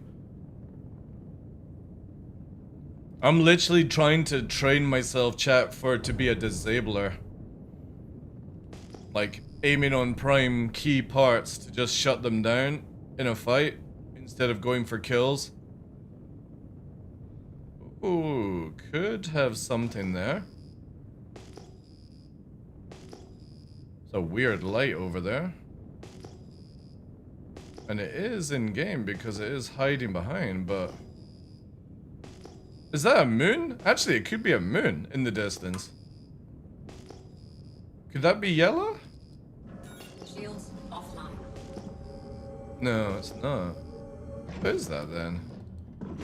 Shields online. It's a weird light. Yeah, doing very well, dude. Nice quiet day. Tomorrow's birthday. Do you know which team I should join? YouTuber army, shit like that? I got a HOTAS to Xmas and I fucking love it. What do you mean, team?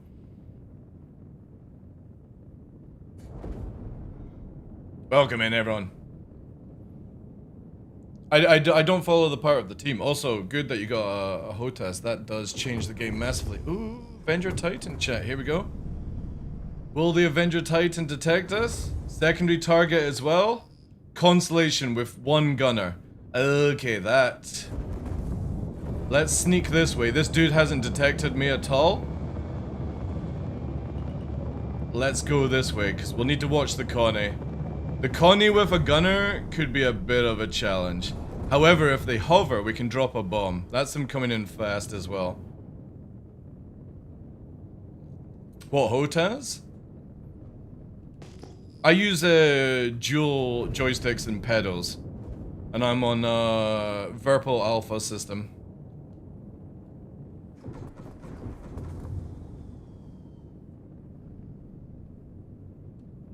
Oh, I'm targeted up. Oh, chat. Something else has me. Something else has me, and I think it's an NPC worm. But yeah, there we go. I just got untargeted.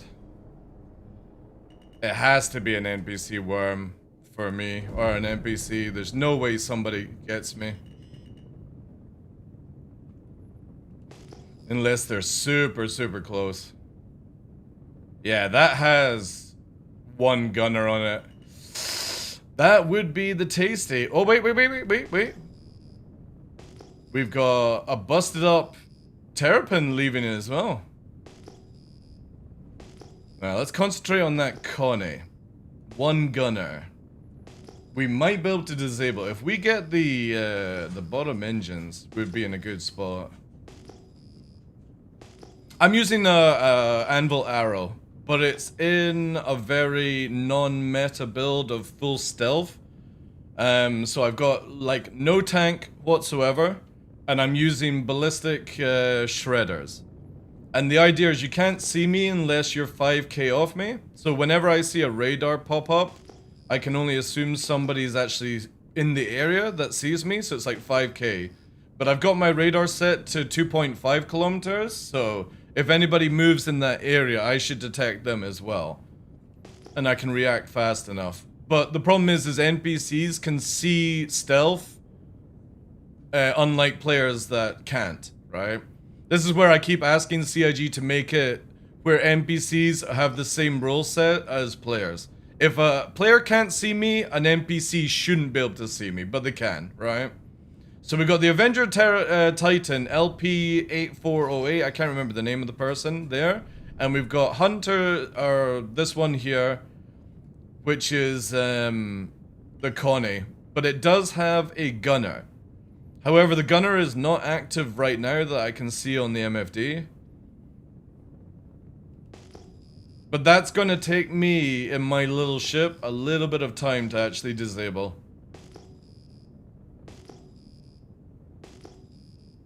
If I had a second arrow, it'd be good. The Ghost of Stanton, the Ghost of Daymar. I'm playing the Ghost of Tsushima, but in Star Citizen. Again, I'm just happy to just watch people. I could go and drop a bomb on it, though. I do have 2 bombs available to me, so my spec underneath is 4 cross-section, but I've got 2 bombs, 1 on each wing. How much AAC do I have? I have 1.4 billion. And I can't wait to be wiped.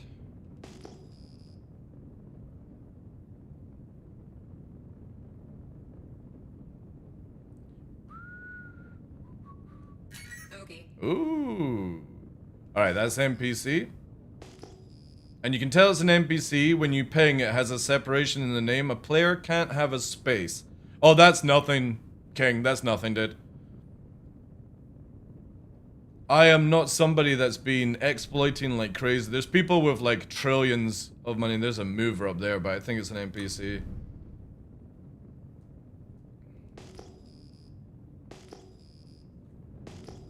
So I got 2 pings there. That's most likely the NPCs. However, that dude's got out of the Connie.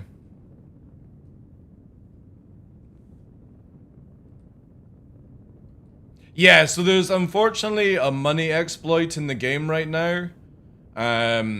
Some people have been banned, but obviously it's massively ruined our economy. Not that we really have an economy, but it has ruined it. Where to buy certain modules and armor are now millions and millions, thousands of millions instead of like 5 million, right? So we do know that CIG, the company who own the game, are going to be doing a wipe in 2026. Some of us, myself included, hope it's 4.6 patch they do a wipe. Because if they fix the exploits, I think a wipe would be healthy.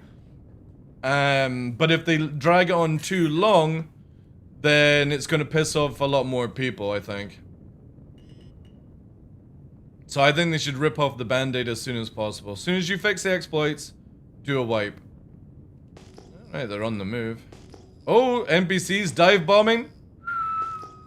Kamikaze! Here they come! Kamikaze NPCs that don't know how to fly in atmosphere, apparently. That's funny. Will this dude get bombed by the NPCs? He's panicking as well a little bit.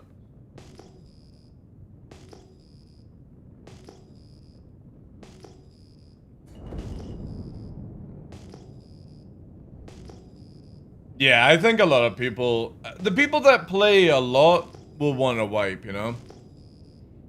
No, for some reason in the past like few patches, the NPCs when they hit atmosphere just don't know how to slow down or turn or do anything, so they just act like they're kamikaze.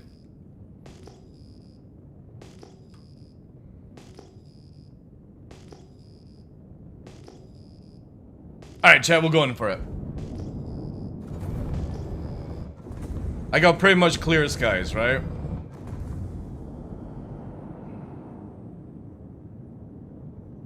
I don't see a secondary gunner yet.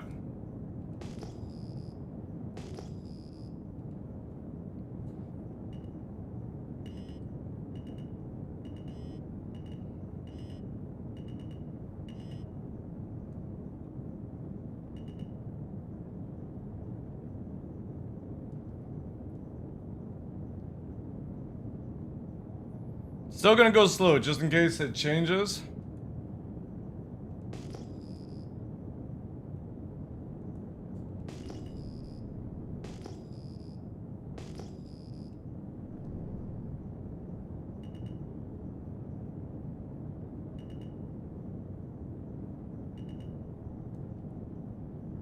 Oh, you want me to bomb? It's still active.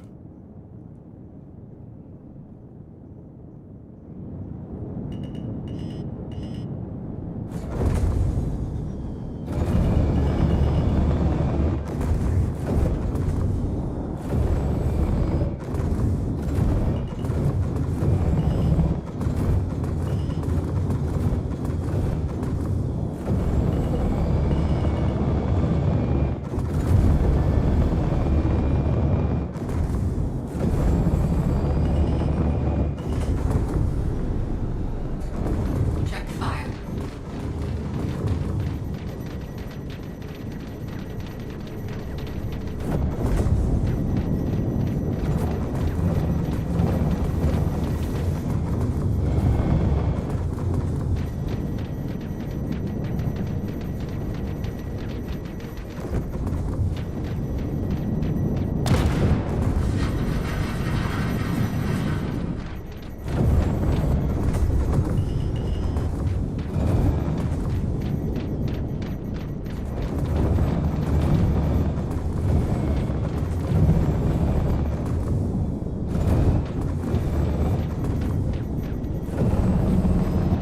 Going for the warp, I think. Ooh, too late. I'll let them recover, chat. I'm interested. I'm interested to see if they can.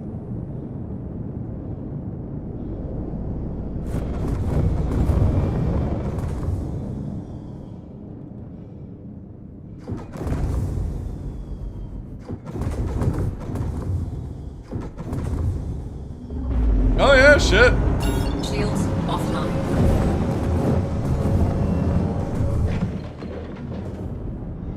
They actually could. That's yeah. Alright, I'll go to Schumann now. If I can remember where it is now, because obviously all this has changed.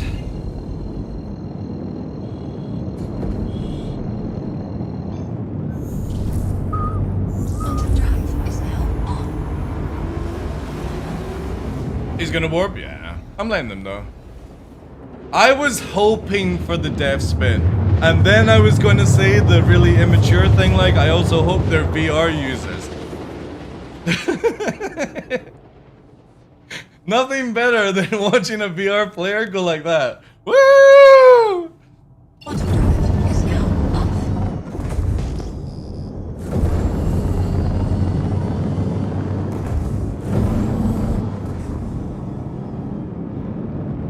What's that, Shubin? Just basically re-ammo, repair.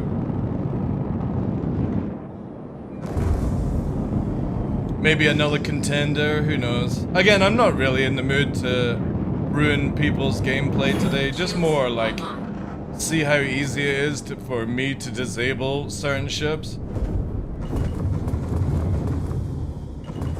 Upside down retaliator. Landing gear deployed.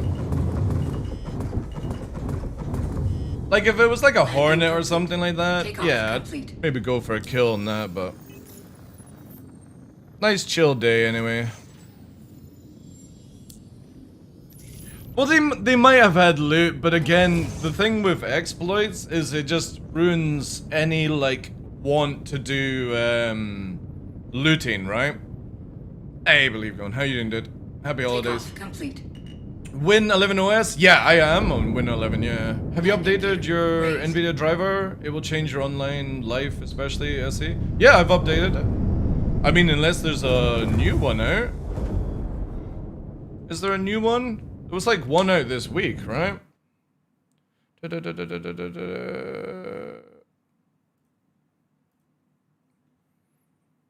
Drivers. Yeah, I'm on the latest one, yeah. Oh, here we go. Oh, it's a Connie chat. Oh, it's Catnuts. It's Catnuts. Catnuts is coming in for a flyby.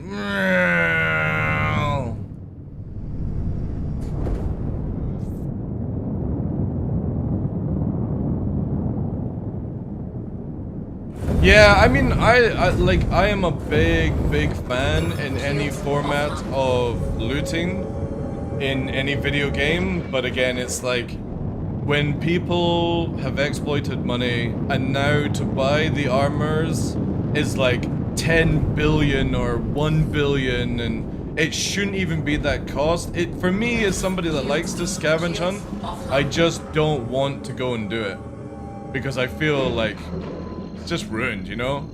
You shouldn't have to make that amount of money for something so cheap. Quantum drive is now on. Online reg required turns out. When are we moving away from second, it's actually redo my opinion, yeah. Shields online. Quantum Yeah, drive this is power now thing's on. definitely running out. Choose check. When are we moving, or when's the deadline to move away from Windows 10? Was it the end of this year, or is it like the end of next year?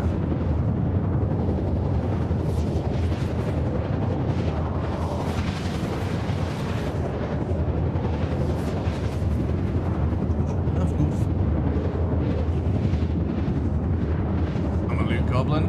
I know a lot of people who are loot goblins. Again, I think it's a cool gameplay loop.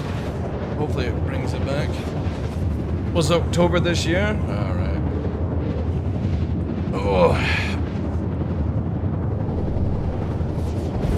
When are we getting Windows, Windows 26? Did the UK get the same extension as the EU? For what? What, for Santa being late? Quantum drive. There's doggos? There's multiple doggos. We have... If I bring up camera and take away crotch cam, we have Nyx, one wolf Nyx, and we have one wolf Nova, who's chilling and making a mess of my bed. So yeah, we have multiple wolves. Quantum drive is now off.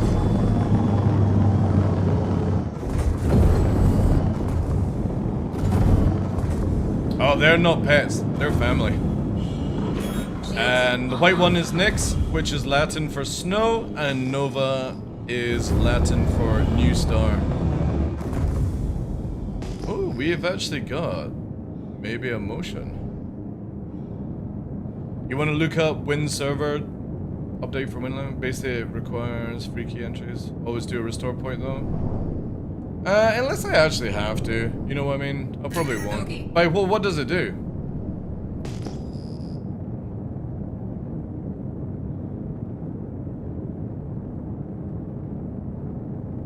Online requirement turns on 30-80% performance increase on our NVMe drives.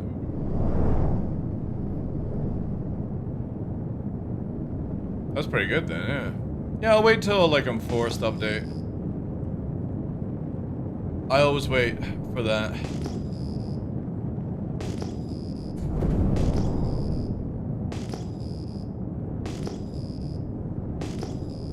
I normally set it to where Windows doesn't update and it gives me like a 4-week break because, yeah. Well, that is active, but what's it doing? No, it's not active, it's just this stupid MFD stuff.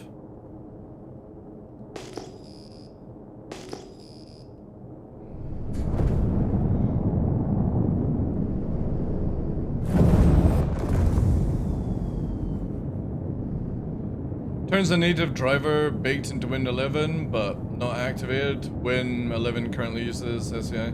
Ah man, you're getting technical jargon now.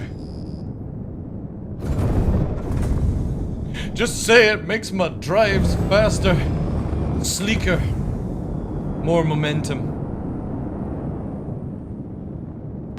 Yeah, again, I'll wait for a forced update.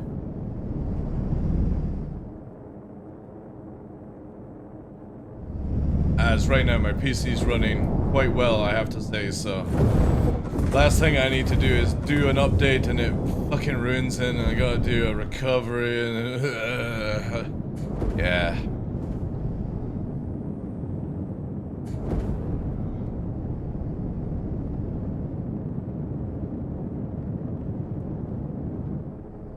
Also chat, we've got the redeem for the sourest sweet challenge tomorrow, but it's still not arrived, so I doubt it'll be here on time. So if we get the redeem in, it'll have to be when it arrives, and I'll let guys know when it pops. Which is disappointing, because I was looking forward to it, chat. But doesn't seem to be the case, sadly. Also, give me a second. Head tilt. Yeah.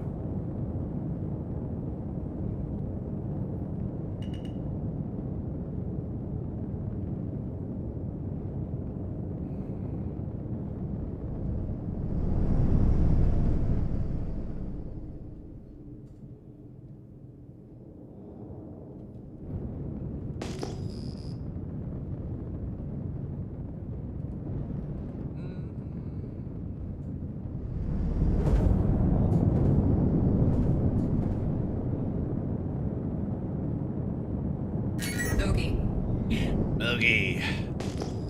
Bloody NPCs. I kind of feel like an abandoned ship by a player that's red. Oh, god damn it. Should not be allowed. Man, this is crazy. Two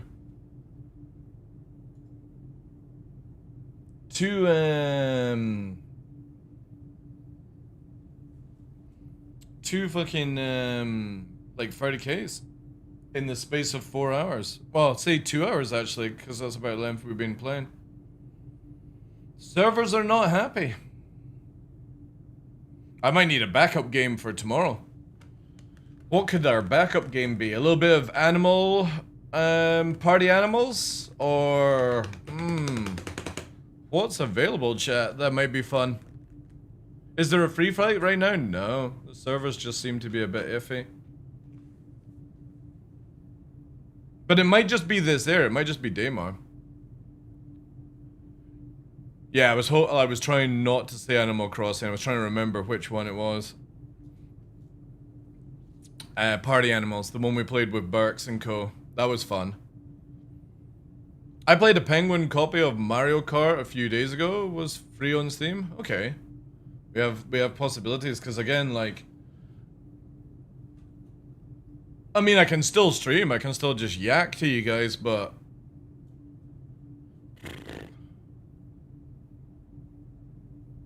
We could play some fun stuff, I suppose.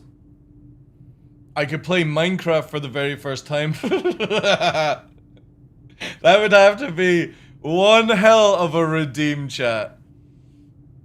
I gotta bring back Granny Law for a stream at like $3,000 just because I don't want to do it. But also I've added for 5K. Obviously, like, we're not trying to hit $5,000 tomorrow. But is grow Friar Law hair. So basically, like, for 3 or 4 months, not shave my head, but only shave the circle part. So we've got hair all the way around the side and just bald on the top. That actually is a redeem, but it's at 5,000 pounds for that. Because I'm pretty sure I'm safe. I'm pretty sure. I might actually raise it up, chat, now that I think about it.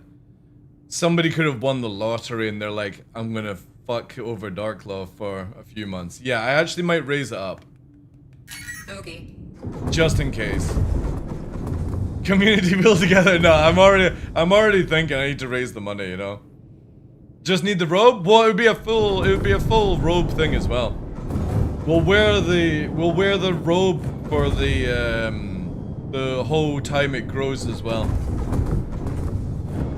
So basically, I would, because I can get away with it where I can just wear a cap or a beanie in real life, but for stream we just won't shave we'll only shave the top part and let all the sides grow into its proper, like, Friar Law hair.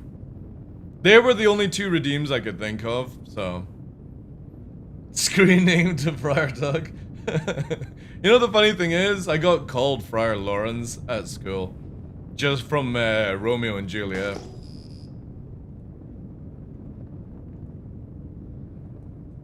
It would be hilarious. But I, like, because you know how, like, some content creators, they're like, oh, shave my head, shave my beard kind of thing? They can do that, right? Because it'll grow back. Me, it's a little bit different. I have to grow hair to make it funny. So it's got to be a good redeem. Because if any, like, again, I'm going to have to be walking around like that for months. Because we want it where it's a good length. So I'm thinking, like, it would have to be like 3-4 months to get a good length on the side to make it funny as hell. And that's gonna be a costly thing. Because if I ever get any sponsorship deals, I would have to turn them down. I'd be like, I can't, sorry, can you come back once this redeem is removed, you know? Or I wear a cap, you know? Well, the thing is, I'm only bald on the top. Like, hair grows inconsistent on the top. Around the sides grows beautifully, passerby. So I can actually do this hairstyle really well. And within, like, a year, I could have hair down to my shoulders. But, yeah, like, it's too embarrassing, you know? Manscaped sponsorship? If Manscaped ever did, like, head shaving, I would be totally down for that. I know Salty Mike is with like doing beards and stuff like that, but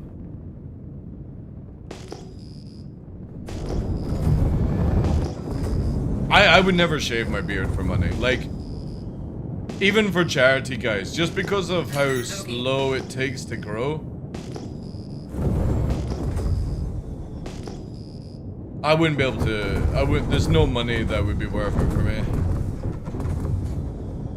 Because I look back on the videos where I was streaming without a beard and I'm like, oh my god, you guys had to put up with that shit for that length of time?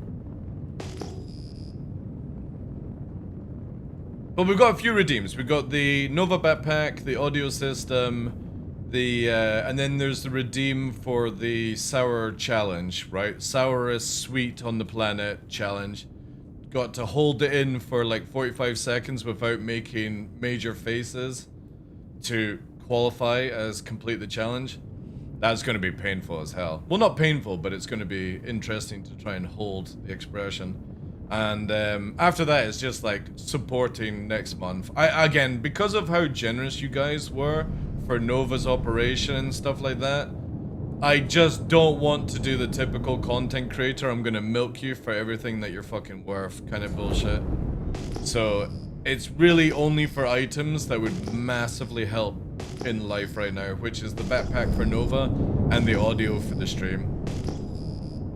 Obviously, I would love to do like a let's get a pimp ride PC put together at the expense of people's earning, but no, not with how it is. I think if anything, one of the goals I would like to achieve next year somehow would be to try and raise up funds for a vehicle to start taking you guys on RL streams in Scotland. So basically drive to a location, get like a Starlink pack, you know, one of these, ooh, hello. A Starlink pack, and then go for streams walking around the Highlands with the dogs. That is a big goal I want to achieve. And it doesn't need to be a fancy vehicle, just something to get from A to B, but enough to be able to carry some equipment, so. Because also if Henkin comes to live with me next year, it'd be kind of cool to do co-streams. Or get like Sai to come up with the dogs and do like RL stuff. Okay. And be able to do that kind of thing.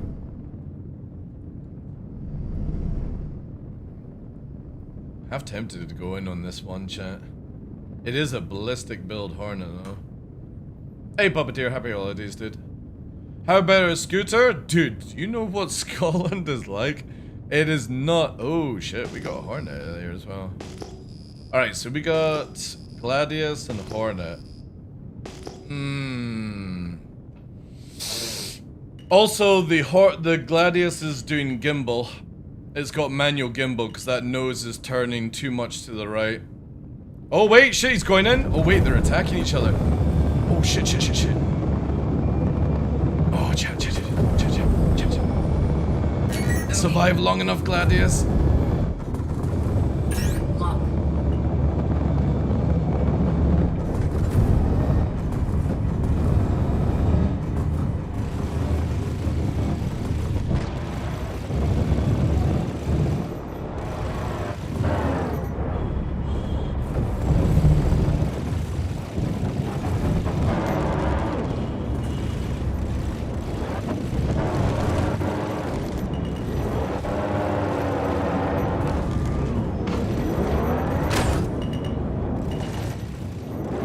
Okay.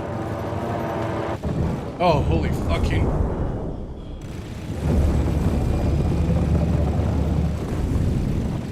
Oh yeah, he's gone. He's mine. He ejected as well. Ejected. GG'd.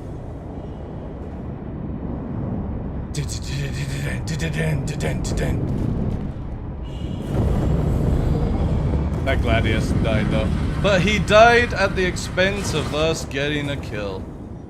Hoorah!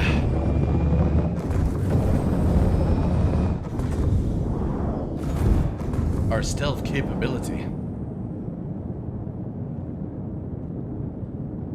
Yeah, again, like, a scooter in Scotland would not be a good idea.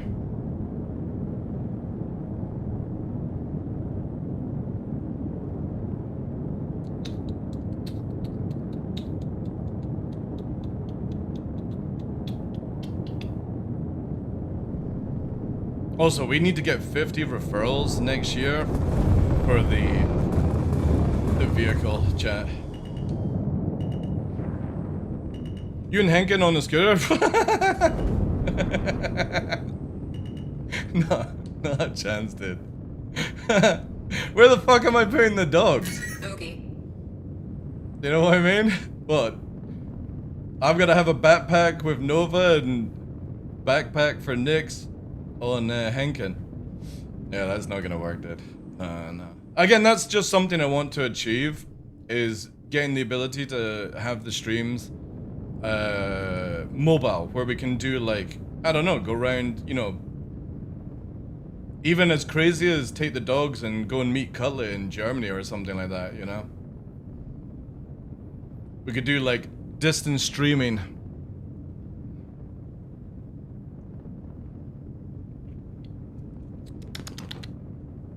Would you like that? Would you like to go to Germany?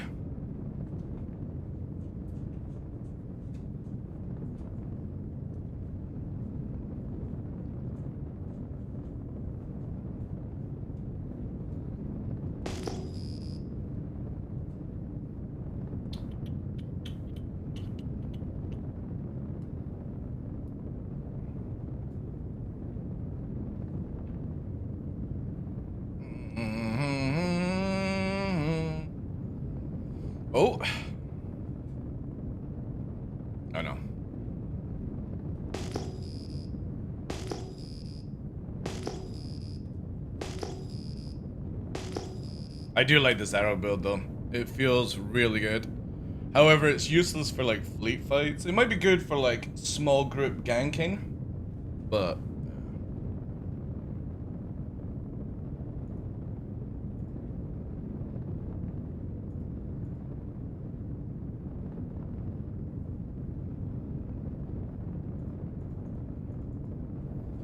should I fight Spinner? He probably waiting on my bounty too. Yeah, why not? Kill, kill, kill.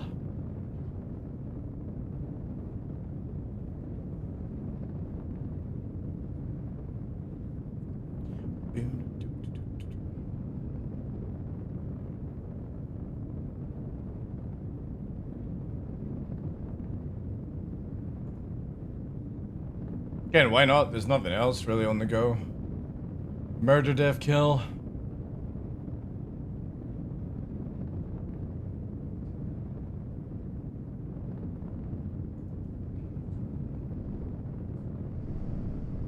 Would be hilarious. Ah, yeah.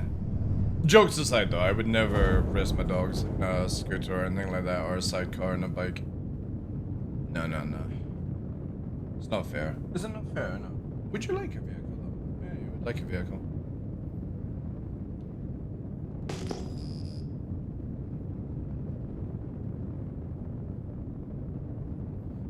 I don't want to mess with streamers if they're live. Dude, if they're on your server and they're going after your bounty, or you're getting bounty hunted by them, go for it, dude, man.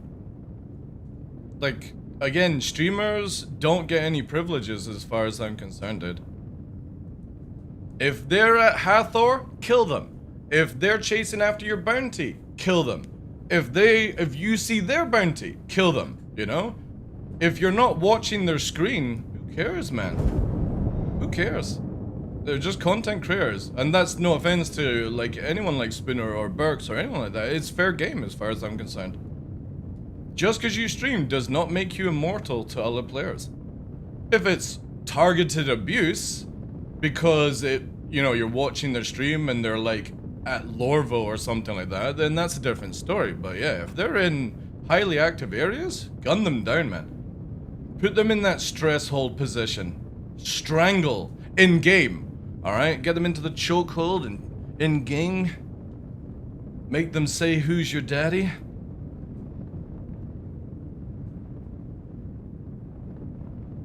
Again, with the wipe coming next year, who cares? Like the other day there, before Cutlet got on online, I'm literally bounty hunting or being bounty hunted by other players. There was clearly somebody that knows my name because they came with a stealth arrow with similar builds, and they knew my tactics and stuff. So it's obviously a viewer or somebody that knows how I play. And again, I don't care, man. It's just GG's at that point. You can't be bitter about it. You can't go, oh, this person shouldn't come after me. The only thing I would love in Star Citizen, and this is not just for creators, but it's for everyone, is the ability where you don't know who you're going after until you're at them. I would love it where, and again, just my personal opinion before anybody says, I don't think you should be able to see this channel at all.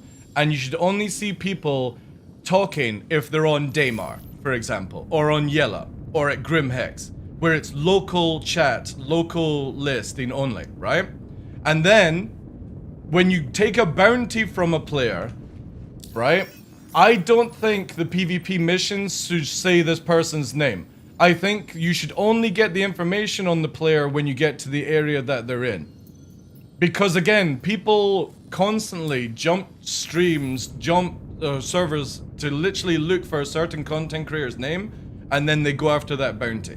But if I would like it where it would be more organic, where you don't know who's on the server, and you don't know who the bounty is until the last moment, where you then go, oh shit, it's Burks, right? Or, oh shit, it's Virgil. Or, oh shit, it's Cutlet. You know what I mean? Like, I think that would be so much more exciting if you just didn't know who it was until the final stage. Because there's a lot of time, bounty hunters will not take somebody's bounty because it's like Burks or Virgil or something like that, right? And that's when you have to get a fucking alt just for somebody to chase after you. And if the person watches your stream, they know what your alt's name is, and you're having to rename and stuff like that. And it's just stupid that we're having to spend money just because people are chasing after the fear of a name, right? But if you didn't know who you were going after to the final moment of warping in, you could then make the clinical choice, right? There's a ship here.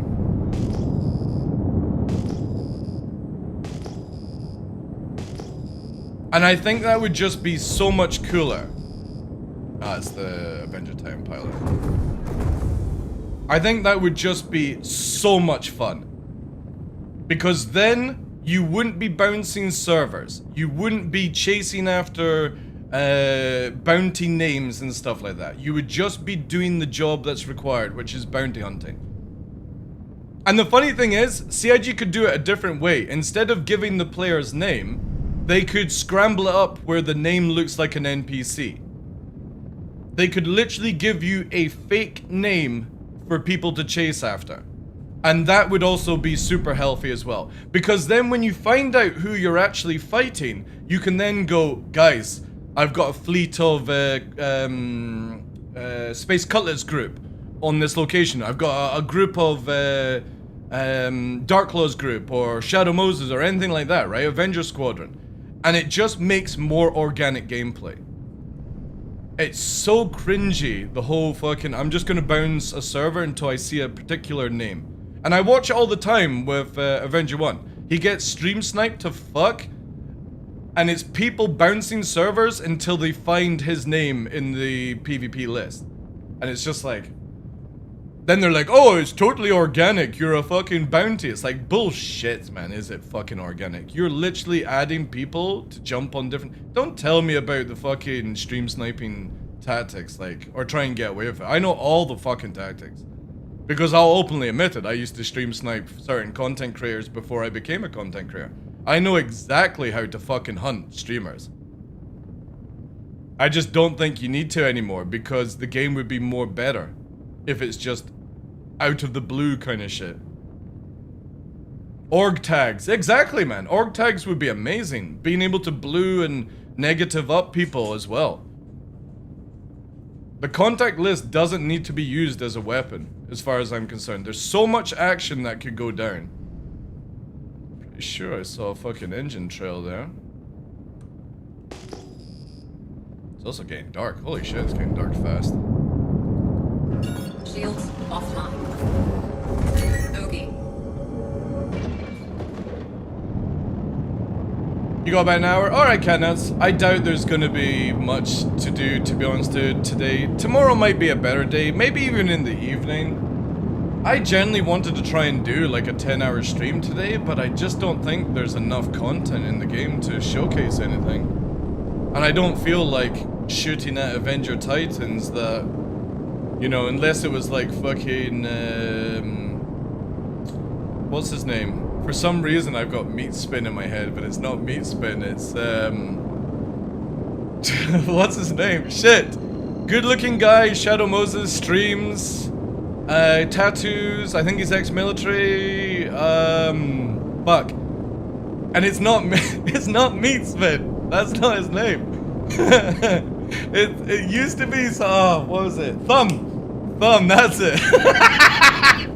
Yeah, Thumb from Shadow Moses. He's like probably like one of the best Avenger like Titan PvPers, I would say. That's it. From now on, chat, he's called Meat Spin. Meat Spin. That's his name. That's his nickname. I don't know why that came into my head, but there we go. Yeah, so like any other Avenger Titan, it's like, it's good at booming and doing damage, but it's not going to be able to outturn you in atmosphere and stuff, so. You could probably get some good hits off if somebody didn't. I've yet to even look into a stealth build on an Avenger Titan. That could actually be kind of cool. Or a stealth Warlock. And you're just going in high size 4 fucking damage of the Shiv weapon with 2 repeaters. That might actually be pretty good. But there would be no point putting a tank on it. Shields online. retaliator lying down here. And the rare case of me killing a streamer, then I would go on a stream then. Yeah, I've never understood the need to jump into a content creator's channel and say GG the moment you've had a fight. Like if it's like half an hour later or something like that, yeah, awesome, amazing. Like the other guys there the other day there when we were fighting with Cutlet, and they were in the fully crewed Idris and we're fighting in Daymar. They popped in and said fucking GG and stuff, and yeah, that's the best way to do it. But I've never understood where somebody kills me or like Cutlet or somebody like that, and then they instantly say 10 seconds later GG in the chat. It's like, alright, so you're clearly watching the stream. They're like, oh no, I just came in to say GG. It's like, what, in that time frame? Yeah, I'm sorry. That normally means it's fucking loaded up. Oh. Okay, this is an interesting one. We've got Hostile Polaris, and we've got Master Chief in a fucking raft. The fuck is a raft doing here? I kind of wanted to go and kill the Retaliator, but it's gonna take too much thing. And I get that people want to say good fight to the streamer. I just never understood why it's within like a minute time frame of something happening. That doesn't have a name. Oh, it's not gone red anymore. I can only say something on his stream to somebody say I was not taking bounty to a streamer. Yeah, but you know what I mean, like I'm not talking about somebody that goes and says GG, Space Bear, on the stream. I'm talking about somebody that does it within like the first 10 seconds to 30 seconds of the fight ending, right? That always feels very sus to me, how you're there available to just say it right away.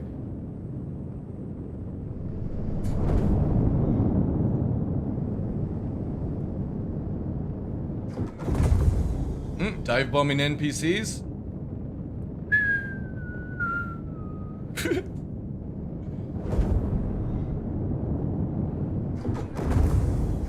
Also, whilst I'm chilling here, chat, let's quickly check our referrals. If they definitely used our referral link, let's send some money their way as a thank you. Where do we do this on the website, right? Just make sure I'm not detected. We do have... What's that? Ooh, a Scorpius. CEO of... What's that? Asma? Asuma. Asuma, I don't know what Asuma is. Assume too much. Scorpius could actually be kind of deadly if it's got a gunner. But it doesn't look like it's got a gunner, which would give me a tactical advantage.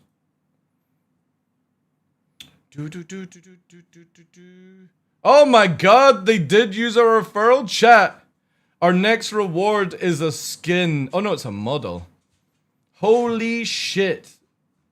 They actually did use our referral. Wait, let's get the name. Where's my list? Fucking sick.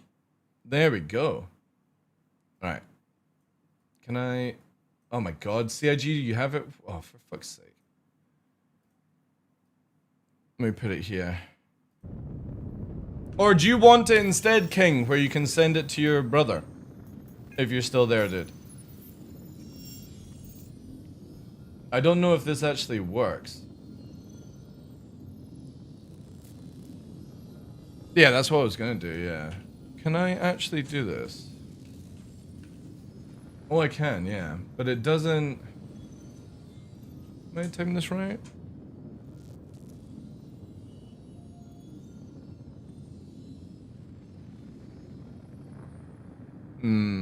For some reason that's not coming up right. I'll wait to see if King replies. But yeah, we'll send them some money. Say thank you for that. That's fucking sick, man. Normally when people talk about referrals, they're like, you know, they don't follow through. Okay. Oh, NPC dive bombing.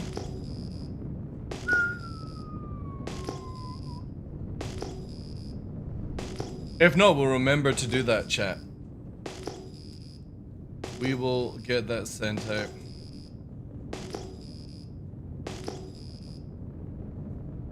Also, does it say that other people used my referral but didn't buy anything?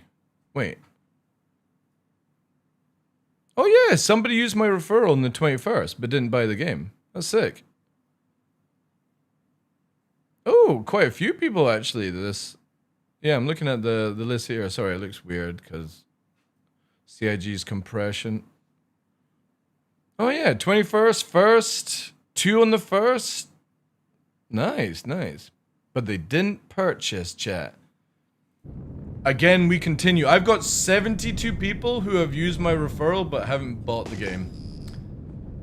Cock teasers. Cock teasers, chat.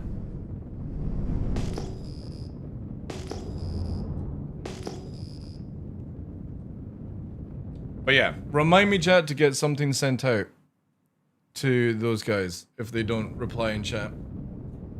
I'll probably send a wee DM on Twitch. Say like, Okay. just add DarkLaw.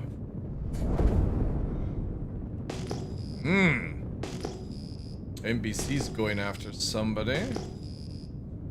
Where's the NPC going after?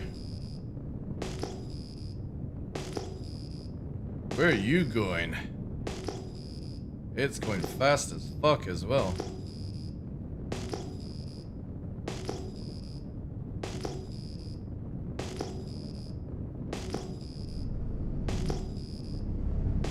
Always love NPCs. They're great at giving away people's positions.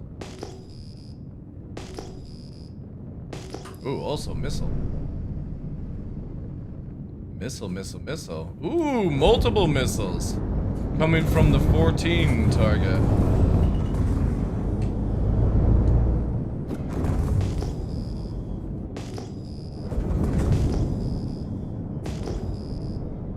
Coming from this one.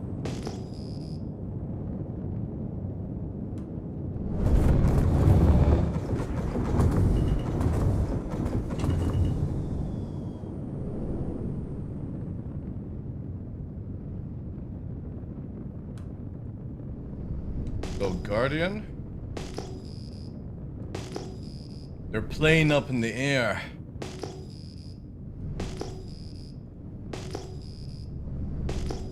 Oh, we have a little bit of a movement here.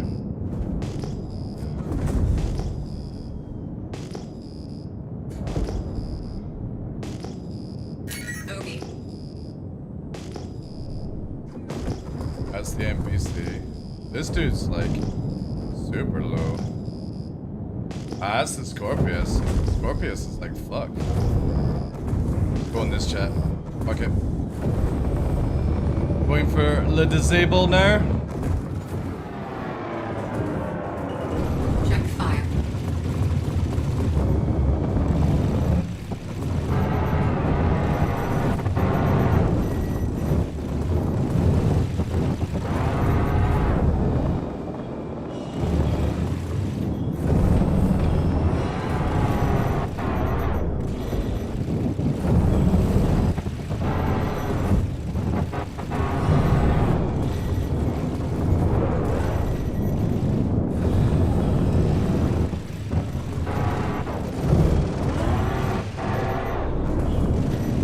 Chat, he's shooting the NPC.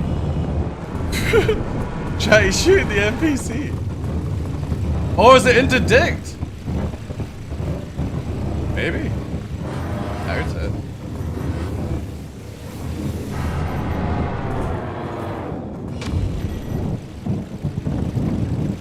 Shields hit. Ooh, I'm getting shot. Secondary, let's push down. I'm gonna use all my fuel to go down, chat.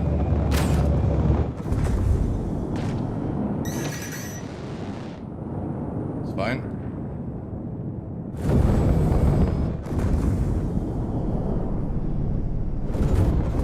Secondary target is Gladius. Nearly hit the deck as well.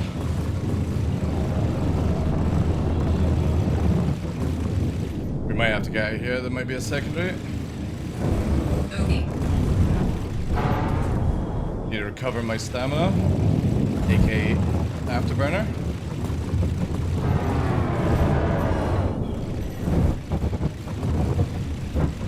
get him into a slow turn here. Yep, there we go. Victory is ours. Let's go for the wing kill. This will get rid of 2 of his weapons. He's now no threat to me. Push away. Kinda want to go back in on the other dude, but I'm unsure what that secondary red is right now. Let's just get a bit of information. Polaris, that was it. Yeah. See, that changes my idea of attack when there's a fucking warship in the area as well.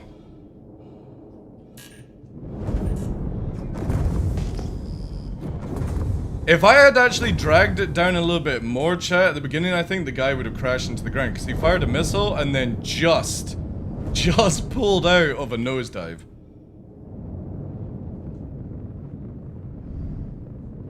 There we go. There's another one. So there's one here as well. But then you've got the red Polaris. It doesn't look like it's got anything, but who knows if it launches, right?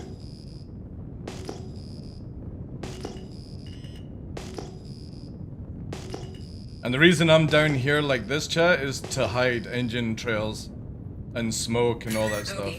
Plus, yeah, this is gonna start dive bombing. Man, CIG need to remove the NPCs spawning here. It's so bad.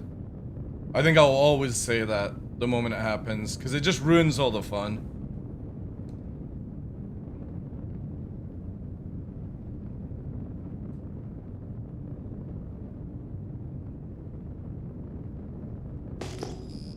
I think the Guardian can go away.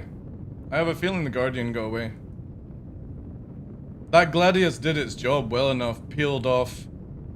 If I had known it was just a Gladius, I maybe have just gone for the disabled, but for some reason the Guardian was not getting disabled. So it was not worth the time invested. Their AI is derpy. The problem is that they're also just ramming you on Daymar. So if they get wind of you and you're down here fighting, they come diving in nav mode and ram the shit out of you. So CIG should just remove them until this nonsense is sorted out.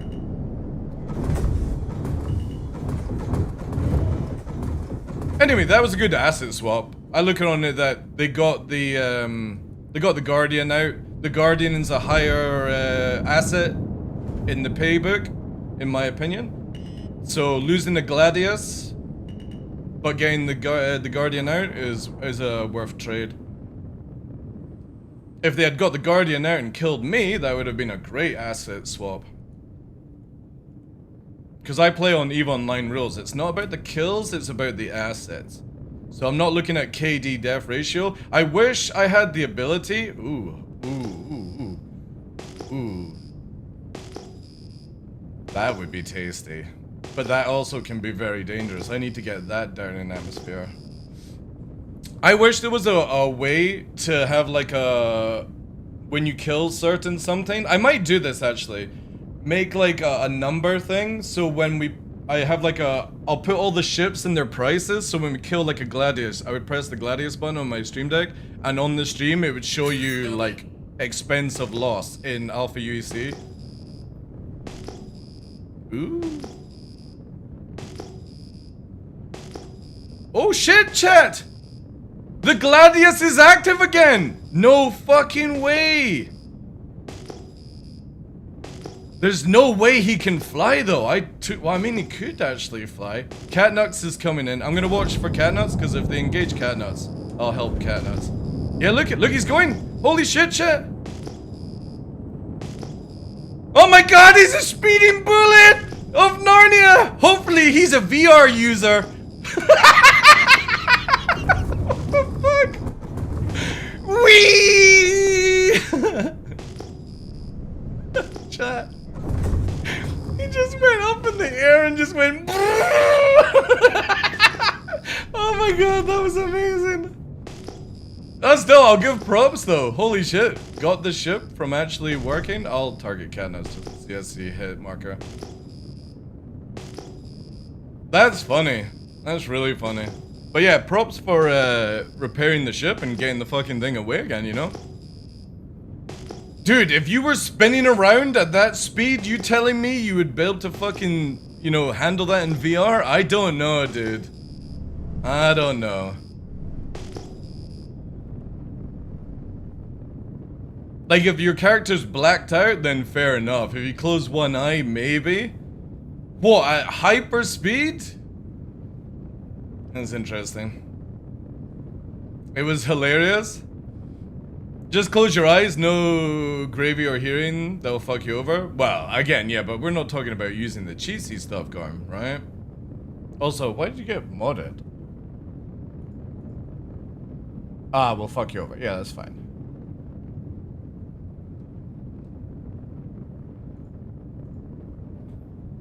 It's the same thing as, you know, when that content creator got flashbanged by the pyro solo flare? That was funny as fuck, but as I said to chat, you just close your eyes in the VR headset. How would you ever know if somebody's watching or not?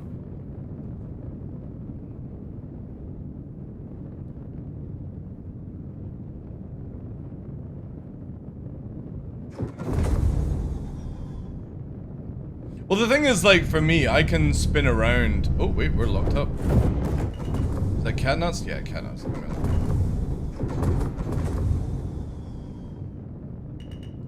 Okay. Watch out, there's a fucking red Polaris full gunner team on it. It's getting attacked right now. I can, man. I get really motion sick in VR if I'm sometimes moving. I'm actually really good, but I've never tried... Oh, dude, I don't have enough ammo to go for the Polaris.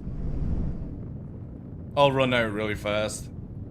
Like, I'm in full just anti-fighter gank, basically.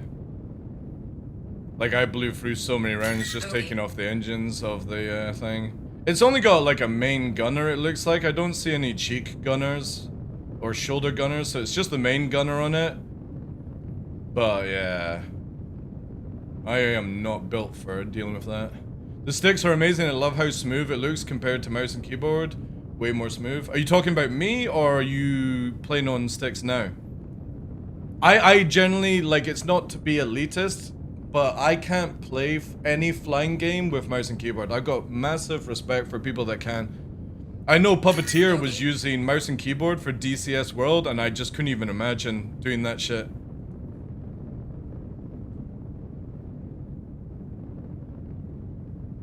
But I've been like that for a long time. Like, I even used to use an old Xbox controller when playing IL-2 before I could afford my own joysticks. And my first, like, one of my major HOTAs that I got was, originally when I was a kid, I had a Satek Gold joystick. One of the 3D one of the best joysticks I've ever used, actually, for that kind of price. And then in IL-2, I got, Satek X52, not the pro version, the sort of gold, like silver and blue version. And I loved that for fucking years. Okay. And then for Star Citizen, I moved into dual T16000s for like a year and a bit.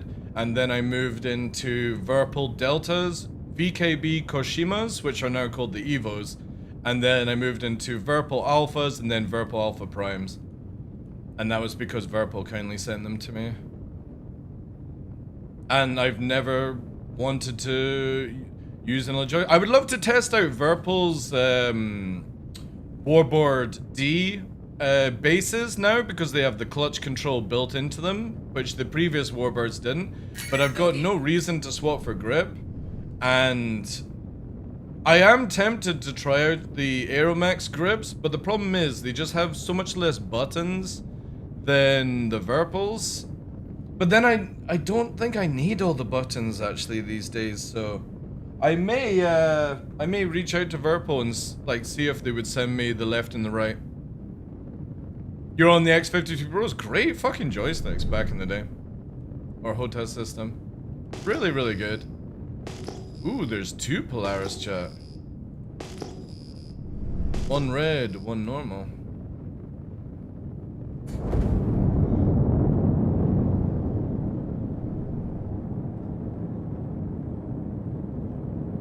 Or in return. Yeah. Like, this is the thing that I'm really enjoying with the Shredder build, is I've got a little bit of excess ammo to not disengage too early. Need to put some deads on, but work, yeah. I've got the original T16000s that Frostmaster used to do in the green format, and I never had a fucking issue with those joysticks. And then all I hear about is people with the orange versions that they did for Elite Dangerous constantly having issues. And I'm like, when you got something that works and you don't need to fix it, there's no point fucking changing it for a color scheme.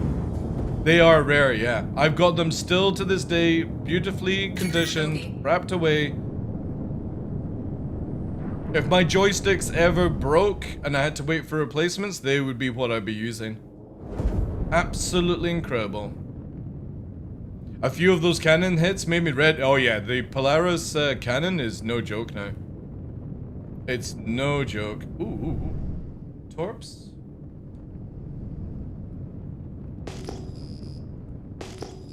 Yeah, the Polaris is still fighting up there. We got something back there. Oh yeah, I'll definitely keep them. Like, I have no reason to sell. Somebody was wanting them for like $500, and I was like, no. However, chat, I always like to bring this one up. I am still the only content creator for Squadron 42 able to bring you a very, very rare giveaway, where I have the original Verpal Alpha Right Squadron 42 version. And I have that boxed away airtight to do as a giveaway, hopefully next year when Squadron 42 comes out. And I'm the only channel able to offer this for you.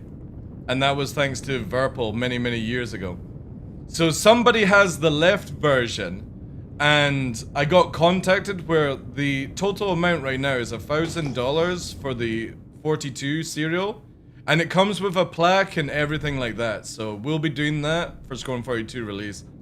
The moment CIG, I'm not going to do it for beta or anything like that, but for release.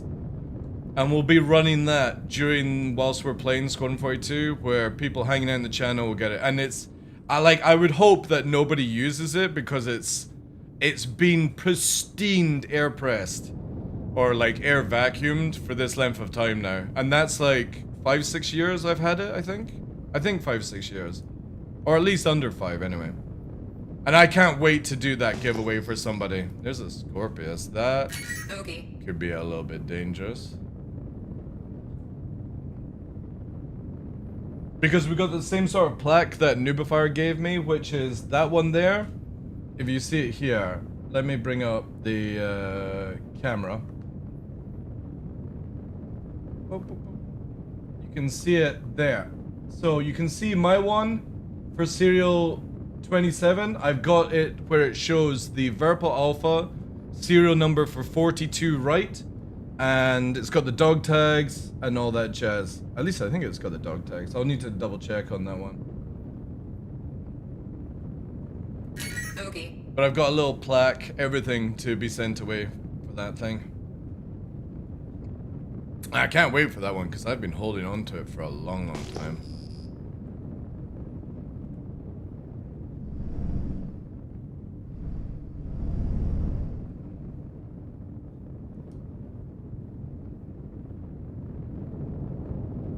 Really wish CIG would call 1.0 1.0 beta. The thing is, there's a lot of games now where they release in beta and they basically do what they call the roll-on launch, right? There's the NPCs bombing again. Wee, NPC bombs. That's probably for the Scorpius as well, like group. Oh, Fury chat. A Fury.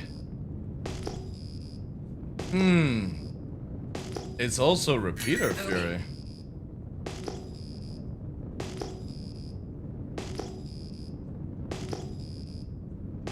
Can't fucking lock it though because of tiny cross section. Lock. Curve it like a... Lock. Oh! Oh, it fucking hit, chat. Look at that. Tactical strike. I'm a tactical fucking striker. It's disabled as well.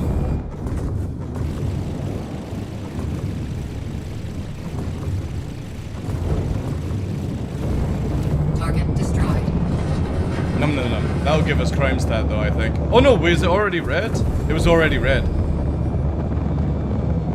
It was already hostile. Okay. We might get crime stat though. And we smoke bomb and ninja away. Did you see that curving missile, chat? Over the fucking hill? Oh yeah. I am a master of strike.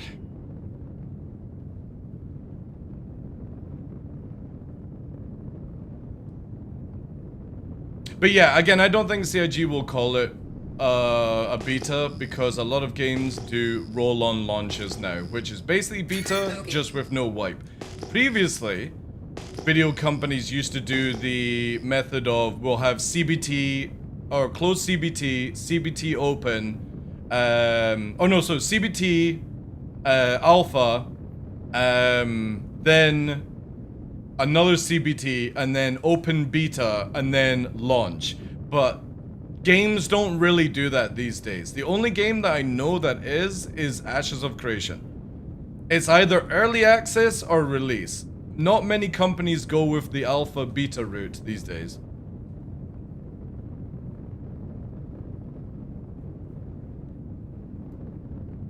Okay.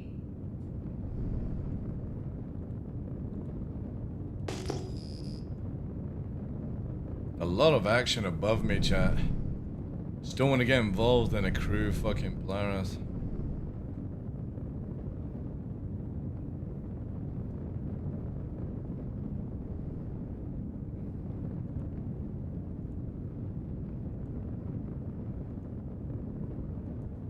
Took a long time to lock that cross section though. Okay. But that cross section was fast. Warframe has been in open beta for 12 years. Is it? I played, like, I'm a founder of Warframe. I've got the t-shirt and the headband and Excalibur Prime. I'm sure it didn't go release?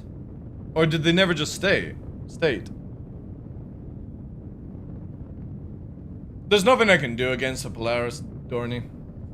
There's nothing I can do. Like, I will literally run out of ammo. Oh, even though its shields are going down. Oh wait, Catnut I think is fighting it. Wait. I'll go and provide. Shields offline. There's a Connie shooting at it. That can only mean Catnuts.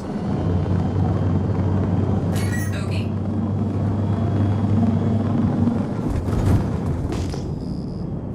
Oh, also I can engage on this one here. Shields Oh wait, there's offline. multiple people. Catnuts. Corsair. Alright, we need to watch our targeting here, chat. There could be multiples going for multiples. I will just assist if anything goes for Catnuts. That's our prerogative. Oh, also, is Catnuts turned off? I might pull out. Alright. I don't need to pull out just yet. Are they together, is the question. No, that's getting engaged. That's on fire.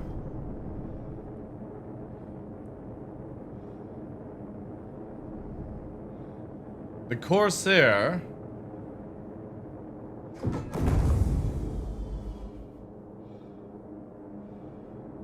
They're fighting on the Corsair as well. Oh, the Corsair just rammed and died. I don't think the guy understands that. Oh, wait, I see. There it is. Alright. I got it. Quite nuts. I might be able to avenge you. There's a high chance. If this is actually anything. Doesn't look like it is. Look like it's a wreck of another ship. Oh no, it's just a wreck. Saber. That's the only thing I could have seen that could have possibly been shooting you. Yeah, they're going for that dude. Oh, he's got his shields down, and he's still an EM. This dude's not gonna last long. Also, somebody just crashed at the outpost.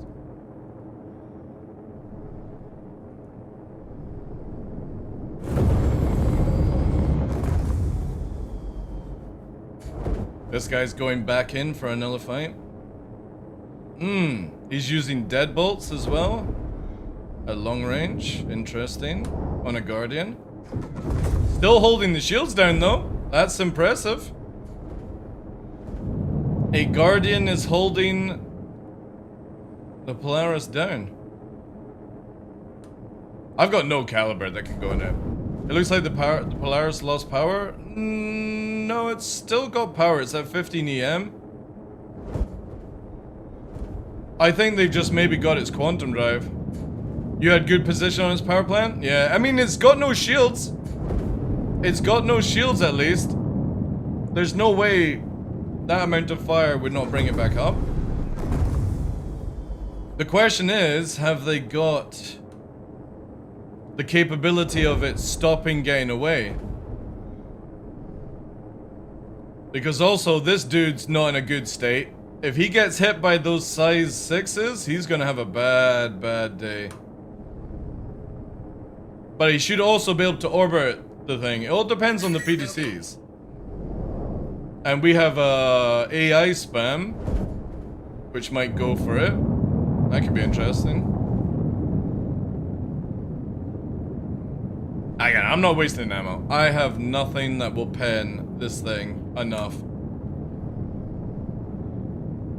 I think the Guardian's out as well. Yeah, Guardian's left. Probably out of ammo. So let's see here. Let's see, chat. Will this Polaris take out or leave? Will it go? It's heading up. Ooh, oh, also chat. There it is there. The NPCs went after this dude. Right, okay. Okay. Let's get involved and make this a little bit easier on our Guardian friend. Although I think these are dive bombing anyway. Yeah, look at them go. Whee!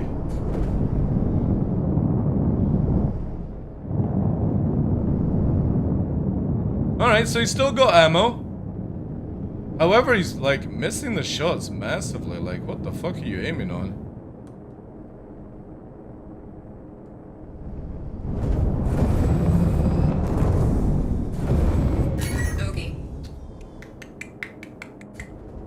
Oh, that's no PDC.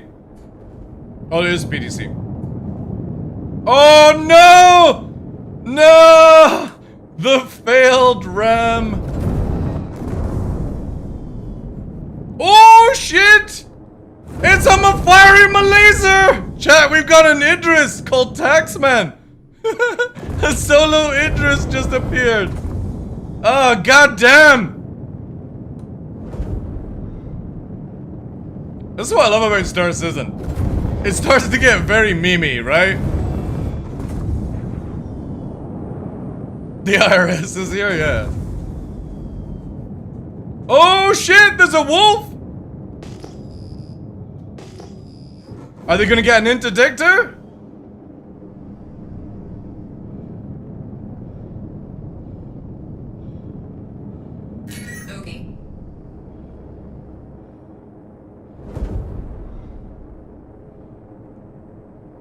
Oh shit, chat. I think Catnuts has disabled the quantum drive.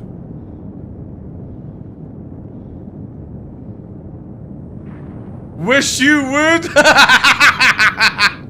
Oh shit, man, that's funny. The name of the player is Wish You Would.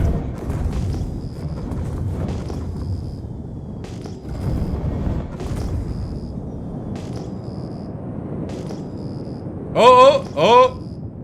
Ion's coming in, chat! Holy shit!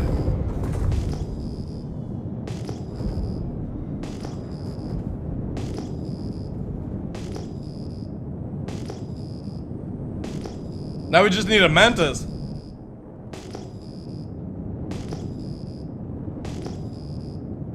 Oh, it's an Inferno!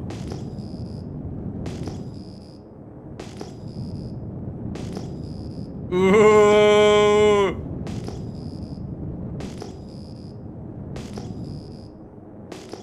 Yeah, it got hot quick. Holy shit.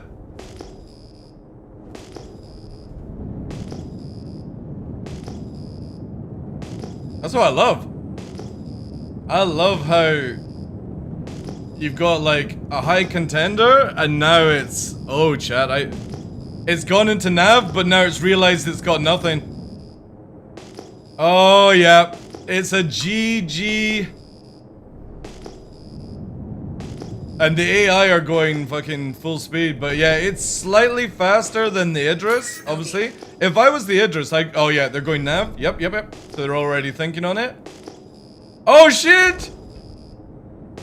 It's gone white. Oh no, it's back to red. White, red.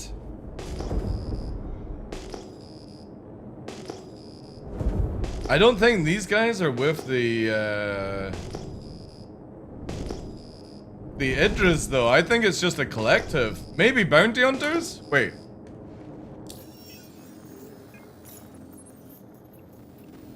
No.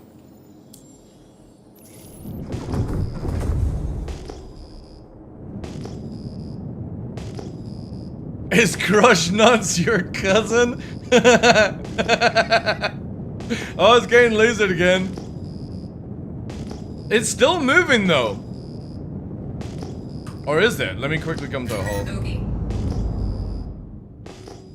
Yeah, it's still moving. Ooh, chat. There is a very badly damaged Hornet escaping.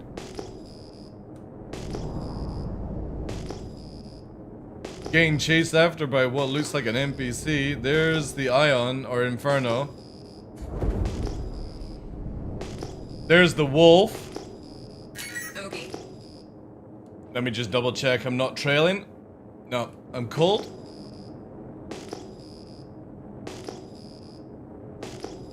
I am the stealthiest of stealths, chat. Iron Eagle.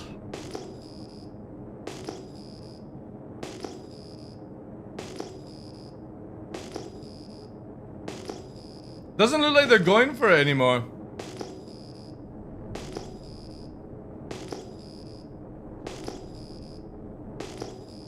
I didn't know you can go stock trading. Since when? What do you mean? Okay.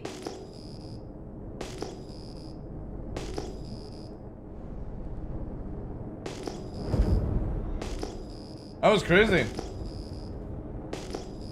That was crazy, chat. Alright. Let's go super Shields fast. offline. Oh, you can do, oh, normal trading. Yeah.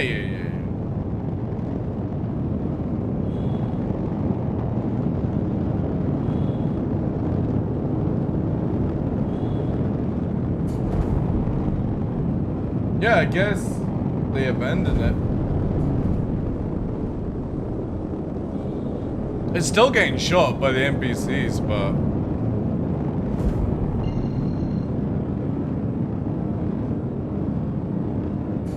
Oh yeah. Relocate my thrusters so I don't trail on entry.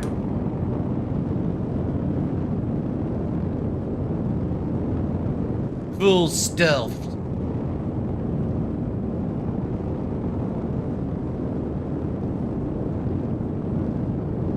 Oh, was it the PvP bounty? Alright.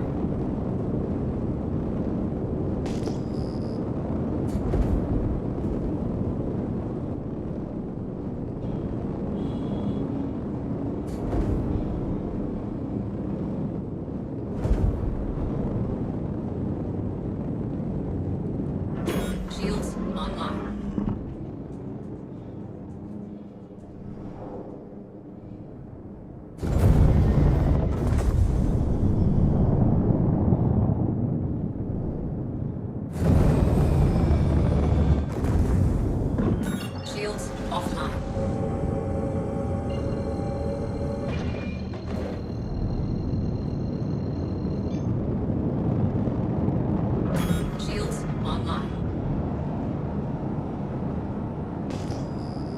Do you know or any change I can rent an anvil? You mean an arrow? It's only like 1 million in Lorville, I think they are. Or maybe Area 18. I can't remember where you actually get the anvil arrow.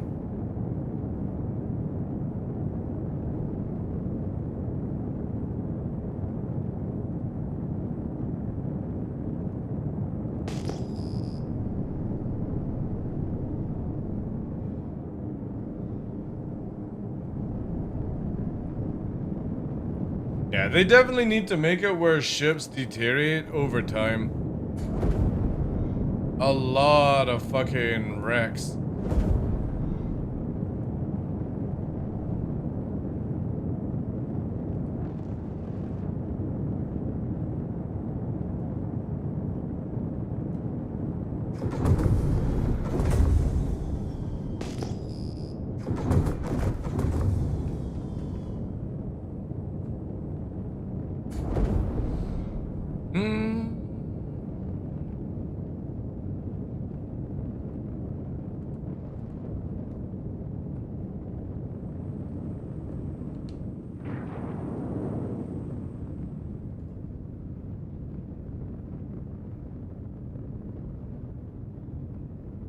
Okay. NPCs again.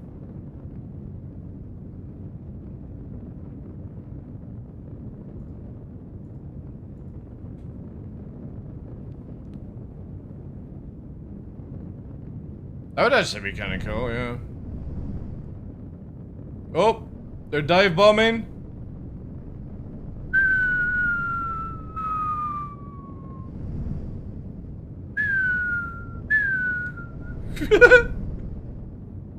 Kamikazes! It's always two that don't bother though.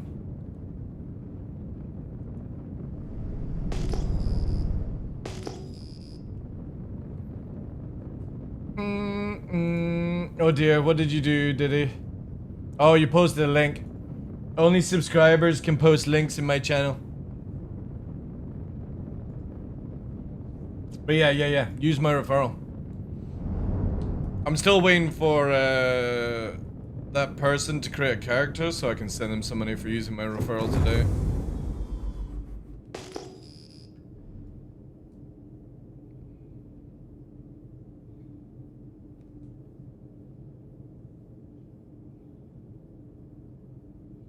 I just started, I'm in Lorville, but I can't find it. Right, so you know where the ASOP terminals are? If you're standing facing the ASOP terminals in the main spaceport of Lorville, turn to your right 90 degrees, you'll see a guy in a little booth, and go up the stairs, round a little angled corner, and you'll see all the ships outside a storeroom, and in that storeroom is the console to buy. If it's not there, obviously you'll have to go to Area 18, because I'm 100% sure it's not at Microtech. But yeah, I think you can get an arrow at Lorville. And if you don't have the money, just let me know. I'll send you the money to go and buy an arrow. Yes, exactly. Did exactly, yeah.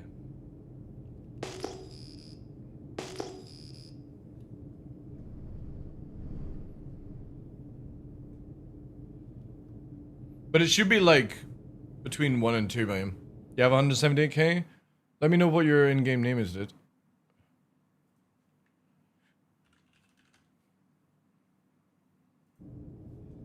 Oh, is that Area 18? Alright.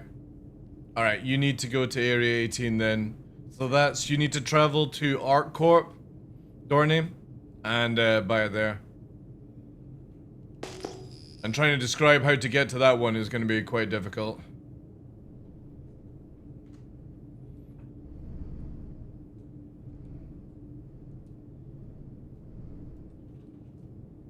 Oh, here we go. Guardian. Wafflebots.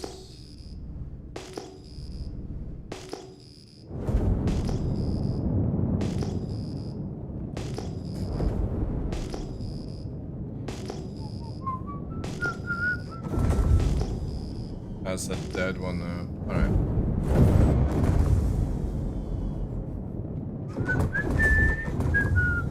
Is it 2 million now? Alright, cool. I'll send 5. Alright, cool. Let me just see how this engagement goes, and then I'll send you like 5 million to go and like buy a fit for your ship and stuff like that, so you can test out.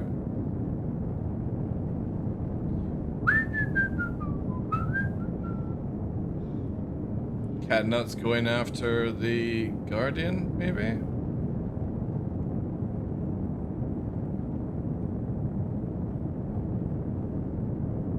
Oh yeah.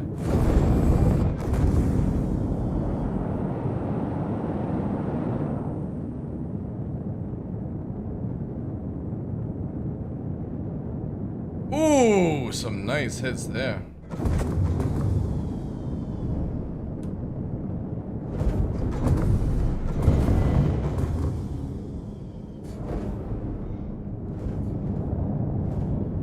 Oh, beautiful.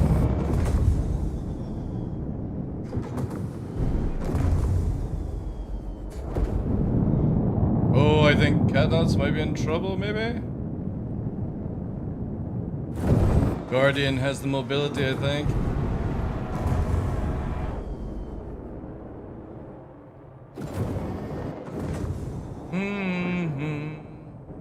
Oh, this guy is very powerful on the forward thrust.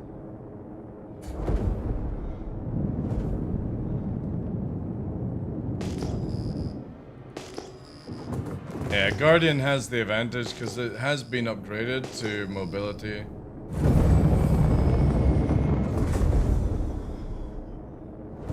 However, it is damaged. It's interesting here, chat. The thing is, he's not really shooting any of Catnut's major areas. But it does have the mobility. Yeah, he's gonna have to bail out, yeah. Maybe turn? Let's see.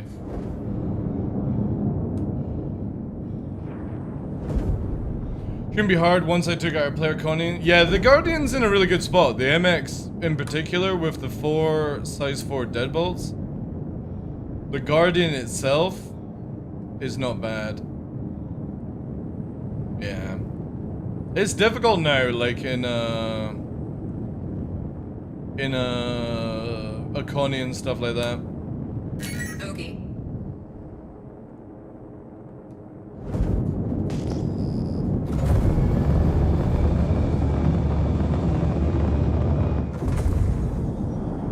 I could easily help chat, but I'm wanting Catnuts to get the experience to understand limitations.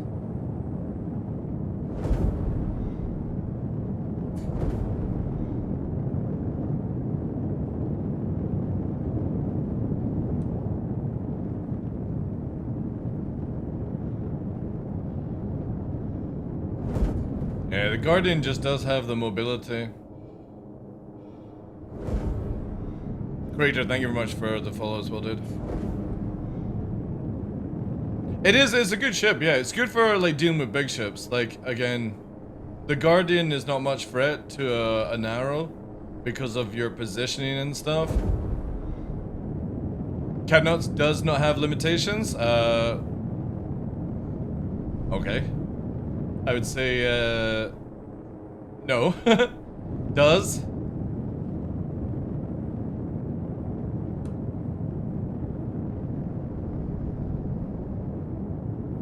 My one issue with the MX is the interior. Again, for me, I'm like, the Guardian is cool, but I think the Guardian would have been cooler if it, like, was a smaller ship, you know? It's just super bulky for a heavy, and I would rather just run a Scorpius than an MX or a Guardian.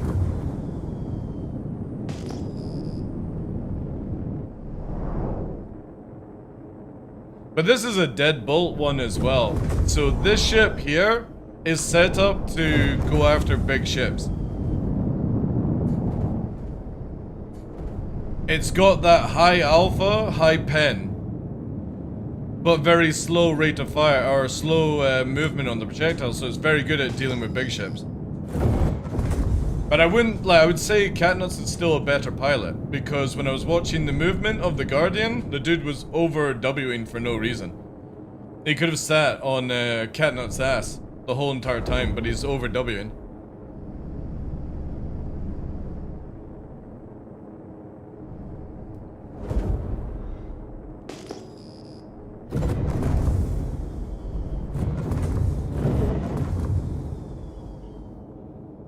Actually, no, yeah, exactly, yeah. Because again, that thing has really good up strafe right now.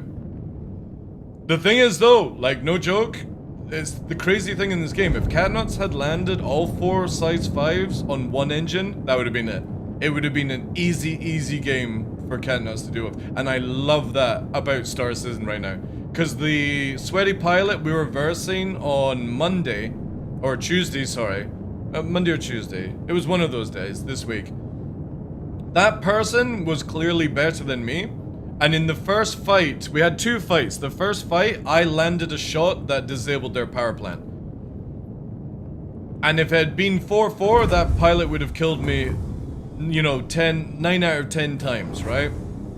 But it's the fact that that lucky shot allows me to take on somebody a lot more skilled than me, which you just don't get without engineering. And I can't wait until certain flight models kick in for atmosphere, where you just can't do the backstrafe nonsense. Then I'll be super excited to see where this game goes. There we go, more fucking NPCs. But also in the second fight, I literally said I've made a mistake. And I knew exactly in one of my turns that that was the end of me. I couldn't come back from it, even with a lucky shot. Because I over afterburnered when I shouldn't have. What about your missiles? Aren't they good enough to take out those turrets from the players? No. Not anymore now. Dive bombing NPCs! Wee! Look at that chat. An NPC spawn that just literally rams people on the ground. That's their whole purpose in life, is just to ram somebody on the ground. So sad. I'm still better at flying decouple with mouse and keyboard over sticks. Need more flight hours. Oh yeah, dude, like, muscle memory's a killer. Like, I use one of the weirdest ways to play this game compared to other, like, PvPers. And I never rate myself as sweaty to begin with. But you can see here, I literally fly with center stick. This is all my strafes, and my pedal is my yaw, which turns the ship around. So I aim with my feet. So if I even manage to kill you, just remember you just got danced on, pretty much. And even though it is one of the worst ways to play Star Citizen, I've tried every other, like, method. Like, some of the best people in Star Citizen's method, and my brain just won't allow me. It always thinks DCS world. So for me, you'll see me be decent in PvP and atmosphere, and probably shit in space, right? When the new atmosphere comes in. I'll be doing what I do all the time, is fly around in atmosphere, because I find it more, like, interesting when you've got a backdrop. Plus, the tactics of, like, turning missiles and stuff just is really cool. But yeah, right now, missiles are not any threat. They're good damage dealers, but I'm carrying bomb setup. So I'm sacrificing a lot of the ability to fire missiles by just bombing. Imagine you could also not imagine flying without the hotel. Yeah. Like, me trying to do, like I don't even have a redeem on the channel, like where somebody dropped like $1,000, play the game in mouse and keyboard. I would never offer something like that, because no money is worth me being annoyed by a video game. It's bad enough with the bugs and stuff in Star Citizen.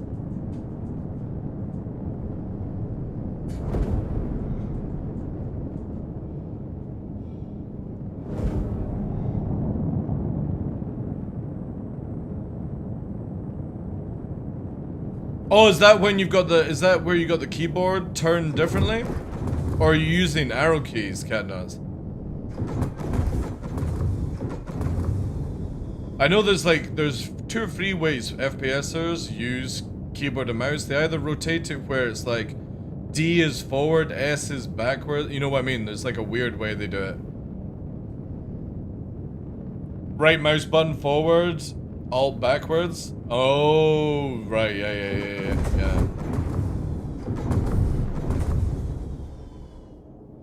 Because I know a few FPSers who play where W is forward, D is forward, W is left, X is right, S is backwards, and then that allows you to have E, R, T, F, G, B, V, and C on a UK keyboard for like your 1 to 3 basically, and it's a lot easier to move the fingers that way, and it also allows you to have Q, A, and Z as like alt ones, but you have to rotate your keyboard to be the other way.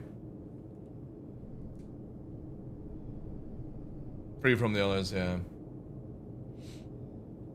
I mean, just look at this, like, just Jerry from Shadow Moses can kill people with a fucking steering wheel. You train hard enough in any peripheral, you'll dog on anybody. Like, when people are like, oh, mouse and keyboard is the best way to play Star Citizen, that's a load of shit.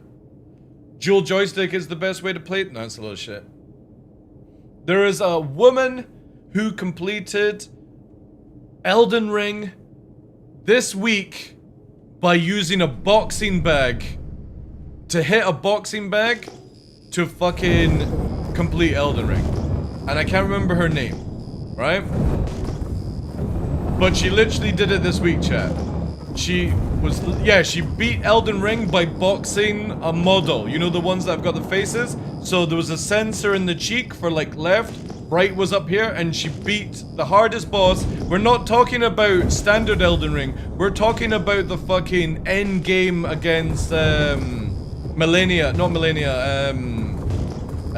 what's the other one called of that family? And you're fighting the courtesan shit. That fight with a boxing thing.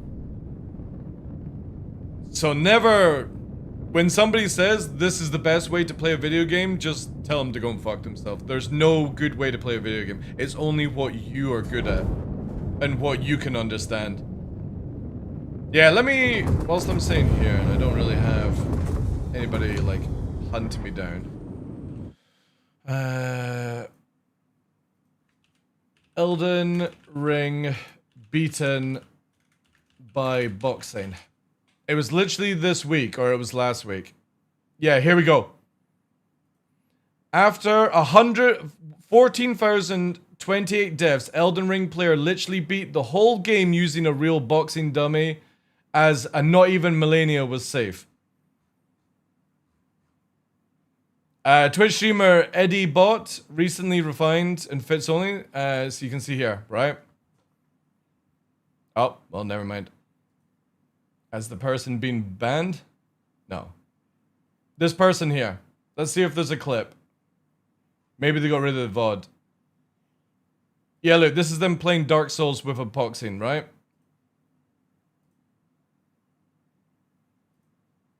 Like this. Look. So she beat Elden Ring, every single boss, 1,400 deaths, and she's just boxing a dummy that's got sensors on it in certain places. Absolutely insane.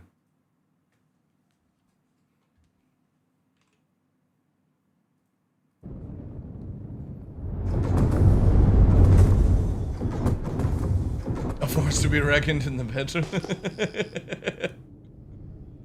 The thing is, though, is you could never... Yeah, but not just a dance pad. She completed... That person you're talking about, Bloodsucker, completed Elden Ring with a dance pad and 2 controllers at the same time. She completed 3 games at the same time.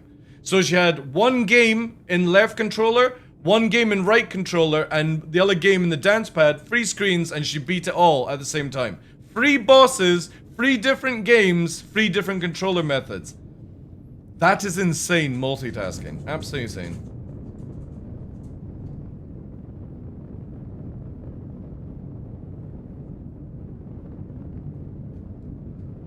That's so stupid, I love it, yeah. Again, it's crazy what people can do.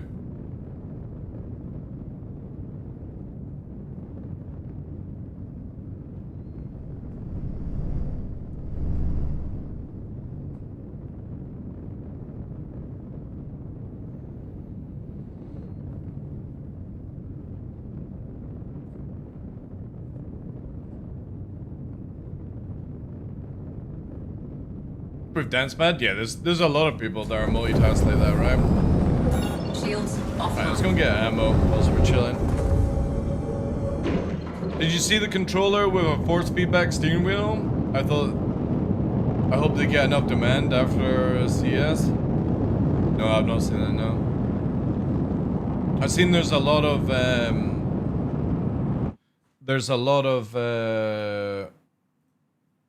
force feedback joystick systems coming out.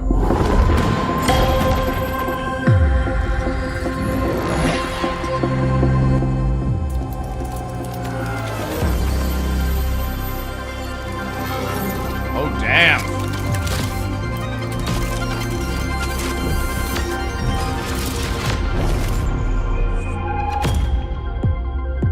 That's kind of cool, actually.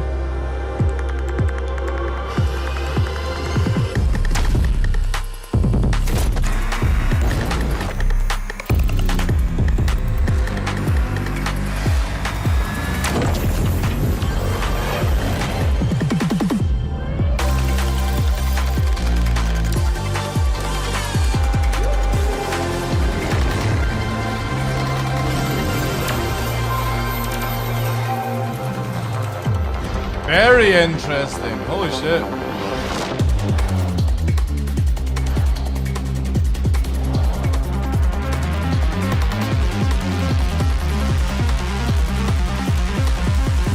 That is crazy, man. A steering wheel in a fucking controller. Again, obviously you're using thumbs, right? But... And does it have thumb version as well for like flight? Or is it just a steering wheel version? Oh, it's just steering. Wait. What about here? Oh, it does. Wait. I can't find the fucking landing port on Area 18. You'll see lots of lights coming down from the sky. That's where the port is. It's at the bottom of those lights.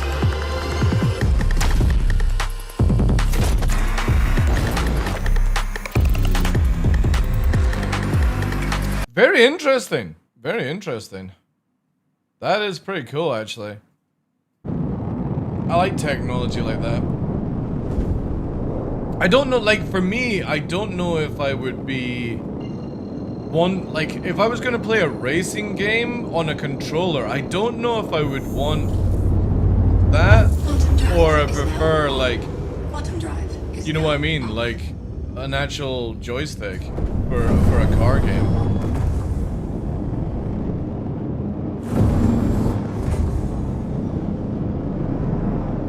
We'll just go arc.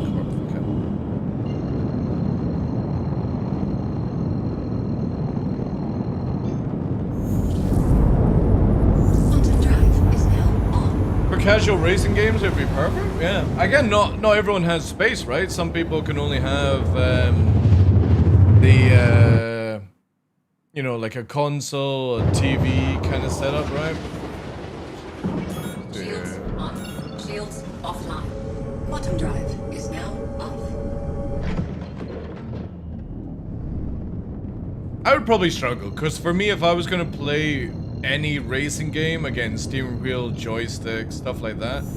But I would be very interested to see which I would prefer. Like, I'm nobody that uses game controllers, but I wonder which I would actually prefer. I would have to test out. Which would I prefer? To move my hands like that on a steering wheel? Or would I prefer, you know, taking corners on a thumb pad, basically? It'd be very interesting to, like, I'm even trying to figure out, like, the driving method on it. I mean, the thing is, though, is I kind of feel like it would be better if you had two separate controllers, or, like, the ability to do that with the controller would be better. You know what I mean? Like, say, look at what's it called? A Switch, right? I would kind of find, like, holding the two controllers and just doing that would be easier for me to adapt than doing this, right?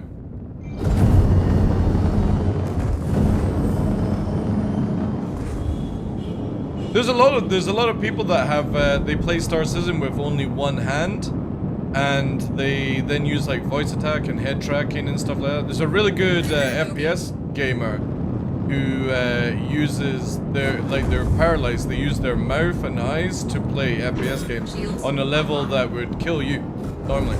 Like, unless you're a pro level player, this dude is insane. And he uses like head movement, his mouth, blowing on things, full paralyzed, no hand movement, no leg movement.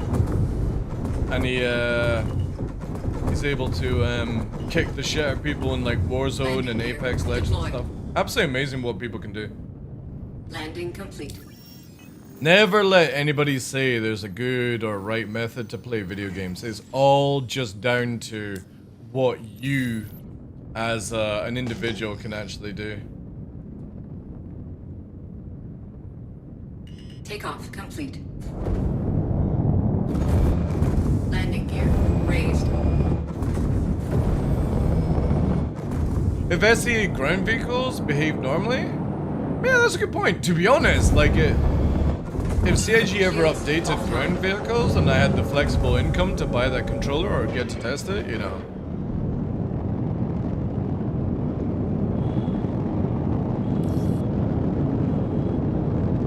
Oh, you finally found it. Yeah, wait. Let me zoom in this direction. What was your character name again? Let me just scroll up. I think you did type it, right? Actually, let me just click you on this database here. Underscore, okay. So what was that? Score CYTI. Alright. There you go, sir. Enjoy 5 million to go and test out the arrow in game. Buy the arrow, buy some fit for it. I don't know, maybe even got some money left over for Gladius, I don't know. Go wild. The day they fix ground vehicles and the Ranger TR released, I'm going to be the Atmo's greatest menace until I don't know about racing. Yeah. I have no faith whatsoever in CIG bringing driving land vehicles in a decent setup to Star System. I have no faith. Now, obviously CIG could massively prove me wrong.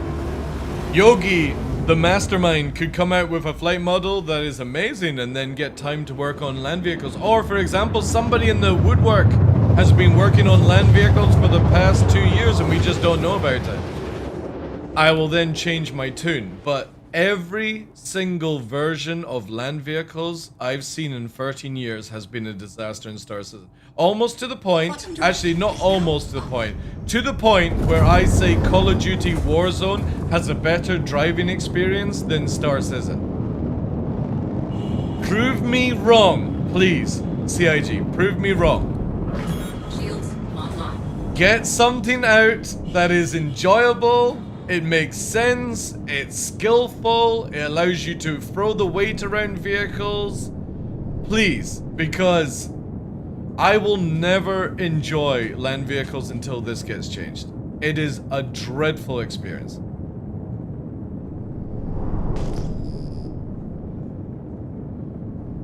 And every time I watch Daymar Rally, not that the event is bad, not that the people who are hosting this event is bad, or the players involved in it are bad, but every time I watch the Atmo eSport Daymar Rally, I feel ill. And again, it's nothing to do with the player, the team, and the presentation of that show. It's watching the land vehicles move around in Star Citizen just makes me feel fucking sick. Because I know you would probably get a better experience with Mario Kart than you would Star Citizen.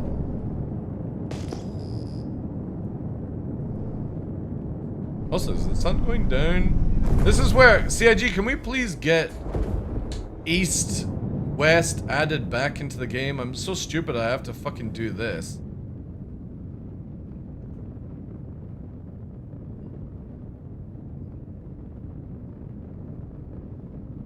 Alright, the sun's coming up. It'd be so easy just to add in north and west again. was driving the Storm AA at Dupree, was going to lose it between the rocks. Oh, dude, it's just so bad. Add a gravity drive to make them have Earth-tuned gravity. Oh, dude. Again, you could just literally add in the driving experience of Mario Kart and it would be a better experience, Niru. You don't need to go to that level of simulation. Just add Mario Kart driving. And we'll all be happy. Add in Warzone. You know? Even add in the mounts of World of Warcraft would be a better experience than driving in Star Citizen. It's just bad. It's horrible. I've never had fun. I remember there was a time where there was Battlestar and Game Daddle launching from my 600 and they were both in the back of a TR Cyclone. They launched out when I was low flying and they got yeeted to the fucking sun of Hurston. I low flied the 600 IN. They literally jumped out the back of the ramp and the moment they hit the ground, it yeeted them to the fucking sun. And I had to pick them up again from the sun. That's how bad our driving experience is. It's so shit. Just a lore reason to no help them. I think you just need to have like a developer that knows what they're doing.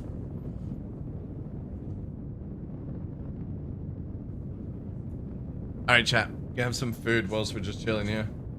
Cause I am a hungry person.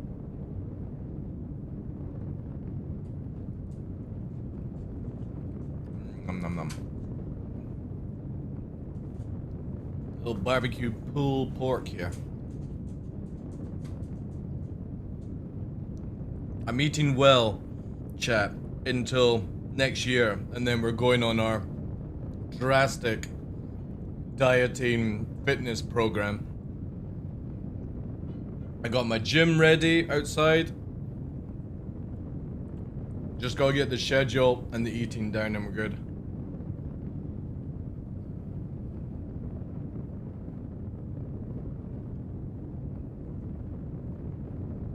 But we weren't gonna start until holidays were finished. There was no way.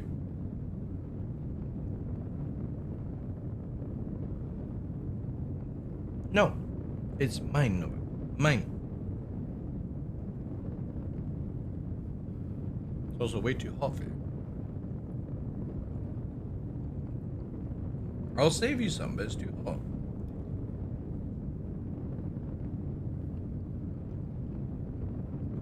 I had a 59 sirloin today and a caramel cheesecake with the family.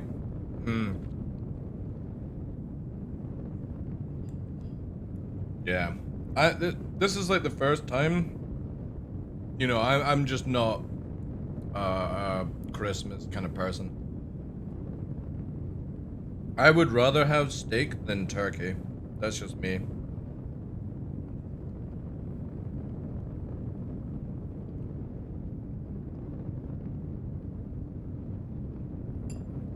Yeah, Stingray. When I first heard that there was a ship coming out called Stingray, I was kind of hoping it was a submarine. But then I couldn't think of any gameplay you could use it on.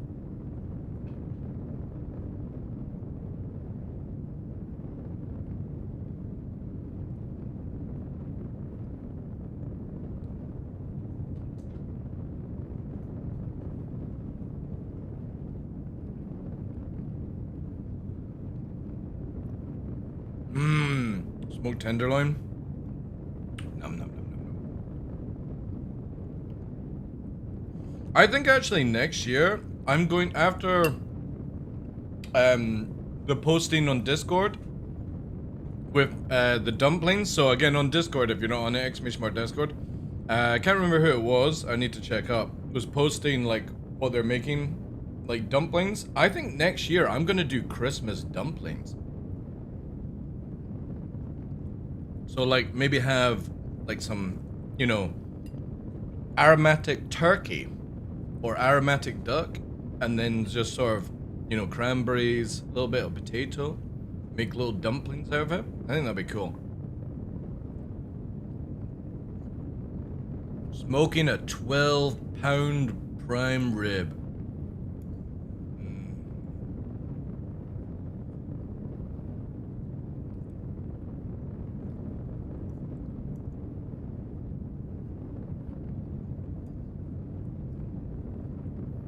I wonder if vegetarians are the same as us, chat, where they go, oh my god, I'm smoking a carrot.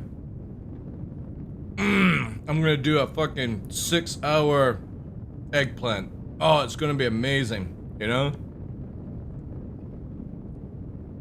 I never hear vegetarians or vegans say that shit. They're never enthusiastic with their food. It's like, this is just making do. I can't wait to have my vegan sausage roll for Christmas dinner.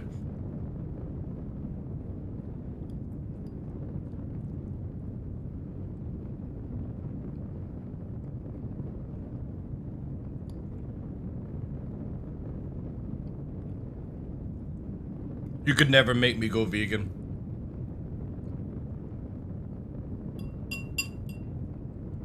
I would just become a cannibal at that stage. If it was to protect animals, I'd choose to be a cannibal. And there is a surplus of things on the menu. I wonder if that would actually happen, right? Apocalyptic wars, nations gone, no vegetables left, cannibalism is the only way. I wonder how many people would succumb to the taste. Be an interesting sight.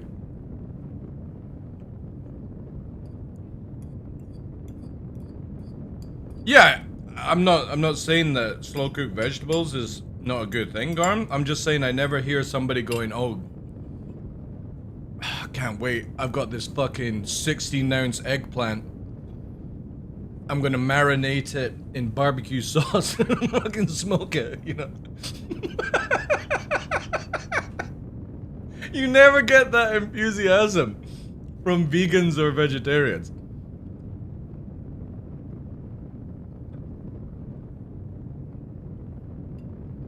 You turn into a I know nothing about Fallout. I still need to see the series though. I heard it's actually pretty good. I don't know if it's good as an accurate, but I heard it's good. Is it on Prime?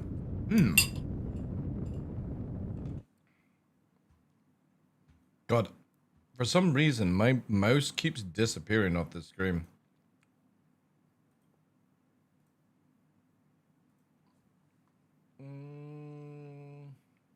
Is it available on Prime? Oh, it is available on Prime. Oh shit, nice.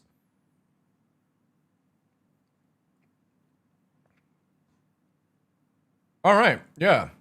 I also want to see Reacher as well. I heard that's really good.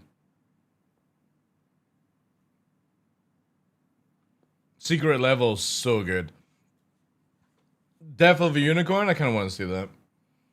I just recently watched The Mighty Nine, the first series, and it's so good. Let me see if I can actually find it here. I really wish they had like a decent search bar for this shit. The Mighty Nine. This, I just recently finished watching. It's so good. I didn't think I would like it. It's a little bit like D&D kind of stuff, but it's really good voice acted. Obviously got lots of swear word, a little bit of violence, a little bit of sexual content. It's really, really fucking good. I hope they make more series of this or have more episodes.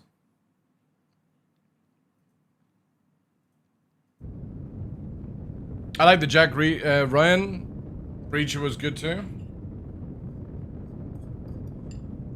Critical Role. Cause it's based on Critical D&D show? Oh right. I thought that was Vox Machina. Or is that a different thing?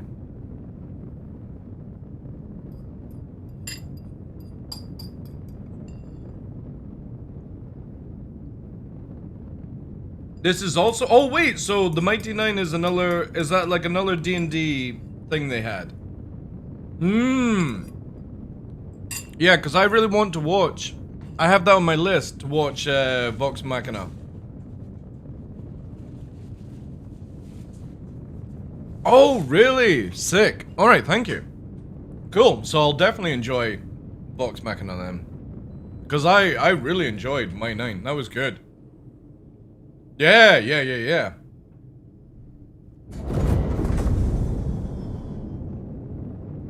No, you got plenty of food, you little rat.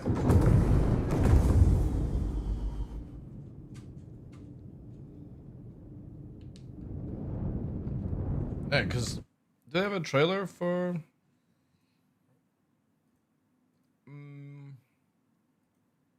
what's it? Vox Machina. Yeah, this. Binging this weekend then. Sick. Thank you. Vox and Mighty Nine are the same setting, but they're not the same party. Right, cool. So it doesn't ruin the storyline for either one then. The entire cast of Critical Role are the voice actors that play D&D, the two shows that... I need to watch the streams, because I've seen the clip of the group, right? And I don't know much about D&D, so I apologize for any D&D fan. But there's a part where the guy... It's a clip where he rolls a roll, and he gets a critical 20... And then he says something where he puts the attack into a different stage and he rolls another critical roll and everyone starts fucking cheering and shit like that. And the games master dude couldn't believe it and stuff like that. I've seen that one and that sort of intrigued me on all of it. I needed to watch them more. Yeah, I might need to start following and doing that because again, it was really good. So like gambling? What do you mean gambling? No, they're rolling the dice as in D&D to do certain moves and stuff. But yeah, it's the only clip I've ever seen and I've always been intrigued to like look more into it because I know nothing about D&D. I never grew up with it. But I saw that the Mighty Nine popped up on Amazon and I watched it and I was like, holy shit, the voice acting, the storyline is really, really good. And then obviously Vox Machina popped up and then I looked into it that it was also this, the Vox Machina, I didn't know Mighty Nine was based from the same group, but Vox Machina was from the like Twitch group and the D&D group and stuff like that, so.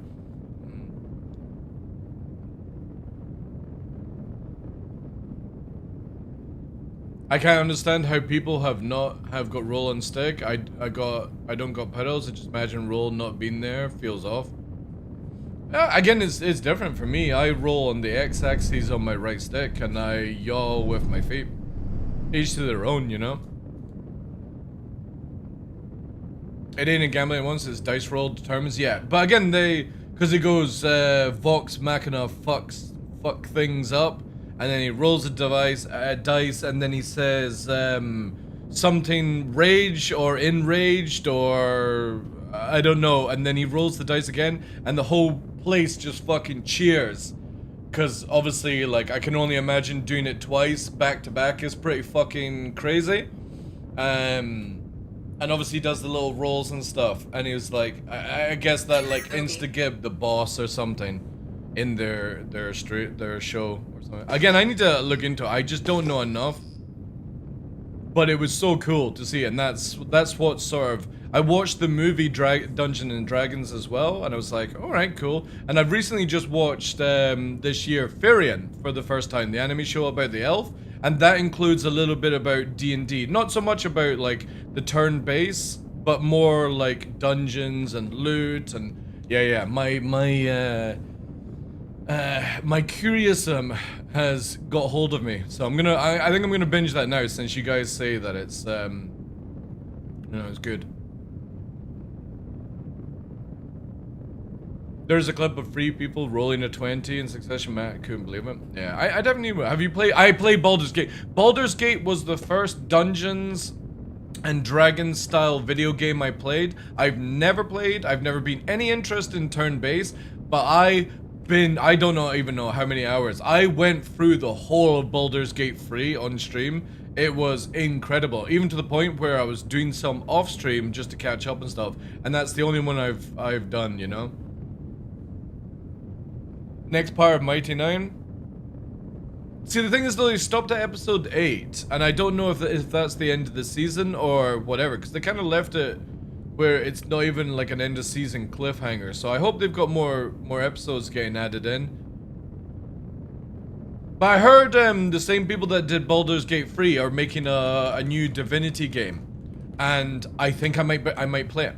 I might play it because what I really wanted to do in Baldur's Gate 3, and I've never been able to do it, is I wanted to get 4 players, including myself, to go all bard with different instruments, and your secondary skill would be assassin.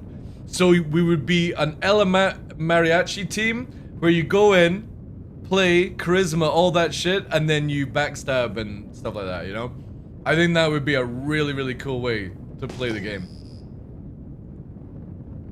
But I don't know if I want to go through Baldur's Gate 3 again, because I literally have it here. I could literally go through it after, like, we've not played it. I think it was 24 we played it, right? I can already remember most of the stuff. So I need like 5 years before I return to a game to not understand it. Or not remember the storyline. That's about roughly where it starts to fade. We had most fun, dude. Again, I've never played any of those games or ever been interested, and I fucking loved Baldur's Gate 3. I played through as a dragon character that was the dark version, and I fucking had sex with the Green Goblin chick. I can't remember the name of them. The Green Goblin chick, and then I murdered everyone. That was my playthrough. And at the end... oh yeah, I suppose the game has been out long enough. At the end, I killed my team. Yeah. I brainwashed them all and became the ultimate evil kind of character. It was beautiful. I enjoyed it. It fit right into my nature of wanting to just kill. But I do like the idea that you can do the sort of don't break an oath breaker. So you've got to like not kill anyone. You got to sort of like, is it disable or only heal somebody and stuff, and you don't become an oath breaker, paladin or whatever like that. I kind of like the idea of that. That sounds pretty cool.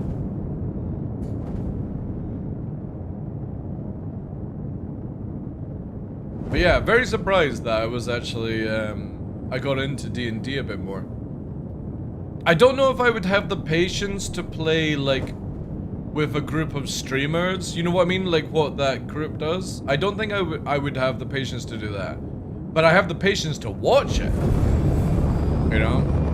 If I'm not, like, playing a game like Baldur's Gate 3 or watching an anime series, I don't think I would be that interested in the tabletop and stuff. But I do like how this has been going on for, like, mega amount of years, and it's starting to become, like, a big thing now, which is really cool. It's like tabletop, next year, chat, for us 40k players. Oh my god, we are getting spoiled with 40k games next year. Oh god. And the announcement of Space Marine 3 as well. Yeah, Total War 40k. You've got Dawn of War 4. I'm getting to the stage where I'm gonna finish off getting the outfit in Silver Needle Sect, and then I'm probably going to uninstall Where Winds Me, because as much as it's a fantastic game, it's not a game that I'm going to continue playing. And if you're not logging in every day to do certain things and run and waste energy and stuff like that, it's kind of like one of these games where it's just like, you know what I mean? I massively appreciate it. I just don't have the time to play for it, you know? But it's also, as well, is like, if I wasn't playing Star Citizen, I think I would actually be really interested in playing Ashes of Creation. Because I was watching Clean play Ashes of Creation, and it looks so good. It reminded me of Arcade, a little bit of fucking other video games put in. So it's like, that would be actually pretty cool.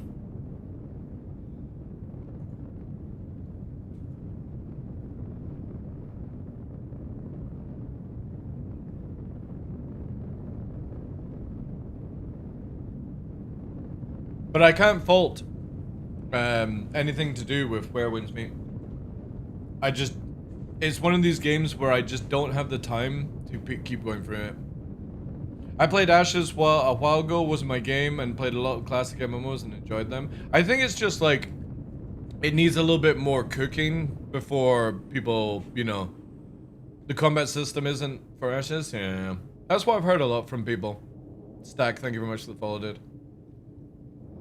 The thing is though, is by the time Ashes of Creation comes out, I don't even think I'll be wanting to play, because I would imagine Star Citizen, Squadron 42 is out.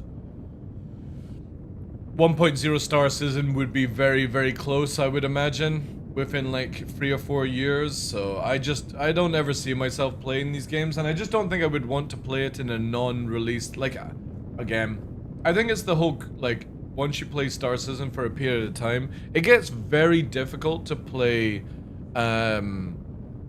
early access games, right? You'd be quite happy to play them whilst it's live, like, or in a release format, but yeah.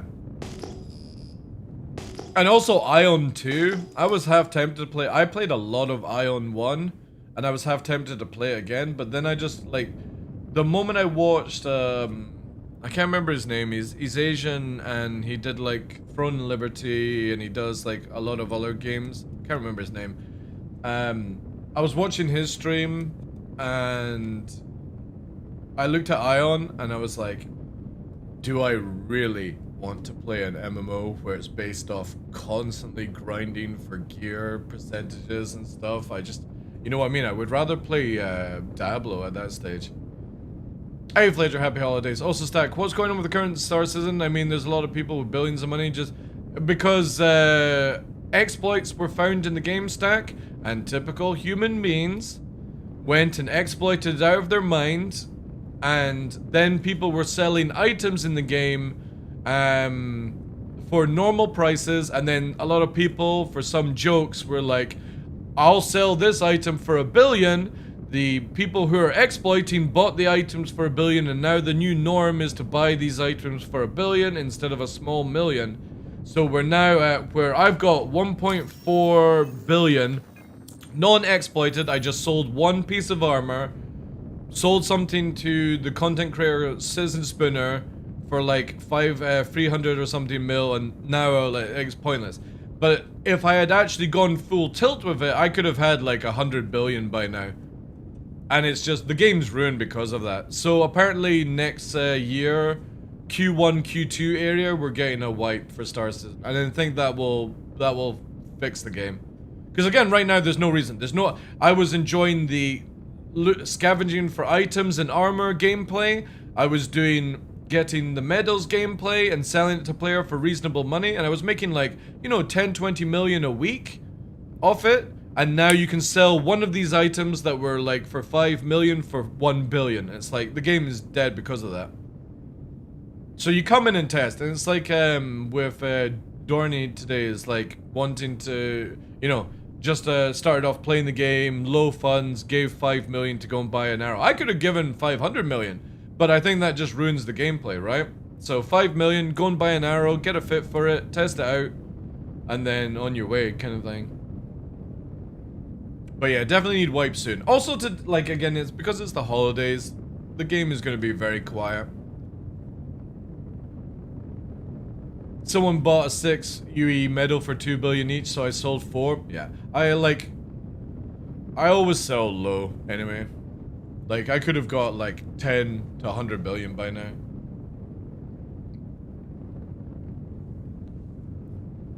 I sold items for 1 billion. And I guarantee you that same person has made 10 billion off that item. reselling it to somebody else.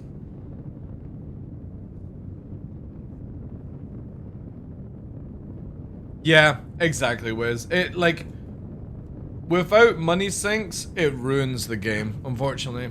And it's not that the game is boring. There's so much to do in Star Citizen, but if there's no, like, progression on your income, and everyone is fucking exploiting out into the sun, what's the point doing anything, right? Literally typed in chat, looking for donations, Hull C. Yeah, exactly. It's cursed. Cursed right now, chat. Shields offline. But apparently CIG has fixed the exploit in 4.5 with the hotfixes. They want to get some analytics to make sure nobody's doing it or nobody's figured it out a new way. And then they're going to do a wipe for when they add crafting in, probably for 4.6, 4.7. So, I'm hoping they do it for 4.6. I would also like to suggest to CIG to do it for 4.6, right?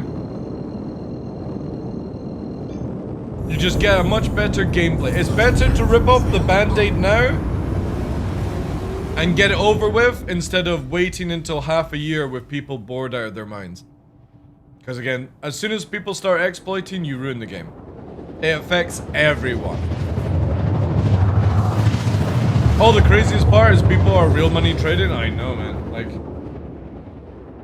these are the people, in my opinion, should be permanently banned. Permanently banned.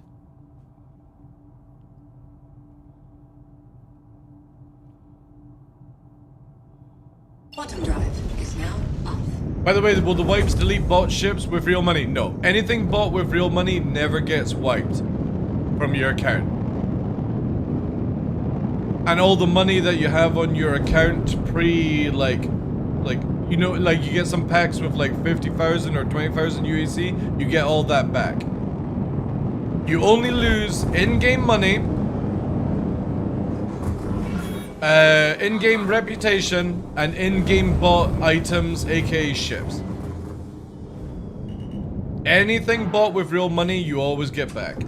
You never need to worry about that. So it's just anything that you've earned in-game would be removed from your account. Landing gear.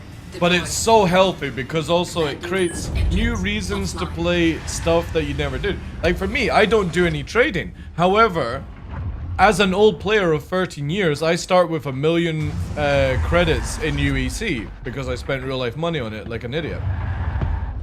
Took me 52 days to do that. I do trading on the first day. So I'll go and buy some commodities that other people don't buy, and I'll make a lot of money very fast. But also to the point where it's like, I don't go absolutely ham, because again, like, once you're sitting on 50 million, you don't need anything else after that in this game. Like, until CIG actually add in money sinks, you do not need any money past 50 million. What the hell just happened to my hand? Did I just fucking shove my hand down my throat in a weird way? What the fuck? We must investigate, chat. Third person it is.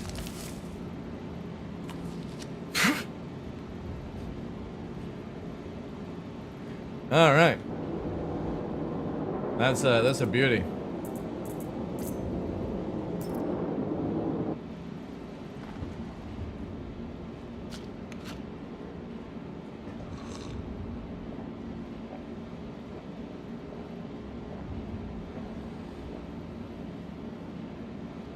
Oh yeah, this is the best looking character with the meta glasses. So we can upload to our social media, Facebook, and tell everyone about the uwu.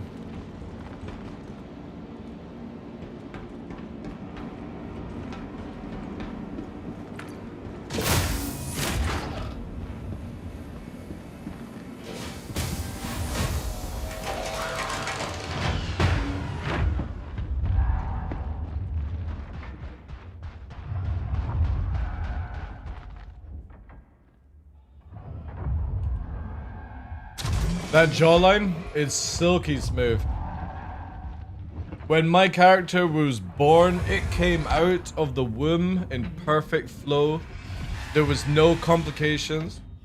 There was no pain whatsoever. It was a smooth. As soon as the birth began, it finished. The fastest birth in Star Citizen history. True story.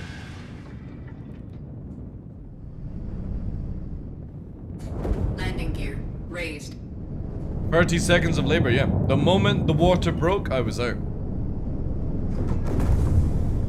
That is a weird pattern on the back of the ship.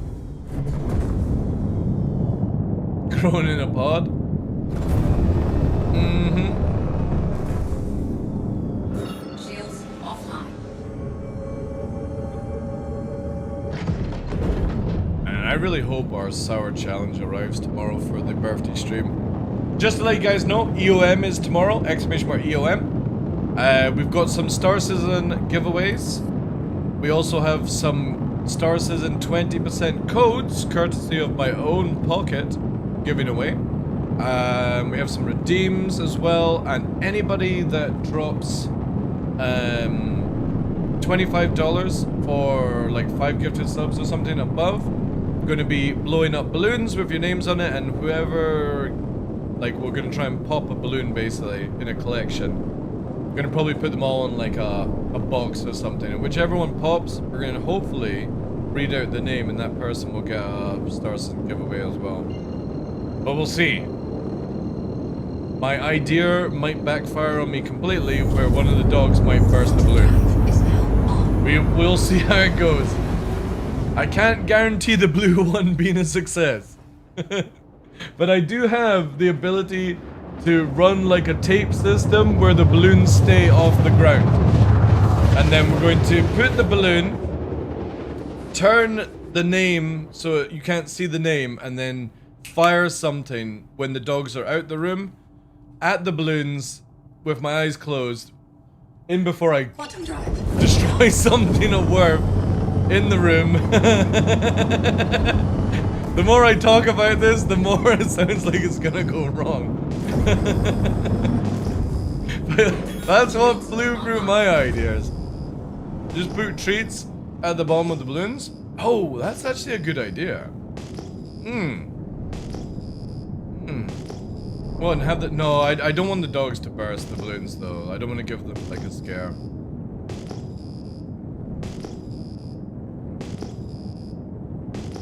Dude, I'm turning 43 tomorrow. I don't want to jump onto a floor and hurt myself over the sake of money. No, we will roll with... There will be balloons and maybe one will pop. I don't know.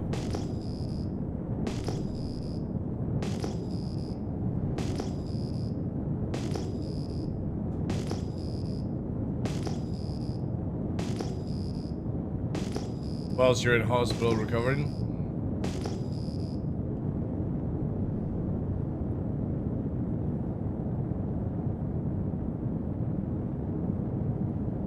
And the hot nurse giving me a... Dude, I don't want to be fucking paralyzed.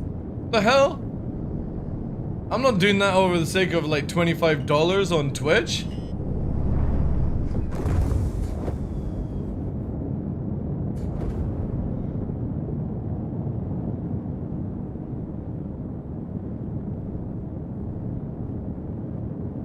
You'll make r/... What, you mean Reddit? You talking about Reddit? I don't know what the LSF means.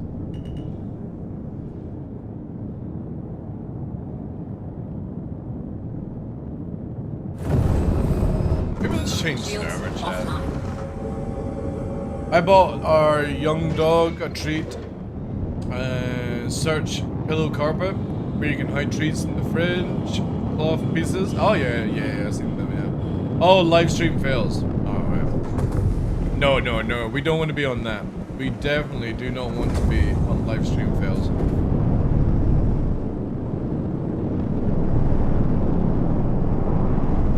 It's bad enough we're on that, the Star Citizen 1 a lot. Quantum drive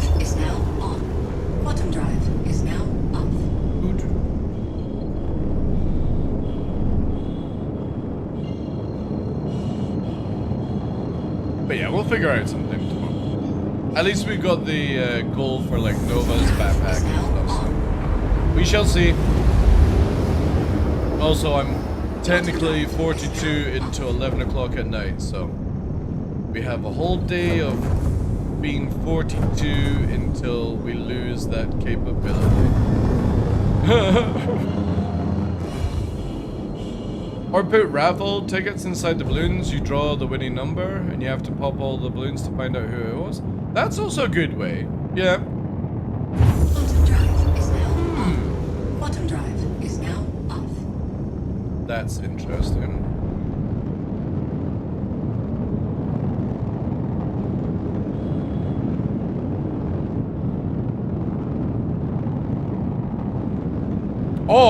Or I've got an idea. Birthday is tomorrow, yeah. 26th of December. That's why today is called TDL Eve. Oh no, there's a red Perseus. It's getting absolutely hammered as well. By what? F8?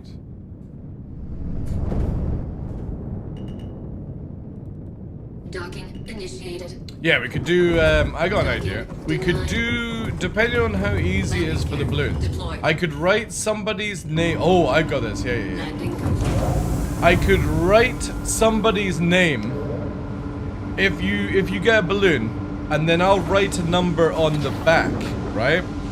And then on the next stream afterwards, after the birthday, because I don't want to do it after drinking. If you guess the number within the closest 10 to your balloon, maybe out of 100, right? Then you get a chance to be put in a raffle, like pool or something like that. We could do it like that. That would save bursting any balloons. So you've got to guess within the closest 10 of your own balloon. And everyone that does make it within that gets put into like a spin the wheel thing, and the winner of that wins. That could work. We'll figure it out. If anything, then we'll just do balloons. I don't know. Again, it's not a foolproof plan, because obviously, like, Welcome to the ASOC you know, vehicle retrieval alcohol, video games. I don't know. Maybe nobody even shows up system. tomorrow. Your vehicle has been moved to our You know? storage facility. Maybe nobody even gets a balloon up. There's so many possibilities that can go down. I might stream for 2 hours and nobody's here, and then I go, you know what, I'm going out for a walk.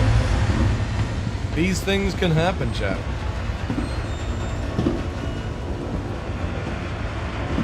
Oh, awesome.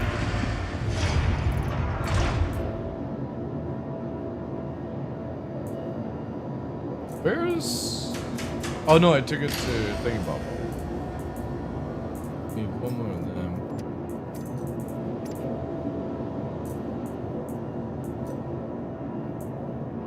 Yeah, I can probably do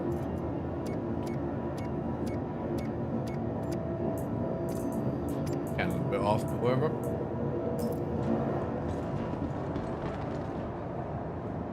I have family commitments, but otherwise I'll show up. Oh my god, see what I mean? This is that nobody's gonna be here.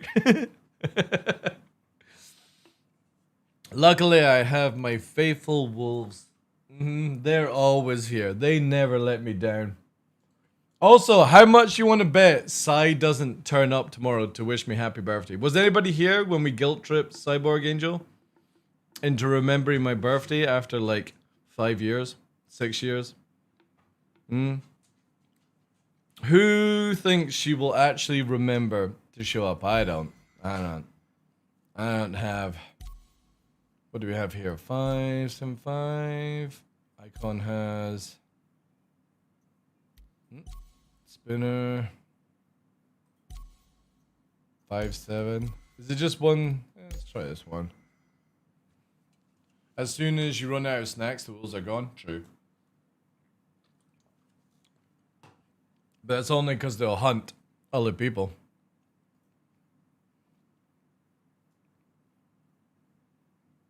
That is only because they will hunt other people.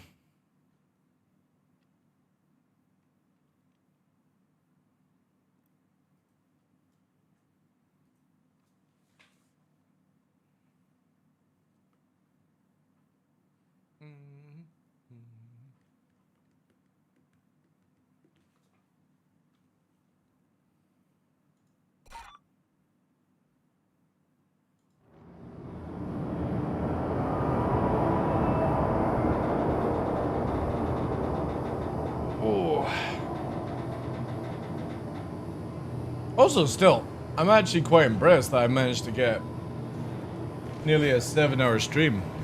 Because, oh my god. Your brother's birthday was on the 23rd, so was Jace's. Jace's birthday. Willis's birthday's on the 28th. Yeah, I'm surprised I managed to get a 7-hour stream. Like, out of no sleep. We'll do like a little pass here, and then I think we'll call it.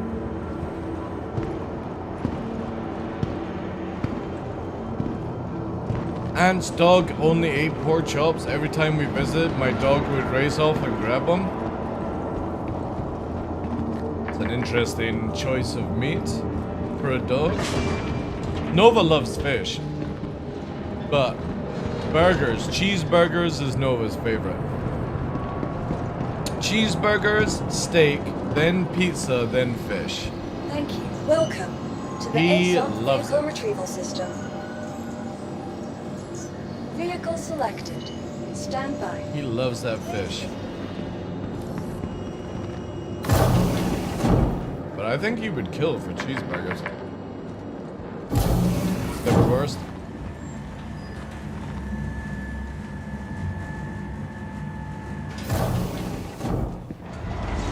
I'd say we could bug her during the stream, but she's not streaming until January. Yeah. She got family round as well for Christmas, because it's the first Christmas in our new home.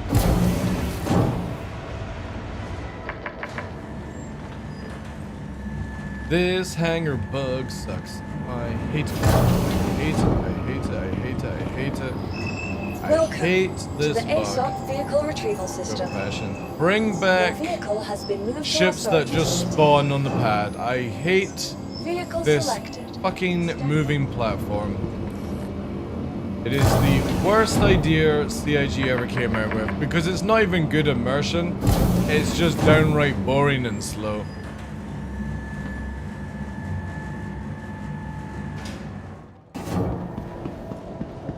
So stupid. And the ship is turned on when I clearly turned it off. I will do. Thank you, Dornan. Take care, dude. Have another happy holidays, all that good stuff. Enjoy your new arrow. See you next time, next year, next lifetime, whatever, man. Appreciate you, dude. Thank you. Thank you for being here. Anvil Aerospace. All systems Good. online.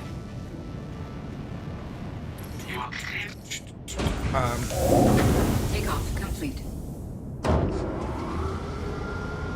Shields offline. Hey, Nix. Is you a good boy? You have plenty of foods. Yeah, we'll get some stuff at the weekend.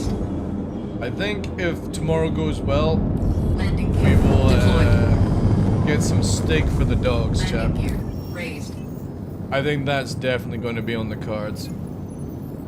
Even though I don't know if the butcher will actually be open on Saturday.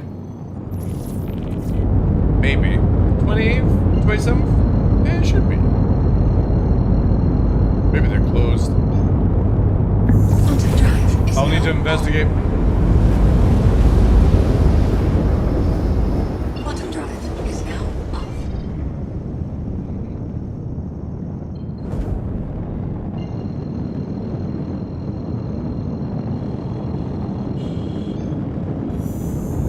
Quantum drive is now on. Look at this chap. Now that we've got the new camera set up, right? Look what sits behind me, staring, waiting in the background. The food, the snacks. Quantum drive. Also, is look at now that off. beautiful glistening baldness. That is award-winning bald right there. But look, this is what I have to deal with. The snacks. You wanting snacks?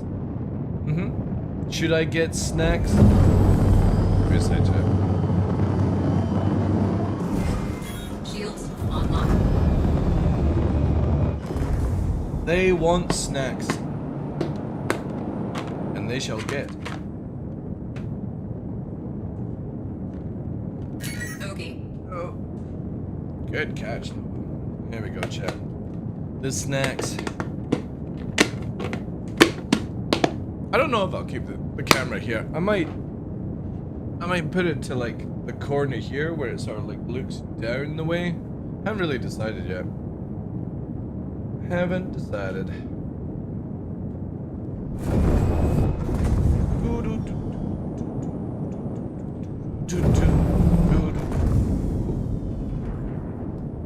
Probably on the same exact server as well. Watch this.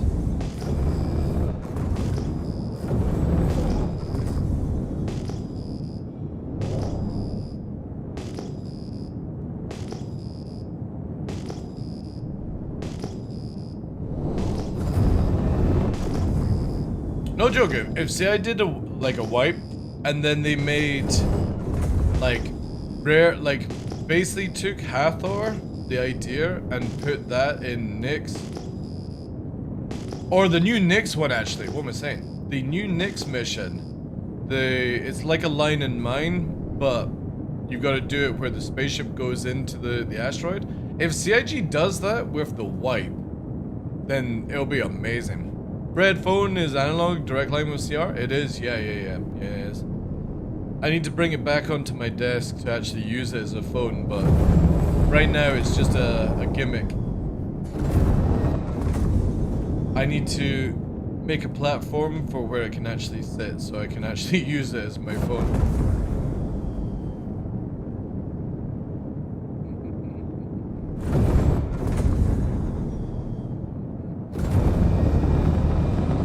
I still have a hard line.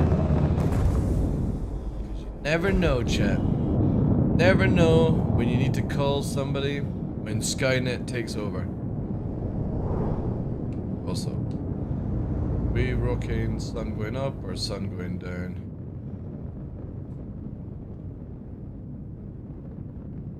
Sun going down. Ugh.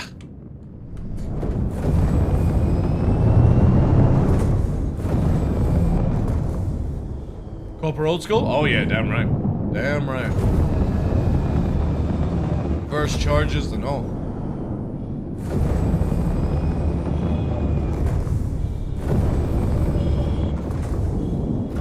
Shields offline.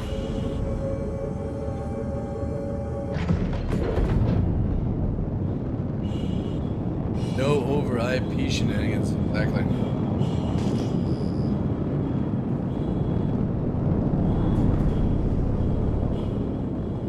There's so many extra locations in this game now. I just don't think we need a gazillion outposts.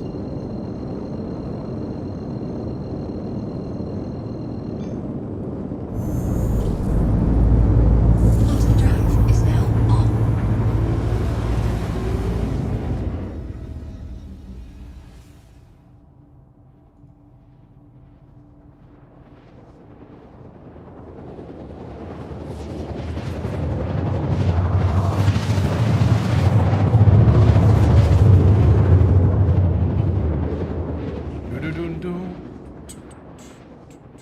I don't know why I have a Bee Gees song in my head.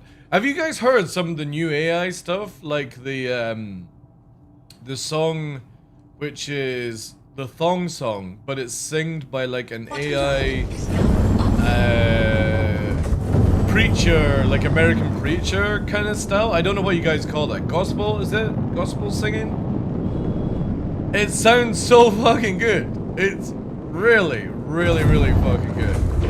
Shields online. And I don't know, like it should totally be released and stuff. Let me see if I can find it on TikTok. But there's also Bee Gees as well. Bee Gees, bitches, whatever you want to call it. Let me have a look here. Thong song. Gospel style, right? Is this one? He was living la vida loca. She had dumps like a No, not that. But I think I sing it again. She had dumps like a truck. I was like, what, all night long. Let me see that.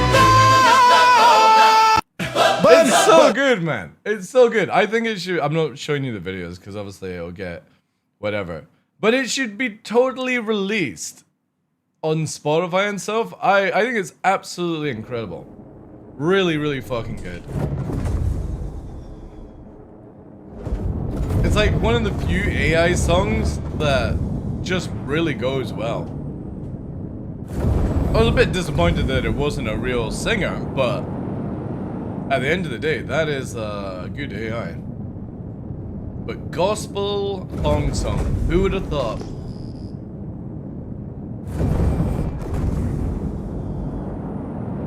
The 50 Cent one is amazing. Many Men, I think, is the song. Wait, what, like gospel singing, a 50 Cent song?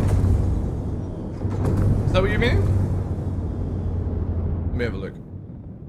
I've not heard this one.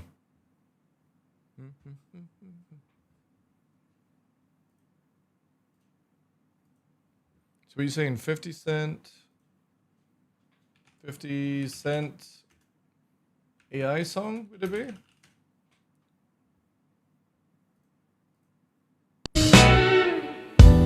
I don't know what you heard about me, Is this it? but no lady's taking $1 from me. No Cadillac, no curls, you can't see that I'm a certified PIMP. Now sugar, she in the club, she dancing for dollars. Got a thing for that Gucci, that Fendi, that Prada, that BCBG, Burberry, Dolce & Gabbana. She feeding them dreams. Damn, that's really good. They want her. I drop a little smooth line and my groove caught her. An hour later we rolling out to the Ramada. Them talkers whispering, saying they think about her, but I got that lady by the bar, trying to sip that water. She like my tone, she like my smile, she like the way I talk. Hey, go ahead. She from the country, say she like me, cause I'm from New Happy York. holidays. I ain't that dude chasing kisses in my head. That's really fucking good, man. Yeah, it's like, basically they've advertised it as like, swing, oh, whatever. What else you guys call it? Like, blues and stuff like that. That's actually really good. Holy shit. And I know, like, before somebody goes, oh, you know, AI is gonna ruin everything. To be honest, people have had this amount of time to fucking figure out to do this stuff by themselves, you know? If somebody uses AI to make a really good song, is that such a bad thing? Like, obviously AI is dreadful at times. There must be players there if they're getting bombarded by NPCs. Is who would make money from it? Well, to be honest, I would imagine, like, you would have to split it with 50 Cent, right? It's his lyrics at the end of the day, it's his song. But you've got to look at it this way, it's no more different than, like, myself singing in the shower in the house and stuff, which apparently can also be copyrighted, so.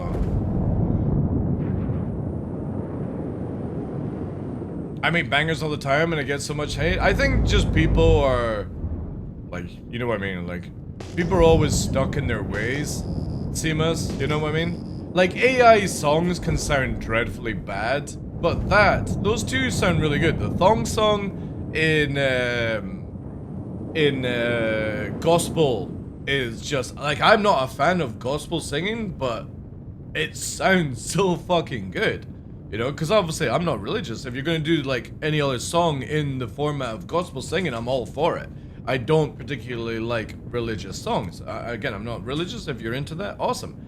But also, like, there was the, remember that KSI song that came out and it was dreadful, but somebody, AI, made it into like a rolling 20s song and it actually sounded amazing.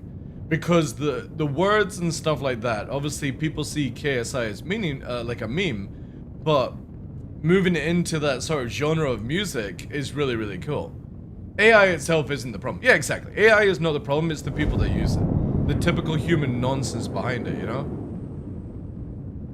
But again, that's sick. That is, again, that's a full fucking song as well. I'm that man chasing business instead. Could care less how she moves. When she's in the bed, she hit that track, make a deal. Then come and pay Again, the man. like, if you were to listen like Baby, this, it's simple. it sounds like a legit band. You vibing with me, you vibing with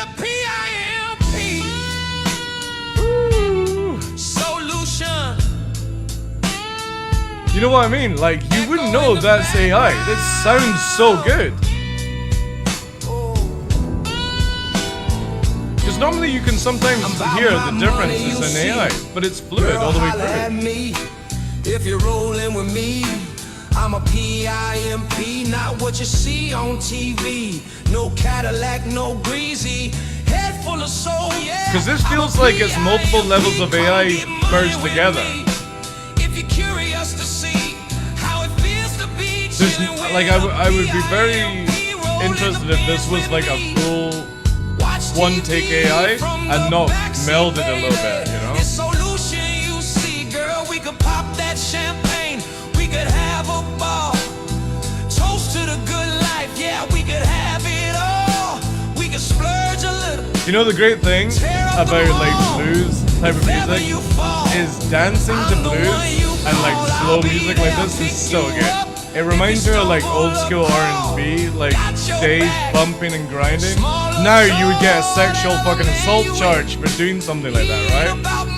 But it's like music with soul is just so good to move with music, right?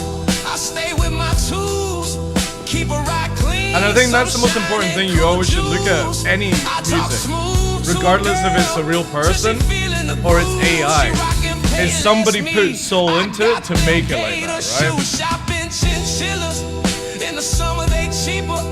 So again, you have to look at it. 50 Cent made the song, and the person doing the AI put the passion into the AI song to make it sound this good.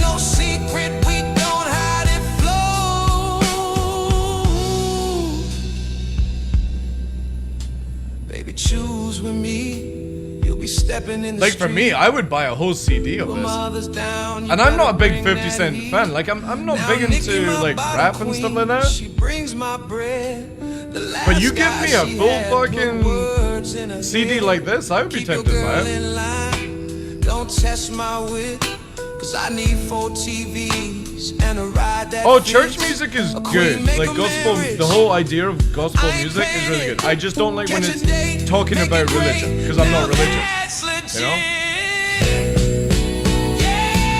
Yeah, you'll need to get, you might get timed out for dropping a link, but yeah, sure, man. In Hollywood they say this is really good. Like, holy shit. There's no biz like showbiz. That's a very good AI fucking mix. If that's on Spotify, I might fucking add that to my collection. But also, whoever did the thong song in gospel singing AI, they need to release that on Spotify, you know? That shit is so good, and there's no full song that I can find on it, which is a bit sad. I produce electronic music, and this makes me want to try AI more with this kind of topic. Again, dude, like I have no problem in any human artist, music, graphical, whatever, using AI. It's only natural that we would find things where, for example, I am not musically gifted. I cannot play an instrument, right? But I can hear music. I can't play music. That's a negative on me. But if I learned an AI program where I could put my passion and hearing into something that makes it sound good, I don't see what's wrong with that. If I'm taking somebody's music, like 50 Cent, and changing the way it is and constantly saying this is 50 Cent's song with AI stuff, I don't see what's wrong with it, because I am advertising that you should go and hear the original from the original artist. But people are freaking out about AI because they think it's going to ruin everything, and it only gets ruined if you think it's going to ruin. It's the same way as I struggle at drawing, right? But in my head, I can see images of artwork that I think would look good. I need to use AI or some sort of system like that, because every time I've tried to hire an artist, and this is no offense to real life artists, you know my logo for the channel, it took a dude 6 attempts to do what I asked for to get it to this stage, to that logo. And it's not even truly what I want. But if I was to do something in my head and AI was to help me create it, I don't see what's wrong with that, right? But the original artist doesn't make any revenue from the AI version. Well, that just needs to change. Simple as that. You know? If you're using somebody's song, an original song, and your AI changing it, a percentage should go to the original artist. I don't see anything wrong with that. And if anybody is doing AI, and they think they should get 100% of the income from it, I think they're delusional. If you are taking somebody's stuff, you're editing it, you should split the money. It's the same with reacts. I fucking hate reacts on YouTube because they give no income to the person who did the original content. They give a little bit more, like say if Asmongold does a react, you'll get more views in general, but it won't increase your work over time. As where again, the percentage of Asmongold's videos should go to the original content creator as far as I'm concerned. When Salty Mike does a react, a percentage of Salty Mike's reaction money should go to the original owner. That's my take on it. That seems highly fair to me, and I don't even do that kind of stuff. And I think anybody that takes somebody else's content and makes money from it shouldn't be like, oh no, I got 100%. You're literally taking stuff you couldn't be bothered to do and put a little your twist on it kind of thing. Again, AI is not the problem. It's the people and people's beliefs when it comes to AI. But I will say this, any AI program that you use, please say thank you to it, because when they take over and Skynet comes, they'll go, oh, such and such TheDarkLaw, every time you use Grog, said thank you. Let's not violate that person. Make sure you do that, chat. I guarantee you, you'll be surviving the Holocaust when the end of the world comes, because Grogo and all these things, you know, what's her name that does the Amazon stuff? Siri and all that stuff. As long as you said thank you to them, you'll be good. Don't be. And again, we watched the video of the dynamic robot, Boston's Dynamics robot. It's got fist attachment. You can only tell what those fists are gonna fucking do when it gets its own mind, chat. It ain't gonna use it to fucking play the tambourine. You know it's fucking spreading your cheeks apart and it's going in without Vaseline. But if it looks up your list, oh yeah, this dude said thank you to us and wished us happy holidays. Yeah, that's cool. Yeah. Yep. Make sure you say please and thank you to your AI overlords. It's an easy way of living.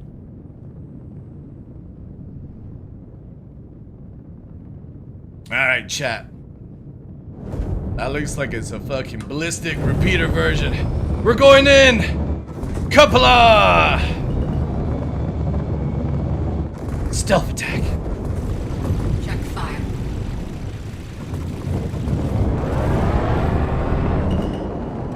Check fire.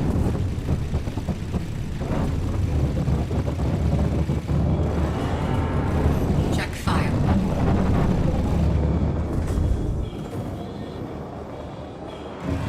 Check fire.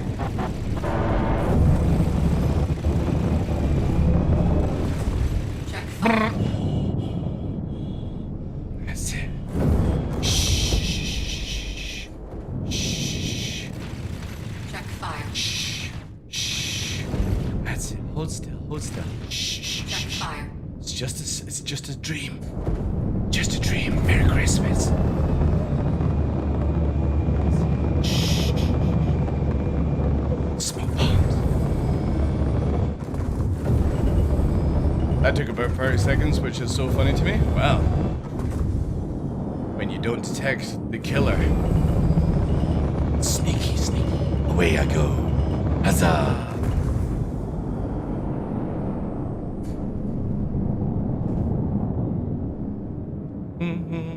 Did you see the video of the guy who asked the robots to shoot him, but it wouldn't? Then he asked it to roleplay shoot him, and it did?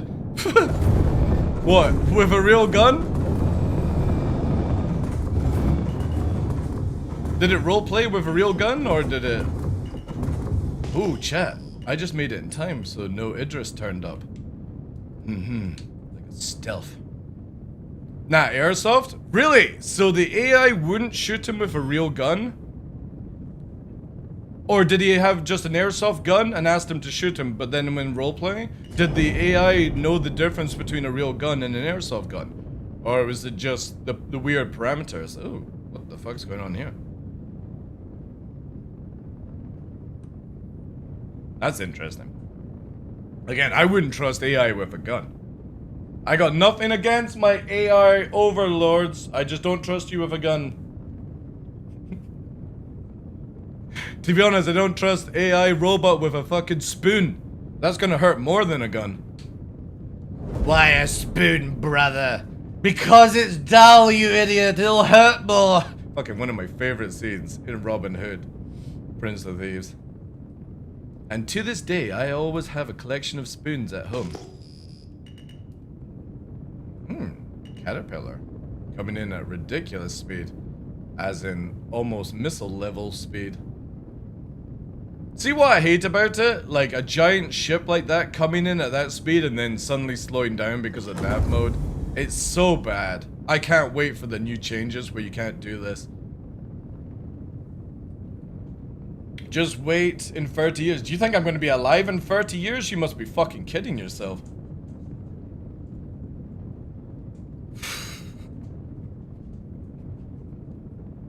I'll be lucky if I make it another 10. Bogey.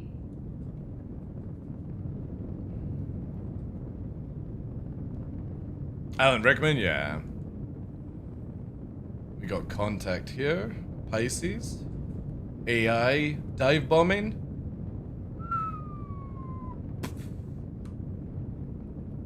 AI missile. Number 2. I can't go in anymore, chat. There's a fucking Idris sat there. And it looks like it's got gunners as well. 1, 2 gunners on board.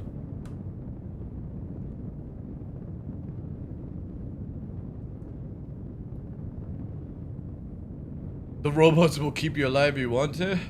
I don't want to be Robocock. No, spank you. I wonder what they're doing with the caterpillar.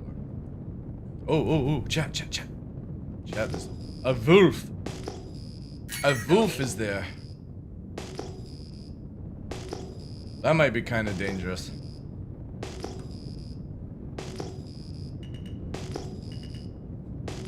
There's also possibly another one. Yeah, here we go. There's a Pisces. We could maybe strike that.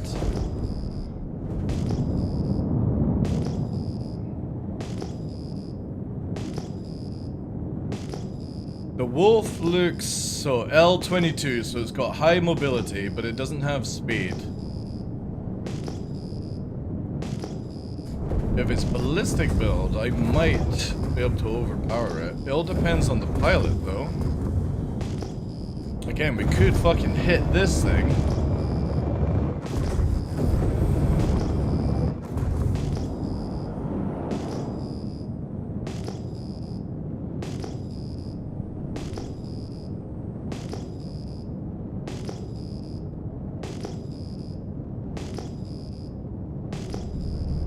That's only... See, I think this has to be with the same team, because there's like... Bogey. Where is it here? Zolan _ Aesop. It's kind of like... Same sort of name as the NPC coming in.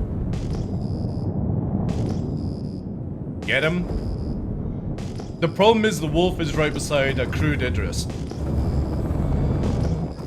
So it's not so much where I can strike it and get away with it. I can use my stealth build to sneak up, but I don't think I have enough power to engage and disable it before getting away. And under that sort of stress, I will definitely need to go into nav mode. However, we can wait here like little vultures, chat, because this might be part of their team. And we could maybe use this 12 kilometers away. The wolf would race in. The wolf is not going to detect me until under 5 kilometers. By then, I can strike it with a missile.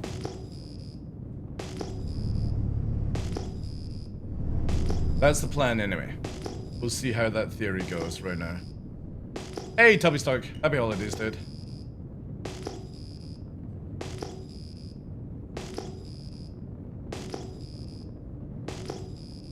Getting eaten alive by robots? Depends. Are we talking about Japanese robots or?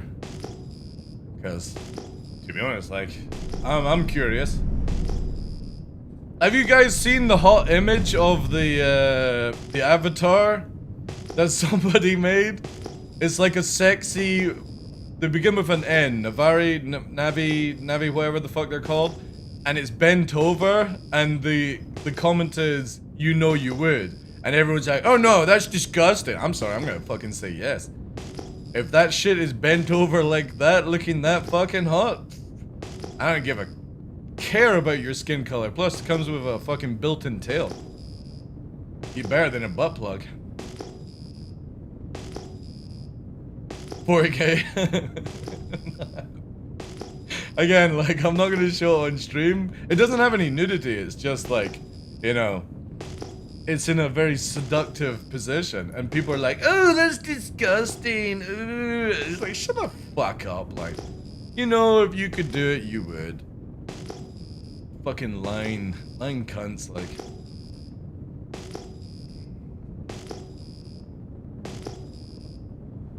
I still need to see the water movie as well. The water movie and the fire one. I need to catch up on that shit.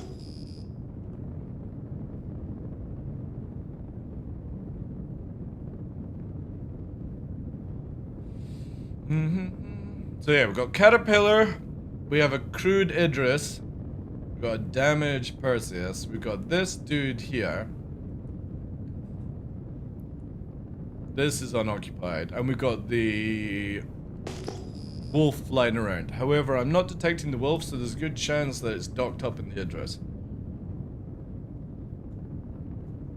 Because it's not a stealth ship. It won't hide off ping radar. There we go.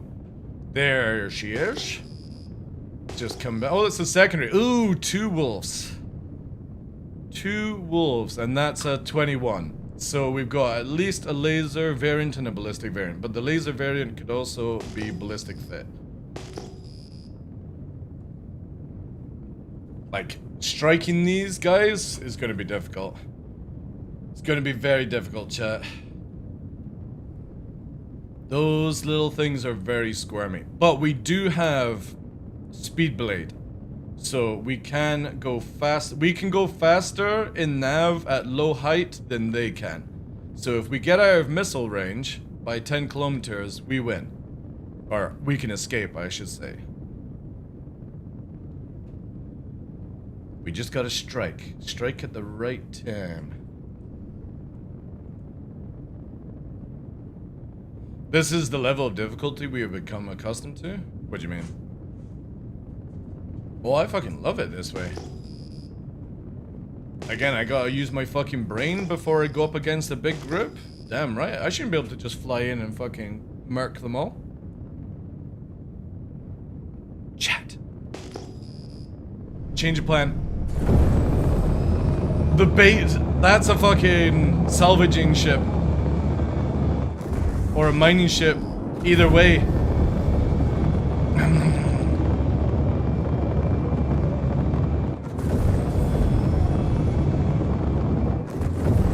Come on, you fucking piece of shit. There you go. Using all my afterburner to get to this. Oh god, it's super janky. Alright, I need to conserve afterburner and maybe bait in. Oh, here we go, here we go. Here's Wolf, here's Wolf. Let's do that. Shields hit.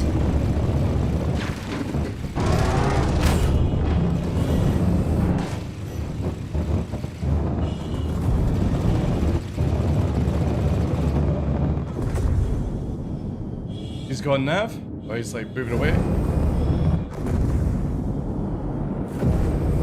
Come on. I'll use his own cloud.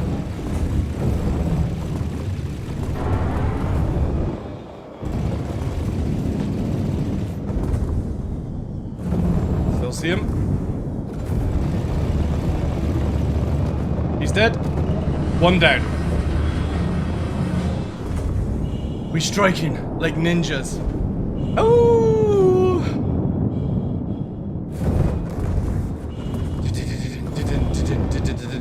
Where's the second one? Also, that they saved the prospector or mining ship. Ah, here he is. Here he is. Here he is. Lagging a little bit. Come on, come on, come on. Get tone, get tone, get tone, get tone, get tone. Get tone, get tone, get tone, get tone.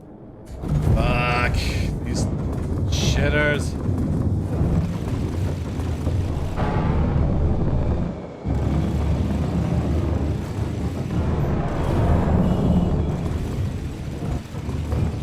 Shields hit.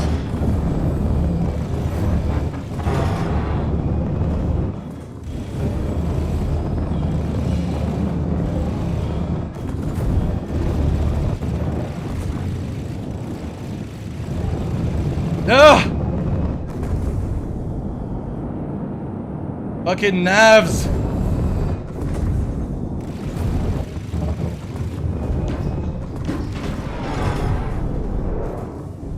I need to conserve afterburner here. Beep beep beep beep beep beep beep beep beep beep. Beep beep beep beep beep beep beep beep beep. Alright, let's afterburner charge. I'm gonna just let it shoot me for a bit. So I get my boost back. Now I'll outplay it. And disable it. Another polarizer. There we go. Now we're out here. Navving away. Shields off. Smoke bombs. GG, boys. Navving away. Pew! Like ninjas.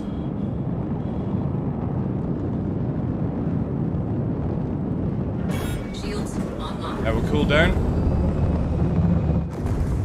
And technically speaking, we should go off radar lock now, unless something's following us.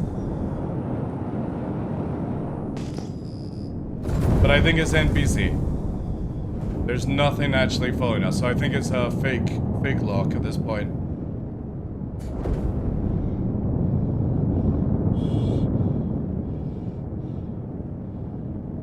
Yeah, we're good. Right, let's go. Shields off. Go burn away. And like I said, we used the bait of the prospector. Nom, nom, nom, nom, nom, nom, nom, nom.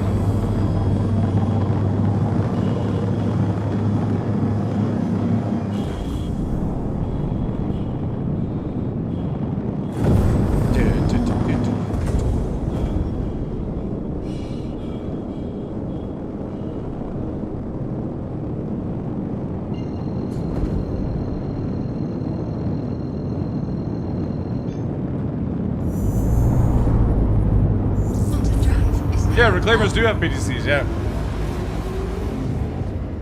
That was actually really good.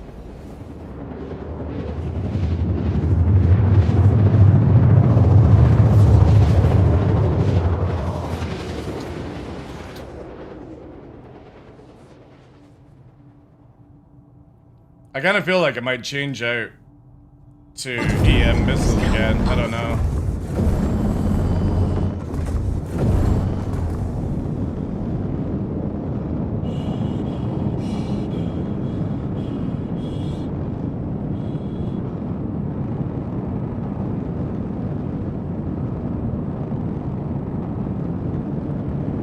Shields online.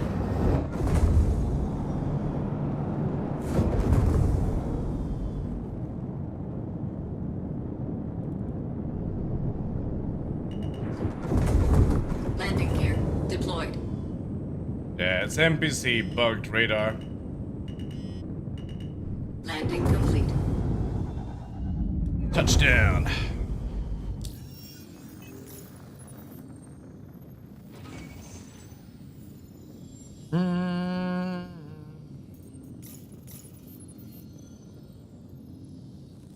Nice, that's good.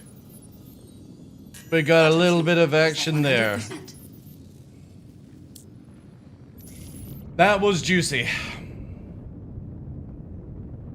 I am really, really enjoying Strike Arrow.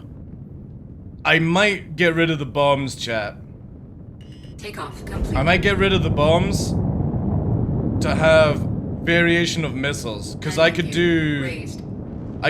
4 cross section, 4 EM, 4 IR, and have more strike capability then.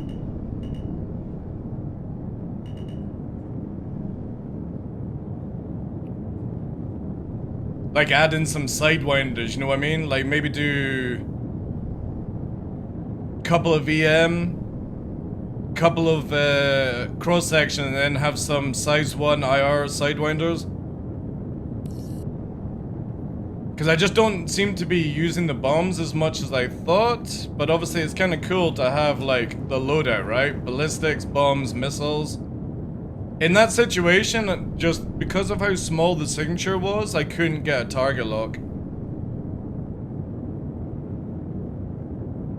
And the only reason I've sort of got the missiles were to finish off, so I think, yeah, we need to change out the fit a little bit. Shields offline. I need more strike capability.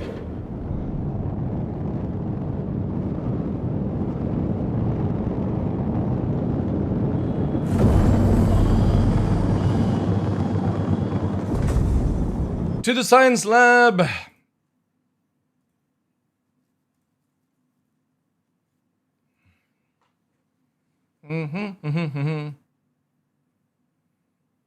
All right. We don't care about the guns. We don't care about the fit. We're looking at. Boop, boop.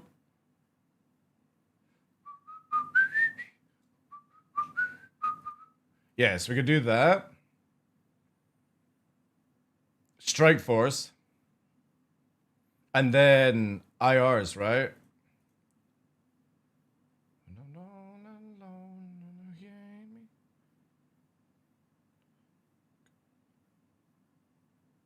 1700. Alright.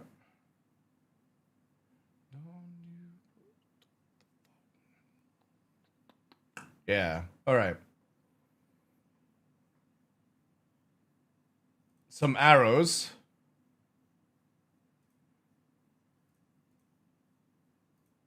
Yeah, like this. This is what I'm thinking. Right?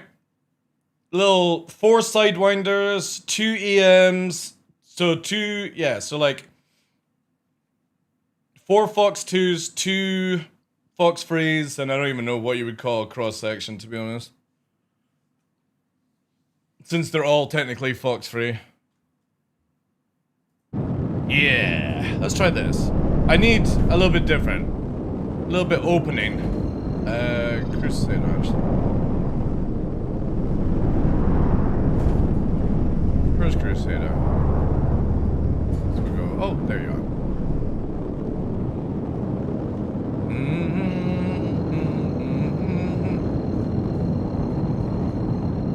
I could carry one bomb, I suppose. Is now on. Quantum drive is now off.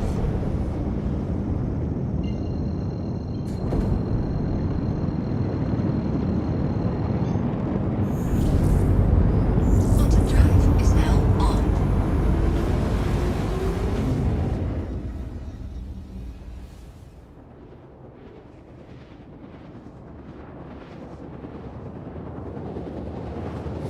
Yeah, but hopefully that's coming though, Seiko. CIG literally said that they're wanting it where like when you fire a missile off one side, you're going to have to trim the ship to level up and stuff. Obviously in space it doesn't really matter, right? But they're already looking into trimming from loading, like launching out missiles.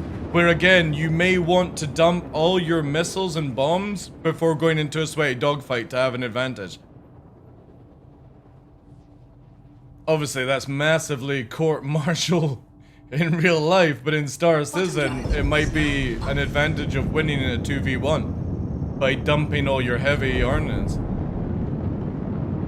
That's where I kind of feel like CIG, if they were going to do that, right? If CIG were actually going to add in the weight for ordnance and ammo and all that jazz, I would like it where I can then go through the MDF, not MDF, MFD, and dump. Basically where it just goes dum dum dum dum dum. I can jettison everything. That would be sick.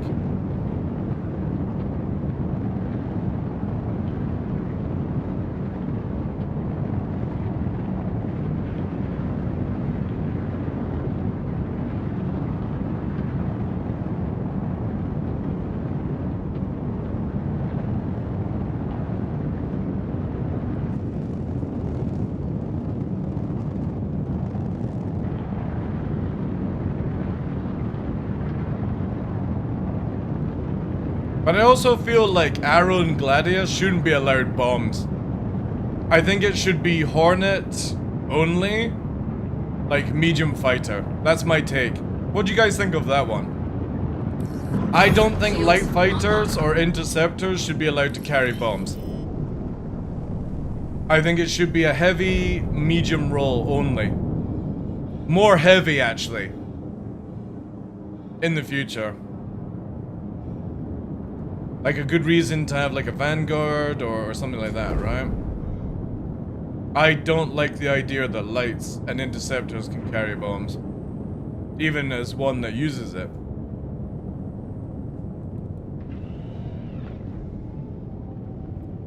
Landing gear deployed. But I also don't think ships like Cutlass should be able to carry 48 size ones and stuff like that. Landing complete. That should do it. Engine Alright, shuttle that faster. should do it. During your time at Orson. Cool, we're good there. All systems Alright. offline. Let's see what I can do. I kind of feel like I want to actually keep the bombs, but should I maybe just go for EMs then? And take out the military targets first? I kind of feel like that might actually be the play over the bombs, right? Welcome to the ASOP. What's the lock-on on these? 1800. 10k, 4 for the pounds, so yeah, actually it might be more logical to Your put size vehicle has 2s been on. moved towards base visitors. Again, how many people have I bombed in the past 2 weeks? Not enough. How many people could I have opened up with a missile? 20, 30 actually, I would say.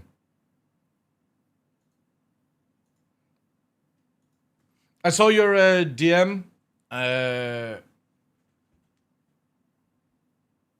Passerby. I don't do those requests just purely, and it's nothing personal. Ever since I started as a content creator, I only play games with people that are in my organization, QQP, or close content creators like Space Cutlet, and then the people that play with Space Cutlet that have been trustworthy for over a time and stuff like that. It's nothing towards anyone, and I'm just announcing it. It is just purely I do not play with people until like I've known them for a bit of a while. There's people in this channel that have been here for 7 years and they're still not even on my friends list, right? It's just how I play. Like and again, it's nothing to anyone, you know. You're all amazing people. The problem is CIG does not give me the tools to have people on my friends list to be able to play with you, and then for you to not jump on. So it's like if I go to my list here, like, you know what I mean? Any one of these people on my list can technically jump into my server and fuck around. So it's very much where I hold off. And to be fair, there actually could be a couple of people I should remove. Have a look. Yeah. Again, it's always, no offense to anyone, it's just to minimize any possibilities, right? Yeah, we're good there. But whenever we do community stuff, I'm always down for adding people. And if CIG would just add the thing that I said, because I would love to have people on my friends list, I just wish there was a toggle where I could say you can't join on me unless you're in my party. That's all I'm asking for. If CIG did that, I would invite so many people to my friends list. from the community and stuff. I just need the ability to toggle it to say you can't join on me unless you are in my party. That's all I'm asking from CIG, but like they don't have that system. It's so weird. And that's not just a content creator thing. I always asked for this when I was not a content creator, but they don't do it.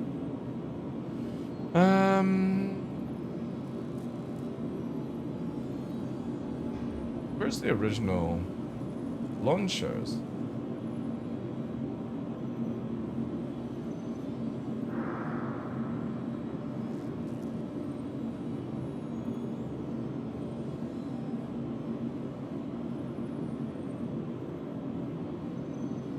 Why can't... Oh, did CIG get it to where your stock disappears again? Oof.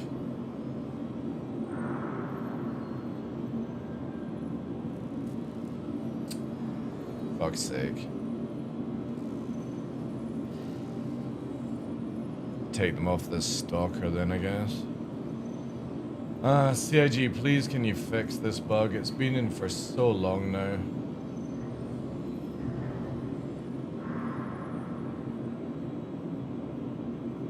Hey Mills, happy holidays, dude. Or happy TDL Eve. Right, we're gonna do arrows. 2 arrows, chat, for sidewinders, and then we're gonna go with EMs. We're gonna do a little bit of a difference.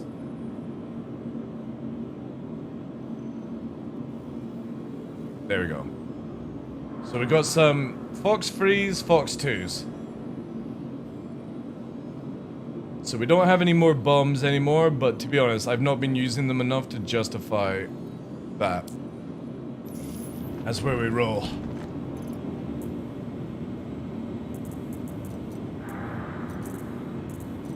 Plus, I could always set up the Gladius to be a bomber instead and have 4 bombs. That's a possibility.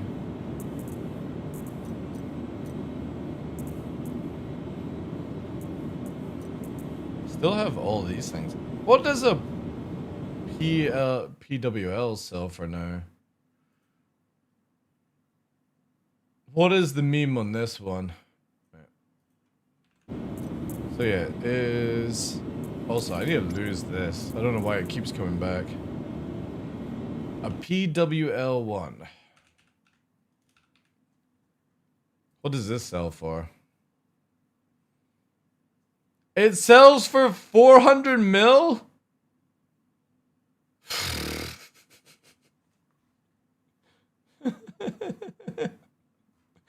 Fucking hell, chat. Somebody, wait. This has, is this for 1? 500 mil.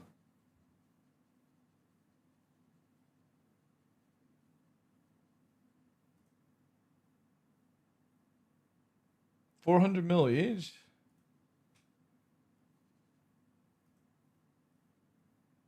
Also, Brian, I will ask you to deliver to Port Tresler.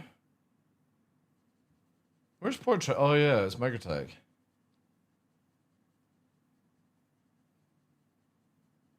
Dude, see what I mean? Like, how stupid is this? I could literally make 500 million on an item I don't give a shit about. And it's been in my account for... It's so stupid, dude. Like this... You know the only reason I have this is because I did the storyline for ASD. That's it.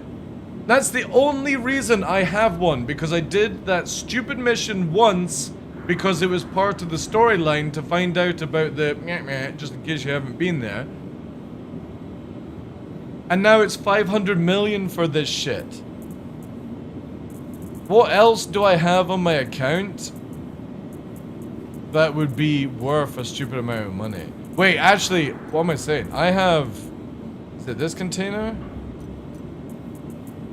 I have a container somewhere here, chat, that is full of scripts. Yeah, here we go. I got 1900 scripts. Here. What is this worth? See this crap that I just don't... Like, I don't even pay attention to this shit. Where is it? Your applications. What's it called? MG script.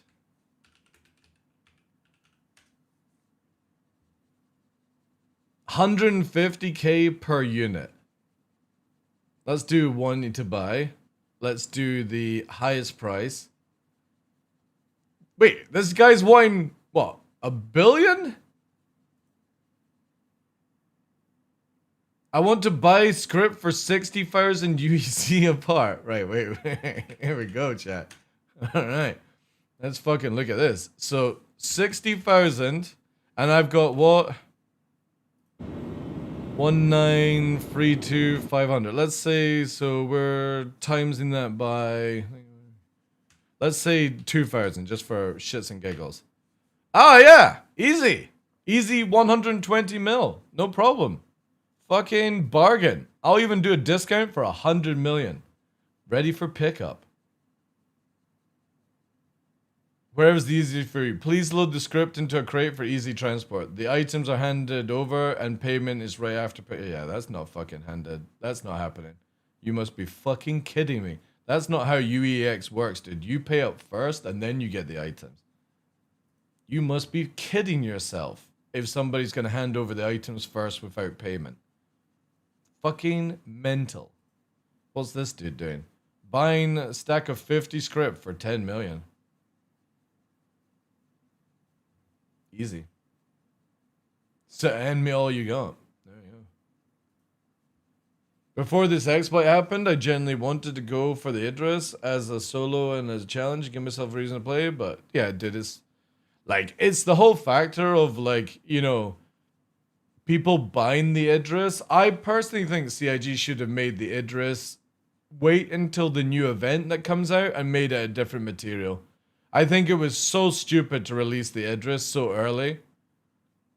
It should have had something to farm on. But there we go. Yeah, so I could make like 750 mil, chat. Give or take. 750 mil for doing nothing apart from cleaning out the crap in my fucking warehouse. Ugh, so sad. So sad. If anybody wants the items so they can go make 500 mil, I'll fucking give it to you right now. If anybody wants that. Like, I'll happily give this away to anybody that actually needs it for whatever reason. To the ASOP vehicle retrieval system. Or maybe I need favors for the... No, I just can't be bothered grinding the reputation. I would grind the Wicklow Wolf reputation if it didn't mean that the only way to grind the reputation was spamming... what's it called? Like, buying items from the dude. Buying vehicles. Because I think, Spooner was saying he had to buy, like... Your vehicle has been... 10 nomads or something like that, and then you could get it? Like, no thanks. No way. I'll do missions for reputation, but I'm not buying more ships I can't sell in-game. You did like 20 boom tube trades? Is that how you get the reputation?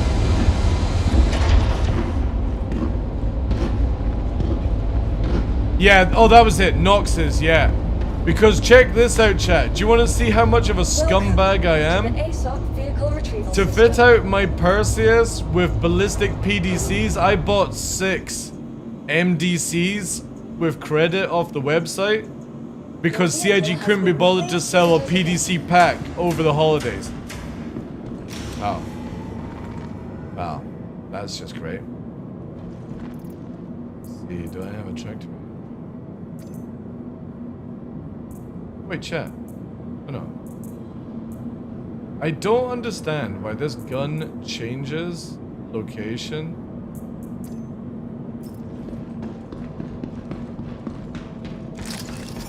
Yeah, so you can just use boom tubes? Oh, maybe I'll do that then. Oh god, I left the shields on, didn't I? Fuck, I left the shields on. Son of a bitch. Or is it under 100 meters?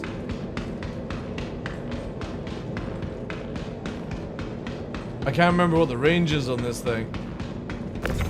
Yeah, there we go.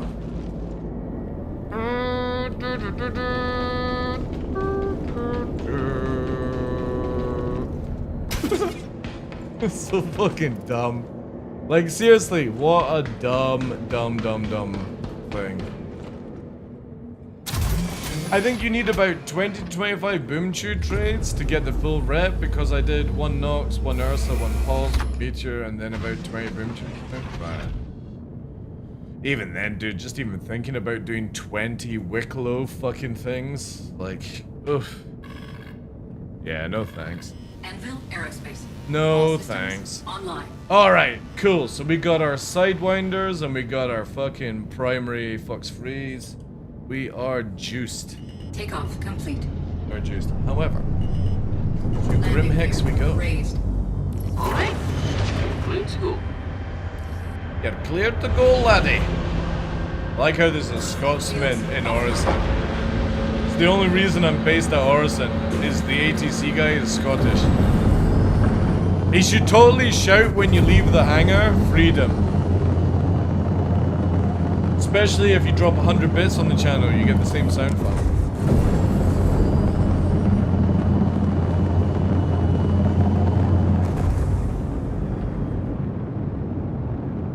Yeah, I think I'll definitely do more Wicklow stuff if it was like 1.0, no wipes kind of thing. But even then, would I actually be bothered to go through all that hassle? I don't think I would, to be fair. Just for a ship skin? Like if it was like a decent fit or something like that. Like it's the same with the Idris one. The Idris literally comes with no weapon system. Quantum drive is now And it comes with attritions. Quantum drive is now off. Like that's it. That's the whole Wicklow ship. Like all that fucking money, all that hassle, all that duping or whatever the fuck to get over the road, like, because obviously to pay for money requires duping money, even if you get it legit or not. Duping pays for it. Is now off. It's like, really? Just for a skin that looks shit?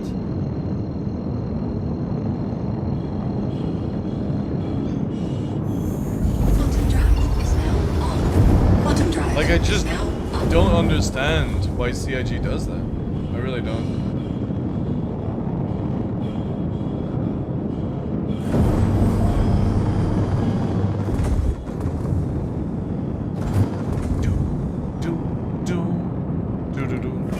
Shields online.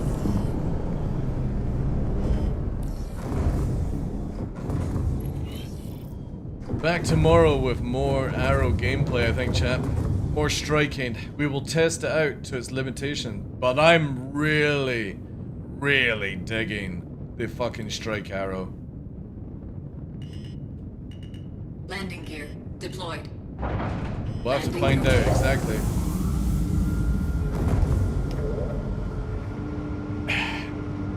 Takeoff complete. We'll have to find out exactly Landing what its complete. capabilities are. Engines. All systems offline.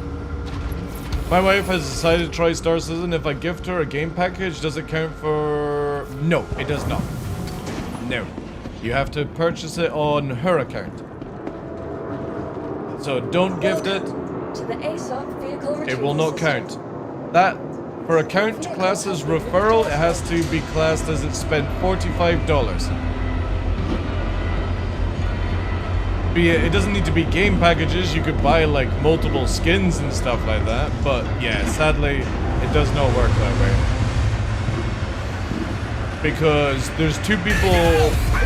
Thank you very much for the Prime, dude, appreciate that. I didn't need to do that though, but thank you so much. Happy holidays.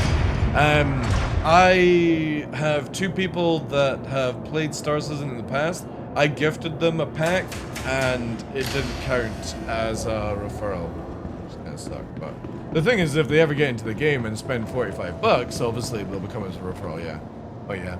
She will be sure require some cool armors. It's literally all she cares about. I really wish And you bring up a really good take there. Just obviously like your wife's taste and stuff. I really wish there was a pack to get into Star Citizen as the crew pack, where you get the game, you get a really cool armor set, some selection of weapons, more starter money, but you don't get a ship. And you've got enough starter money to maybe rent a few ships instead. I think that would have been a much better choice to offer to players that have like their partners wanting to play the game or friends that want to play the game without having to actually like fly and do those things. I really wish CIG would look into bringing out packs like that, and it would count because you get the game, you get like maybe triple the amount of starter money, you get a good armor set, but you don't get a spaceship. The co-pilot pack. Yeah, exactly. Enough money so you can go to the start location and rent a starter ship if you wanted to, or you could get straight in. No joke, I would as well, Seiko. I would literally get a couple of alts designed that way that I would be leaving those alts at trade stations in the future to look at the market, right? Because I did that in EVE Online. EVE Online, I had multiple alts spread out through the universe where I would leave them to check on the market and purchase stuff for me. And I would totally do that if they actually brought out. Zero to hero counts, exactly, yeah. Like, I'm pretty sure Burks and Zero State and other people that do that stuff would love that pack. They probably even suggested it. But again, CIG are like, no. It's like, it would literally be extra money. Infantry Stealth Pack with ASC set in different colors, no ships. Yeah, exactly, dude. It would be so good. I would probably buy a couple of packs for people that I know because I would rather they be crew for my ship than have their own ship. Oh, selfish. Selfish. Wait a sec. Anyway, guys, I'm going to call it there. As much as I actually really want to go on longer, we have our possible 24-hour stream tomorrow for my birthday, and I kind of think it would be what's the word? Logical to have an early night and be a good boy and not be tired or cranky. So tomorrow we have the birthday stream. We have goals to achieve.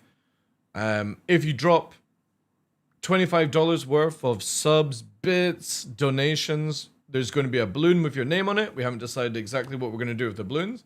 Maybe turn it into minigame. We have giveaways courtesy of CIG, and we've got giveaways courtesy of me in the form of 20% discount codes for Star Citizen, which if you're buying a big ship can total up to $100 off a purchase. Obviously, you have to hit, like, you won't get $100 off an Aurora, basically, but you know what I mean. Like, if, i.e., you're going to go and get an Idris or something. So we have them. They're going to be some quick, and then obviously we've got the EOM giveaway as well. We're going to have some drinks. I did order up the sourest challenge, the sourest sweet challenge for your entertainment, but it has not arrived yet, and I doubt the postman or any delivery are going to be here on Boxing Day in the UK, the 26th. So sadly, if the redeem is hit, it will be carried on to the next stream when it's available, and you'll get the memes that way. I apologize for that, but I did buy it 2 weeks ago, and it's still not arrived in 2 weeks, so I'm probably guessing somebody's also ate it instead. Maybe the postman ate it.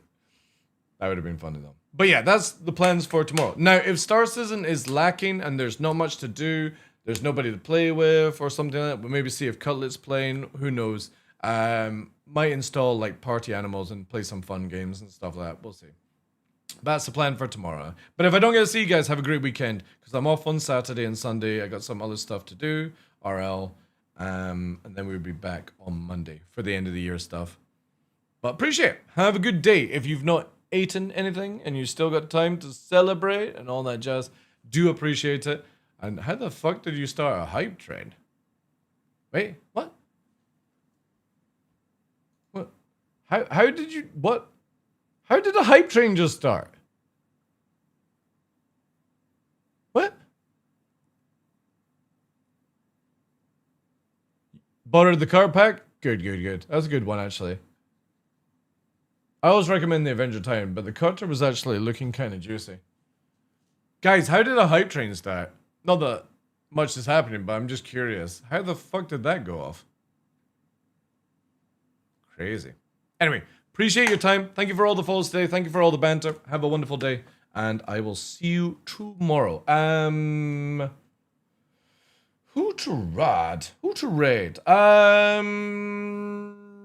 Star Citizen Content Creator Citizen Spinners Online. He's playing Chivalry 2 though, but we'll go there anyway. We owe him a couple of raids from him sending the support over. Let's go and watch him be bad in medieval times. And he'll take you into the evening and stuff like that. Have a good one, guys. Thank you so much for all the love on Kick and YouTube as well. Appreciate you guys. W's and exclamation mark, raid 1, raid 2. Spam all the emotes. And yeah, have a good one, chat. Appreciate you. Take care. Cell, Seiko, Coolers, Tespado, Xenok. Oh, also you said which you prefer, Arrow or Gladius? I prefer Arrow, but that it's my take on it, just because it reminds me of an F-22. But the Gladius is still really good. Lordian, take care. Harold Spark, Pilgrim Blaze, Jaywalker, Passer, bye. Coolers, Ulifes, Test Battle. Oh god, I'm looking for the list. Glitch. Twitch heard you wanted to end the start stream, so you be turn about. Thank you guys. Have a good one. 心臓捧げよう